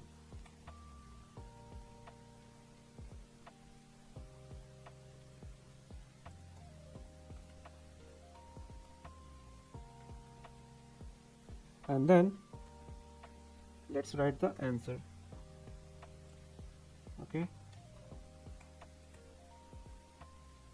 Okay, now we have to end the comment here. Okay, not here, post answer. Now so let's call the chat module. Okay, so model equal to, so we will use chat. Okay, I haven't imported it, let's import that. Okay, so from LangChain app Google Gen AI import chat Google generative AI. Okay, we are done. Let's call this. And here what we have to pass is, we have to pass few details, which is like model and temperature. So you can go ahead and you could add as many as possible, but for this project I am adding only model as well as temperature. Okay, so model will be Gemini Pro, and let's give a temperature to be 0.3.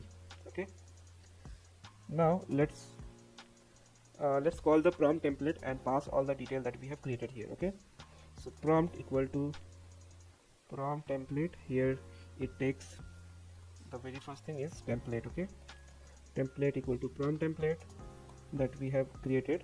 Okay, and we have to give input variables to this prompt. Okay, and that will be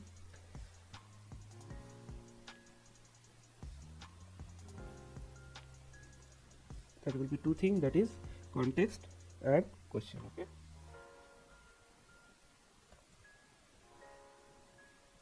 and we are done.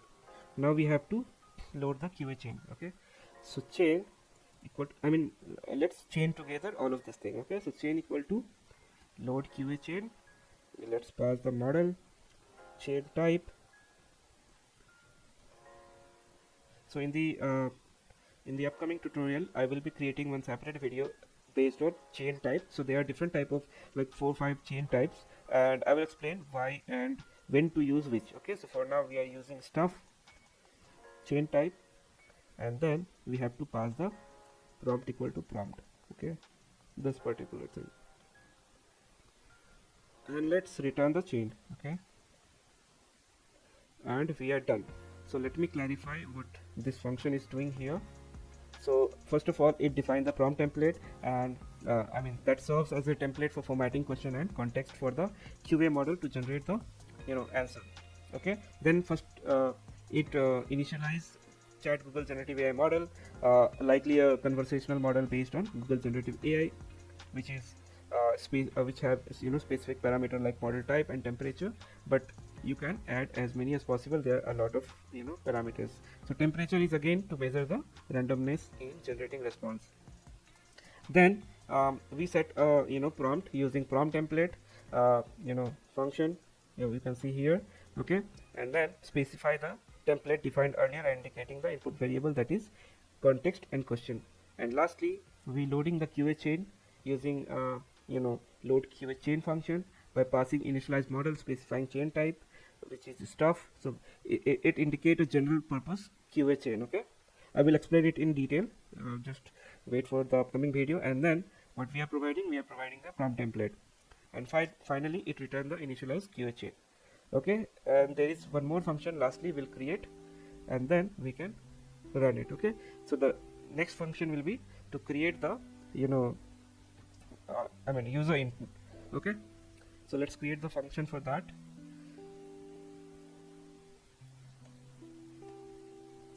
Processing user input. Okay, so def user input user query. Okay,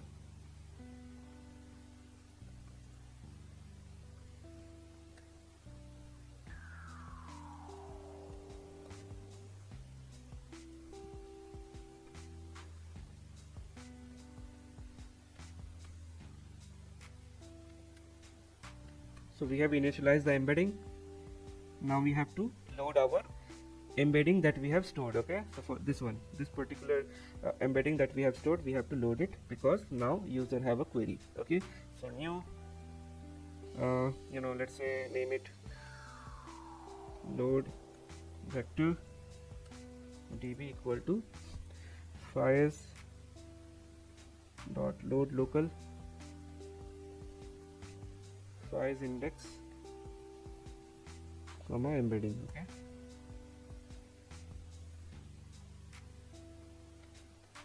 so we have loaded the files index that we have stored earlier. Now the next thing we have to do is we have to do the similarity search based on the database and the user query. So let's name it docs equal to load vector db dot do similarity search, and here we will pass the user query. Okay, now let's call the conversational chain pdf. Okay,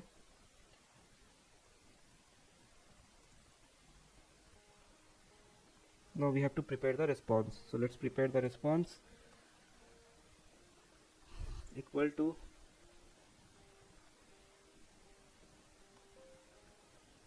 so we have to pass the input document here in the dictionary, input documents. Okay, it should be docs that we have loaded. So we are basically we are so the extracted similarity search that we have here in the docs, we are pre-processing that. Okay, based on the question. So question, which is our user query. Okay, and then what we want is we want to return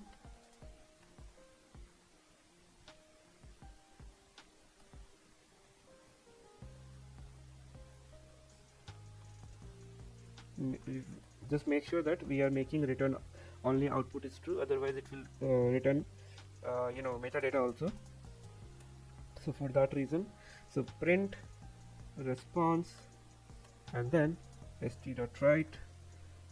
So basically this is like a streamlit method. Okay, so we are saying just write response, or you can say even AI. Okay, AI response, which is response output text. Okay, so it is stored in output text.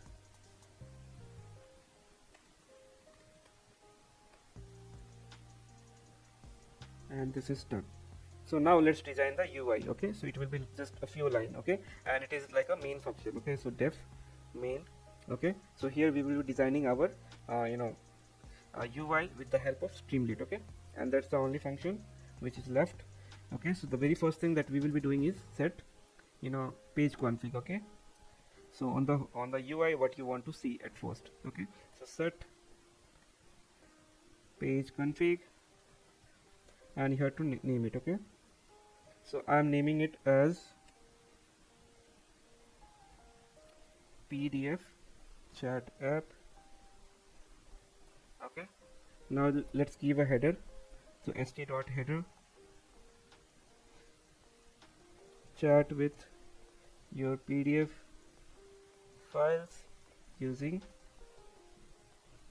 Google Gemini Pro. Okay, so we have given the header also. So let's ask the user what is the question you have. Okay, so user query equal to st dot, so text input is like a input field where the user will be passing the question. Okay, text input ask question for the PDF file. Okay, now we have our user query also ready. Okay, so if user query user input user query. Okay, After that, let's create a sidebar just like this. Okay, so it will have the name of the page here, so that it will be name of the page, and then upload button, everything will be on the left side. Okay, so for that reason we are creating that. You can even create in the middle, but it's up to you. So with st dot sidebar, st dot title, let's say name it menu,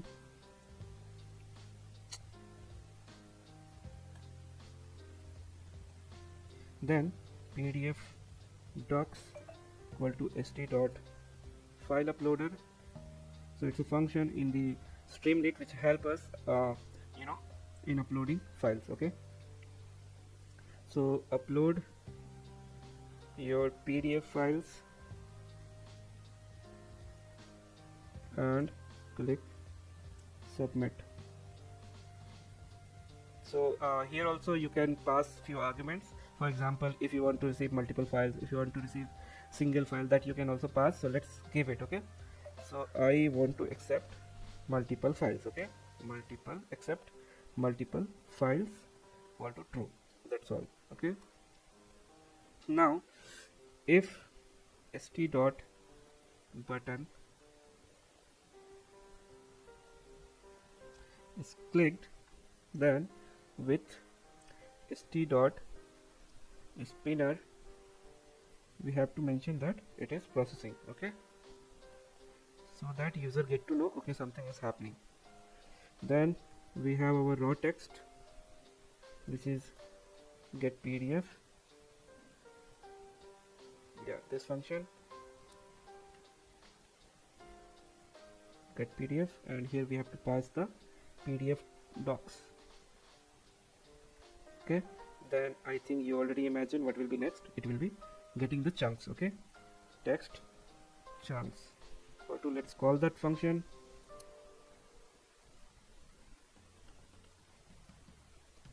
And here we have to pass all the raw text.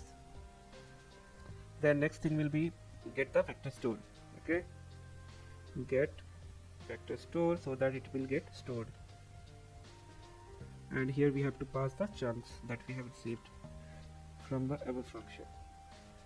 Then st dot success saying processing done. Okay, so that's all we have to do. Now let's call it. Okay, if name equal to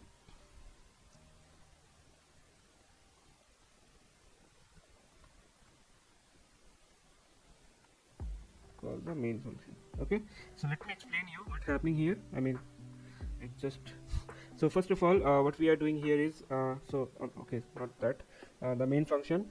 So first of all, we are setting the configuration of Streamlit page to be titled as PDF chat app.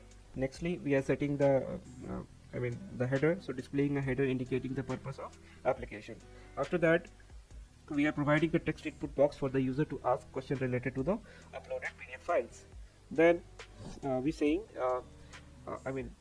we are writing if condition, so it will check if the question is entered. Okay, only then it will proceed. After that, here actually so here we are defining a sidebar section for additional good looking purpose.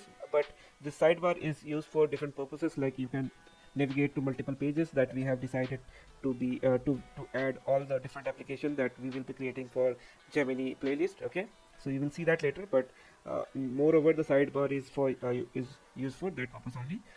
After that, we have menu. Okay, so which will display the title for the sidebar section. Then we are providing upload widget for user to upload the multiple PDF files, and we are checking if the user has clicked the submit and process button. If it is, then it will go for spinner indicating that processing is underway. And after that, we are extracting the text from the uploaded PDF file using the get PDF function. And then after that, we are creating the vector stores and then displaying the success. Okay, that's all. I mean, get chunk, all this is there, but moreover we are done. Okay, so this is what our project is. Now to run this, what we have to do is we have to run Streamlit. Okay, So let's do that. So create a new terminal. Okay, so the command is streamlit run app.py. Okay, so that's all. Okay, so you can see we have some errors, so let's fix all this error. So it is saying that from Google.generative AI. Okay, it should be import, not from. Okay, so let's go to the app. Okay, now let's save it. We have to run this again, so let's close it and let's run this.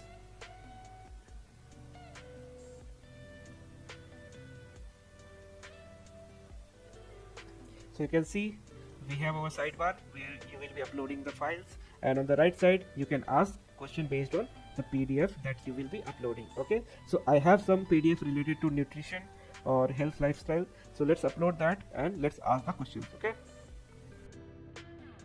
so like I told you, we have option to upload multiple file as well as single file. Okay, so I have these many nutrition document as a PDF file, so I'll share all of them, also the code, so you can have check all this. So you can see all of them can be imported. Okay, now let's, so I mean, without wasting time, I will just go through one file, that is nutrition and diet. Let's import that. Okay, you have to clear all the files first and then upload a file and click submit. So what it will do, remember, it will create the vectors. Okay, and then it will store. So you can see the location of the file. You will have one files index folder where you will have the pickle file as well as files file. Okay, so now what you can do is we can ask question. Okay, so let's ask what is BMI. Okay, so it will take some time, a few seconds, and then it will return the answer. Okay,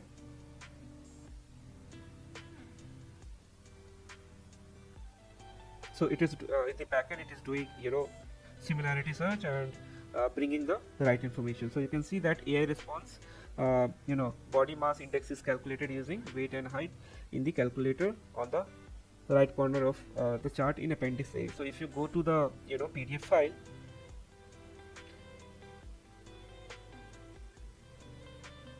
and you can open the PDF file. Here the PDF file is, and what it is saying, appendix A. Okay, let's go to appendix A.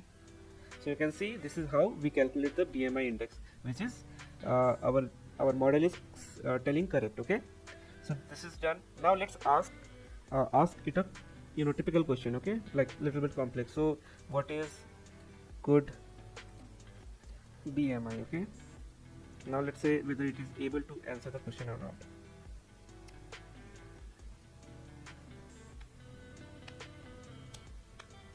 So it is saying that the normal BMI is between 18.5 and 25, although up to 28 is acceptable for a person over age 50. Okay, so this is what it is saying, that this should be in between this for a age over 50. Okay, so I think now you know how to create this type of app using Gemini API. Okay, and you can try out different thing, you can try out different PDF. Okay, and and this is how we gonna use the API to solve our day-to-day problem. Okay, now what you able to do is you can upload a data or you can say a research paper, and you can even ask question based on that and it will answer you. Okay, like for example, give me a summary of this research paper, or for example give me summary of the PDF of the file, let's say whether it is able to answer or not. So it will give you a summary like that. Okay, so this type of thing you can easily do with Gemini API, and the model is currently up day-to-day upgrading, so it will be very good in coming days. Okay, so you can see that it is talking about some comprehensive guide to nutrition and diet, guide to touch upon eating, obesity, daily energy. So you can see, right, I mean, how easily it has explained us the summary of that given PDF. Okay, and you can even try out with different PDF whether it is answering good or not. So do comment whether it is any useful for you, as well as whether it is answering good or not. If it is not answering efficiently, you can play with temperature. Okay, and there is other different type of argument also, so you can play with it, and by doing so you will get to know how to make our model more efficient, and so that it can answer you accurately. Okay, so I hope you guys have liked this video. So please do subscribe, like, and if you have any problem in configuring anything, you can just drop a comment. I will respond ASAP. Okay, so thank you guys, see you in the next video.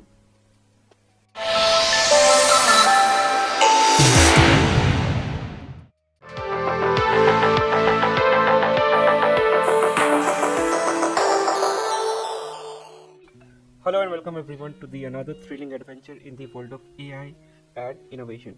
So today I am incredibly excited to invite you on a journey with me as we explore the limitless possibilities of Gemini Pro. So the latest breakthrough in free LLM technology. So in this video we will be developing an end-to-end project focusing on multi-language invoice extractor. So imagine effortlessly extracting the data from invoices in multiple languages and streamline financial purposes with unparalleled efficiency. So throughout this video I'll be guiding you through every step of the process from the initial setup to the final implementation. So together we will harness the power of Gemini Pro model to showcase its versatility and effectiveness in real world application. So whether you are a seasoned developer or a data scientist or a developer looking to expand your skill set or a curious enthusiast eager to explore the world of AI, this project has something for everyone. So don't miss out on exciting edge exploration into the future of AI technology and join me on this exciting journey, and let's unlock the full potential of Gemini Pro together. So not only this project, but there will be a lot of projects that I will be uploading in this few days. So please be be part of this journey. Okay, so let me give you a glimpse of what invoice extractor is, then we can get started with the code. So the invoice extractor, which we will be developing through Gemini Pro technology, can have application in various industries and business process where invoice processing is essential. So some common areas can be like financial accounting. So it will help automating invoice data extraction, can significantly streamline accounting processes, reducing manual errors and improving efficiency in tasks such as accounts payable and receivable. Then we have logistics and supply chain management. So invoice extraction can facilitate smooth inventory management and order processing by automatically recording transactions and updating inventory levels. Then in procurement, extracting data from invoices help streamline procurement processes by automating capturing important information such as vendor detail, purchase order and payment term. And let me tell you one more example, that is legal and compliances. So in industries with regulatory requirements stringent such as healthcare and finance, the accurate and efficient invoice processing is crucial for compliance with legal and auditing standards. So overall, the invoice extractor developed using this technology will offer versatile solution that can be tailored to meet the specific need of various industries and businesses to function properly and with less human effort. Okay, so that's the advantages and applications for this type of application. So let's move into deploying the project. Okay, so the very first thing we will be doing is creating a virtual environment and then installing the library that is needed. Okay, so the very first thing, let's create an environment file. Okay, where we will be storing the API key. Okay, so I have already generated API key for this project, but you can go to Google AI Studio to create your own. So I can show you. So just to visit this website, AI Studio google.com, and then just click get API key and you will come here. So after coming to this page, just click create API key, and then you just have to select the project. So you have to select generate language client, and then it will give you the API key. Okay, so by clicking it, it will generate the API key and it will be listed here. So since I have already created, I'm not creating it. Okay, as you can see, I have added the environment. Now let's create the requirements.txt file. Okay, so here we will have all the necessary libraries that we will be using for this project. So Streamlit, Google Generative AI, Python.env, LangChain, PyPDF2 and ChromaDB. Okay, so we are done with requirements file. So now let's create the virtual environment. So to create the virtual environment, you have to go to terminal and click the new terminal, and here we will be writing the conda create command. Okay, so conda create env, and the version we should be using is 3.10 because it has all the capabilities to work with these all libraries. Okay, so let's do that and give a argument -y. Okay, so it will take like 10-20 seconds to install all the necessary things.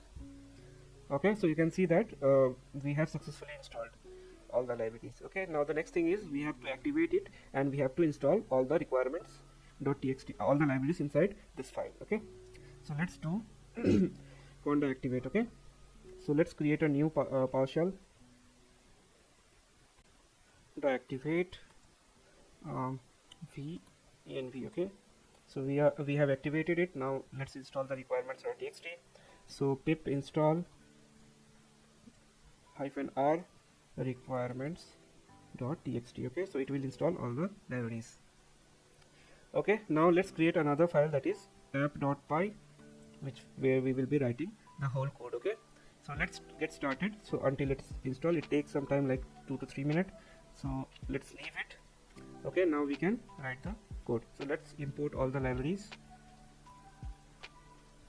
Okay, so the first thing that we need is import st.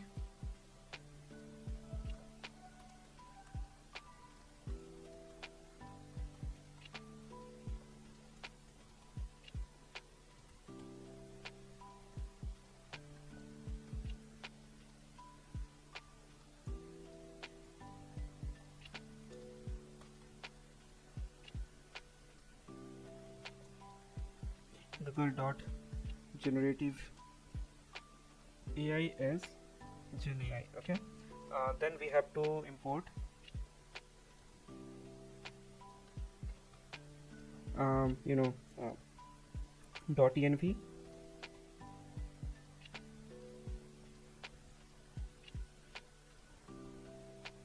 Okay, so we'll keep on adding other libraries as needed. So for now, let's load our API key. Load the GenAI API key and connect. Okay, so to load it, what we can do is we have to call this function load.env, and it will load all the file. Now what we have to do is we have to configure the GenAI key. Okay, so GenAI.configure, and here we have to pass the API key that we have for Gemini. Okay, so os.getEnv, we have to pass the variable name. Okay, so variable name is Google API key. Okay, so our connection has been stabilized, and we are passing our API key that we have generated from the previous step. Okay, so now the next thing is how to get response from the Gemini model. So for that, let's create a function for it. Okay, so creating a function to get response from Gemini. Okay, so for that, let's create def get response, and here we can pass input, and this time we have to pass the invoices also, right? So input plus prompt for invoice, let's see that later on. Prompt, okay, yeah, let's see the image later on. So model equal to GenAI dot generative model. Here we have to pass vision model. So you remember, for handling input like images, we have to use Gemini Pro Vision. So let me show you where this model is visible. So as you can see, for now it is showing Gemini 1 Pro only. So to get the other model, you have to create new free from prompt. Okay, so here you can even attach image also. So you can see in the model section you have Pro Vision model as well. So if you select that, the image will be auto enabled. Okay, so that is what Pro Vision model is. So let's use that Gemini Pro Vision. Okay, now the response should have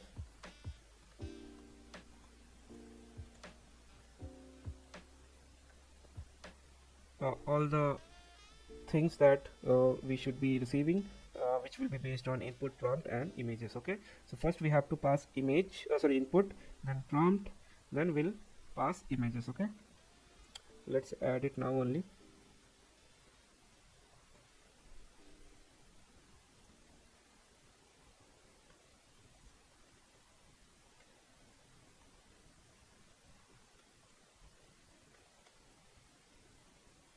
Now lastly we have to return the response. Okay, so return response dot text. So we have created this function. Now the next thing is let's do the like preparing and organizing the data of uploaded image file. Okay, how we should be treating them. Let's code that, and for that let's create a function only. Preprocess image, and the function name should be def uh, input image prep. Okay, here we have to pass uploaded file. Okay, so let's check if the file has been uploaded, because if there is no file, there will be the error will be thrown, but it will also waste our time. Okay, so check if the file is uploaded. Okay, so if uploaded file is not none, so then get the file in bytes. So bytes info equal to uploaded file dot get value. Okay, now image parts equal to mime type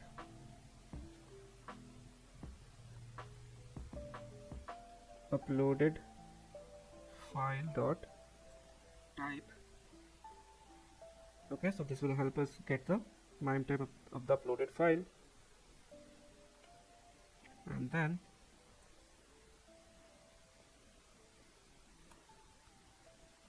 data will be bytes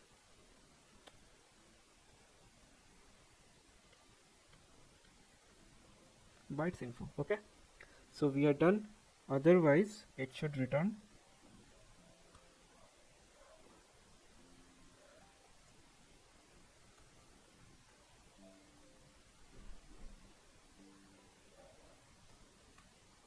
else raise file not found error.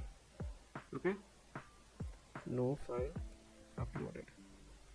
Okay, so to explain what this code is doing, basically first of all it take one parameter.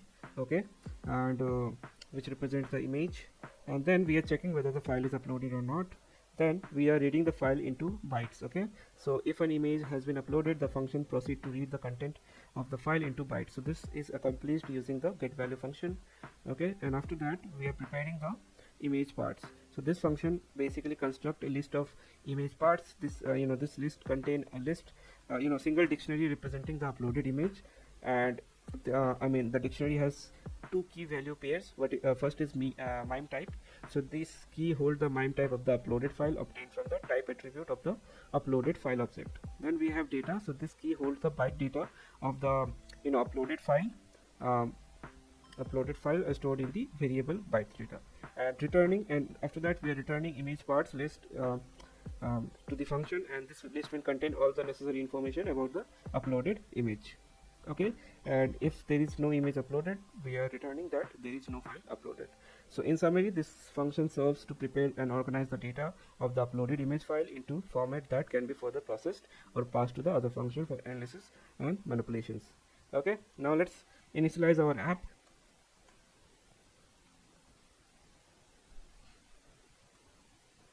Creating the app. Okay, so the very first thing that we will be doing is adding the logo. So st.image. So I have added one JPEG file, so you can see this is how it looks. So I'm adding this as a logo. Okay, invoice.jpg, and you can even give width. I'm giving it as 50. Okay, now next thing is let's give a name, st.setPage config. Okay, and here you have to give the page title, which will be invoice extractor. Okay, then we have to give header, and here in the header we can give advanced invoice extractor. Okay, and then we have to give input like text area font, giving the prompt. Okay, so input equal to st dot text input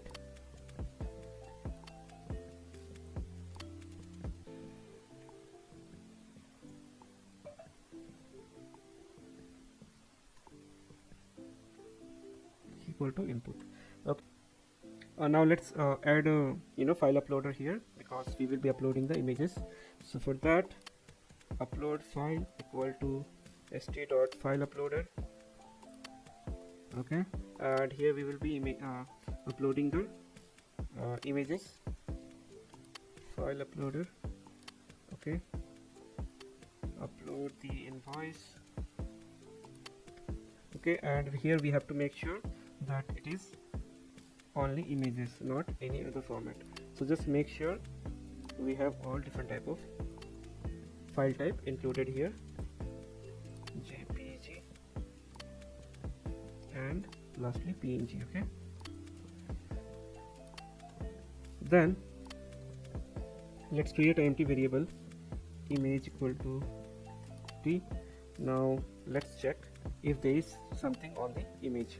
Okay, so if uploaded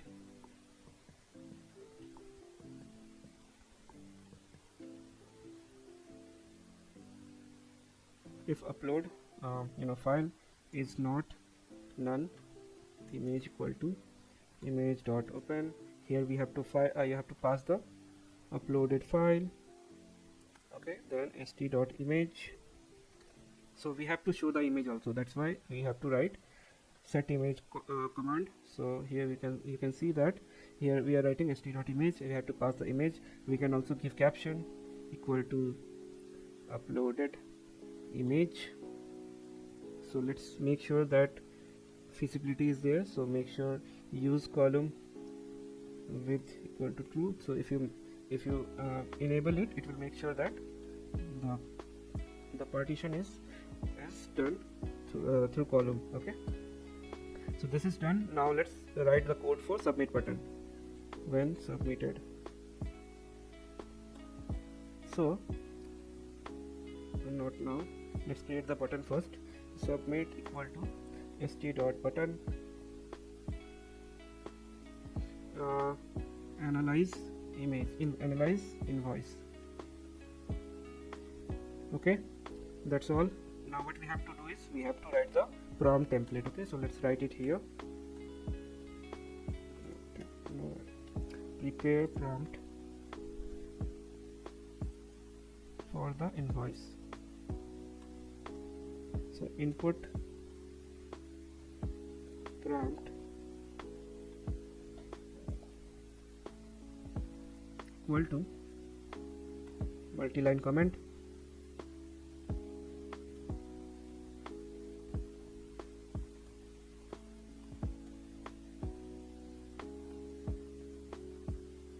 so we will give a role of invoice export. Okay, so as an export in invoice comprehension, your task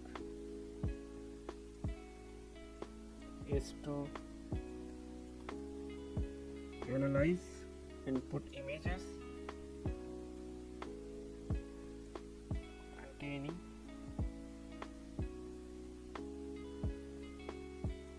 invoices and provide responses to questions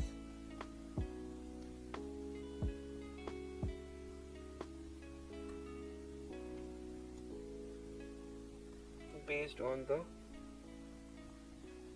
content of the image. Okay, now basic thing that I want to see is also provide below information by default. First is person name on the bill. Next thing is bill date, company name,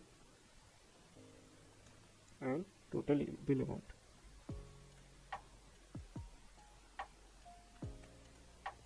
So if a user want to ask uh, about the invoice, so basically it will throw out these information by default only, so we do not need to ask this information. So we can ask like what is the SKUs that is mentioned in the invoices, so we can try that. Okay, so we have prepared the prompt. Now the next thing is let's create let's create what happened when the button is clicked. Okay, so if submit image data equal to input image preparation. Okay, and here we can pass our uploaded file. Okay, and after that let's get the response equal to get response, and here we can pass our input prompt along with image, and then no, not that. First is input, second is image, third is prompt. Okay, and then we have is image data,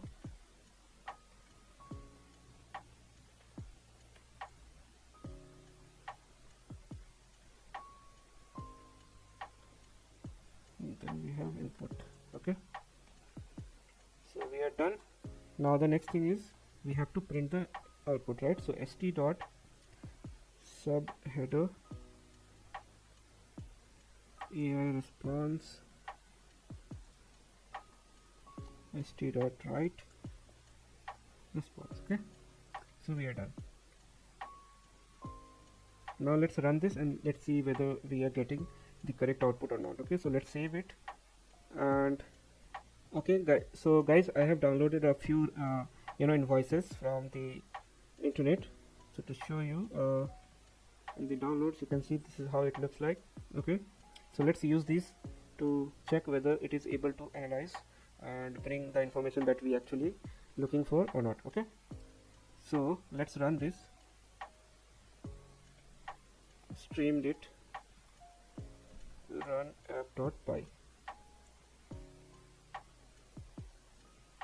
Okay, so it is running now. We have some error. Okay, so let's fix these errors.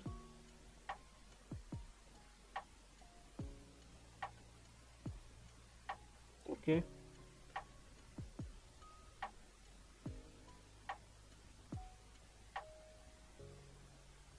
it should be import.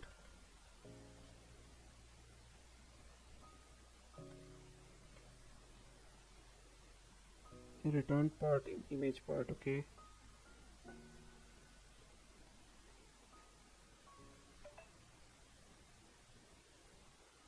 it should be after the square bracket. Okay,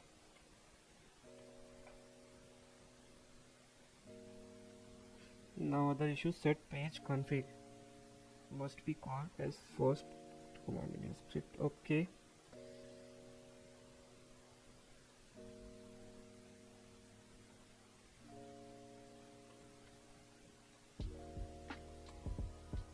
okay, now let's run this. Okay, so you can see that our advanced invoice extractor is ready. Okay, and we have our logos also there. Now let's write a input prompt. Okay, so I can write what is the SKU, what is the items for this bill. Okay, let's upload the file. So let's use this one. So you can see the SKU is something like, I think this is like a labor company which basically provide labors to the construction. Okay, so let's analyze the invoice. Image could not create blob expected dictionary or image. Okay, so I think I have some issues in the function that we have created, so let's fix this first. Okay, so let's go to the function. So you can see the output here as well. Okay guys, I can see the error. So the image that we are passing, it should be image of first position, so whatever there in the first position of the image, that we have to pass. That's why this error is coming, I think. So let's save it and let's check the output again. Okay, so let's refresh this. Let's write the prompt, items in the invoice. Okay, and definitely it should give us all the necessary information before giving the actual output for the given prompt. Okay, so let's analyze the invoice. Okay, it's running, and as you can see, it has given the person name on the bill, that is John Smith. So let's check whether it is John. Yeah, you can see the person name is John Smith. Bill date is 11 February 2019, which is 11 February 2019, and it has gave us company name and total bill amount, that is $154.06, which is correct. So what is the quantity? What we have asked is items in the invoice, so it should have gave the all three items, but what it is giving is what is the quantity of front end rear brake cable, that is 1. Okay, so let's write the prompt again. So I'll ask first of all, what is the terms and condition? What is the terms and condition in the invoice? So you can see here there is something, terms and conditions. So let's see whether it is able to identify this or not.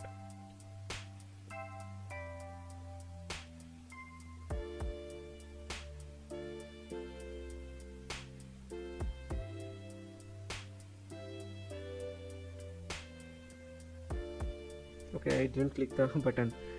Now it is running. Okay, so now you can see yeah, it is able to identify the terms and condition that we have, that is present in the invoice, which is payment is due within 15 days, and the other one also, please make the check payable to this company. Okay, now let's ask the descriptions. Okay, what is the description in the invoice? Now let's run this.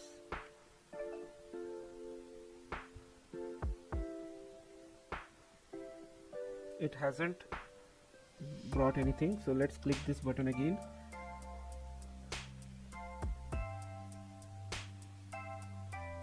So it is running. Yeah, so you can see that it has able to bring the items also. So you can see it has bought front and rear brake cable. Let's see. Yeah, it is there. Then we have new set of pedal arm, and then what is the labor cost. So you can see it is able to bring all the information that is present in the invoice, so which is a kudos for us. So that's all for this video, guys. See you in the next video, where we will be doing something more on vision model. And so yeah, until then, see you guys. Bye bye. Also guys, please do subscribe and like my videos, so that it will encourage me to create more and more videos. Yeah, thank you. Bye bye.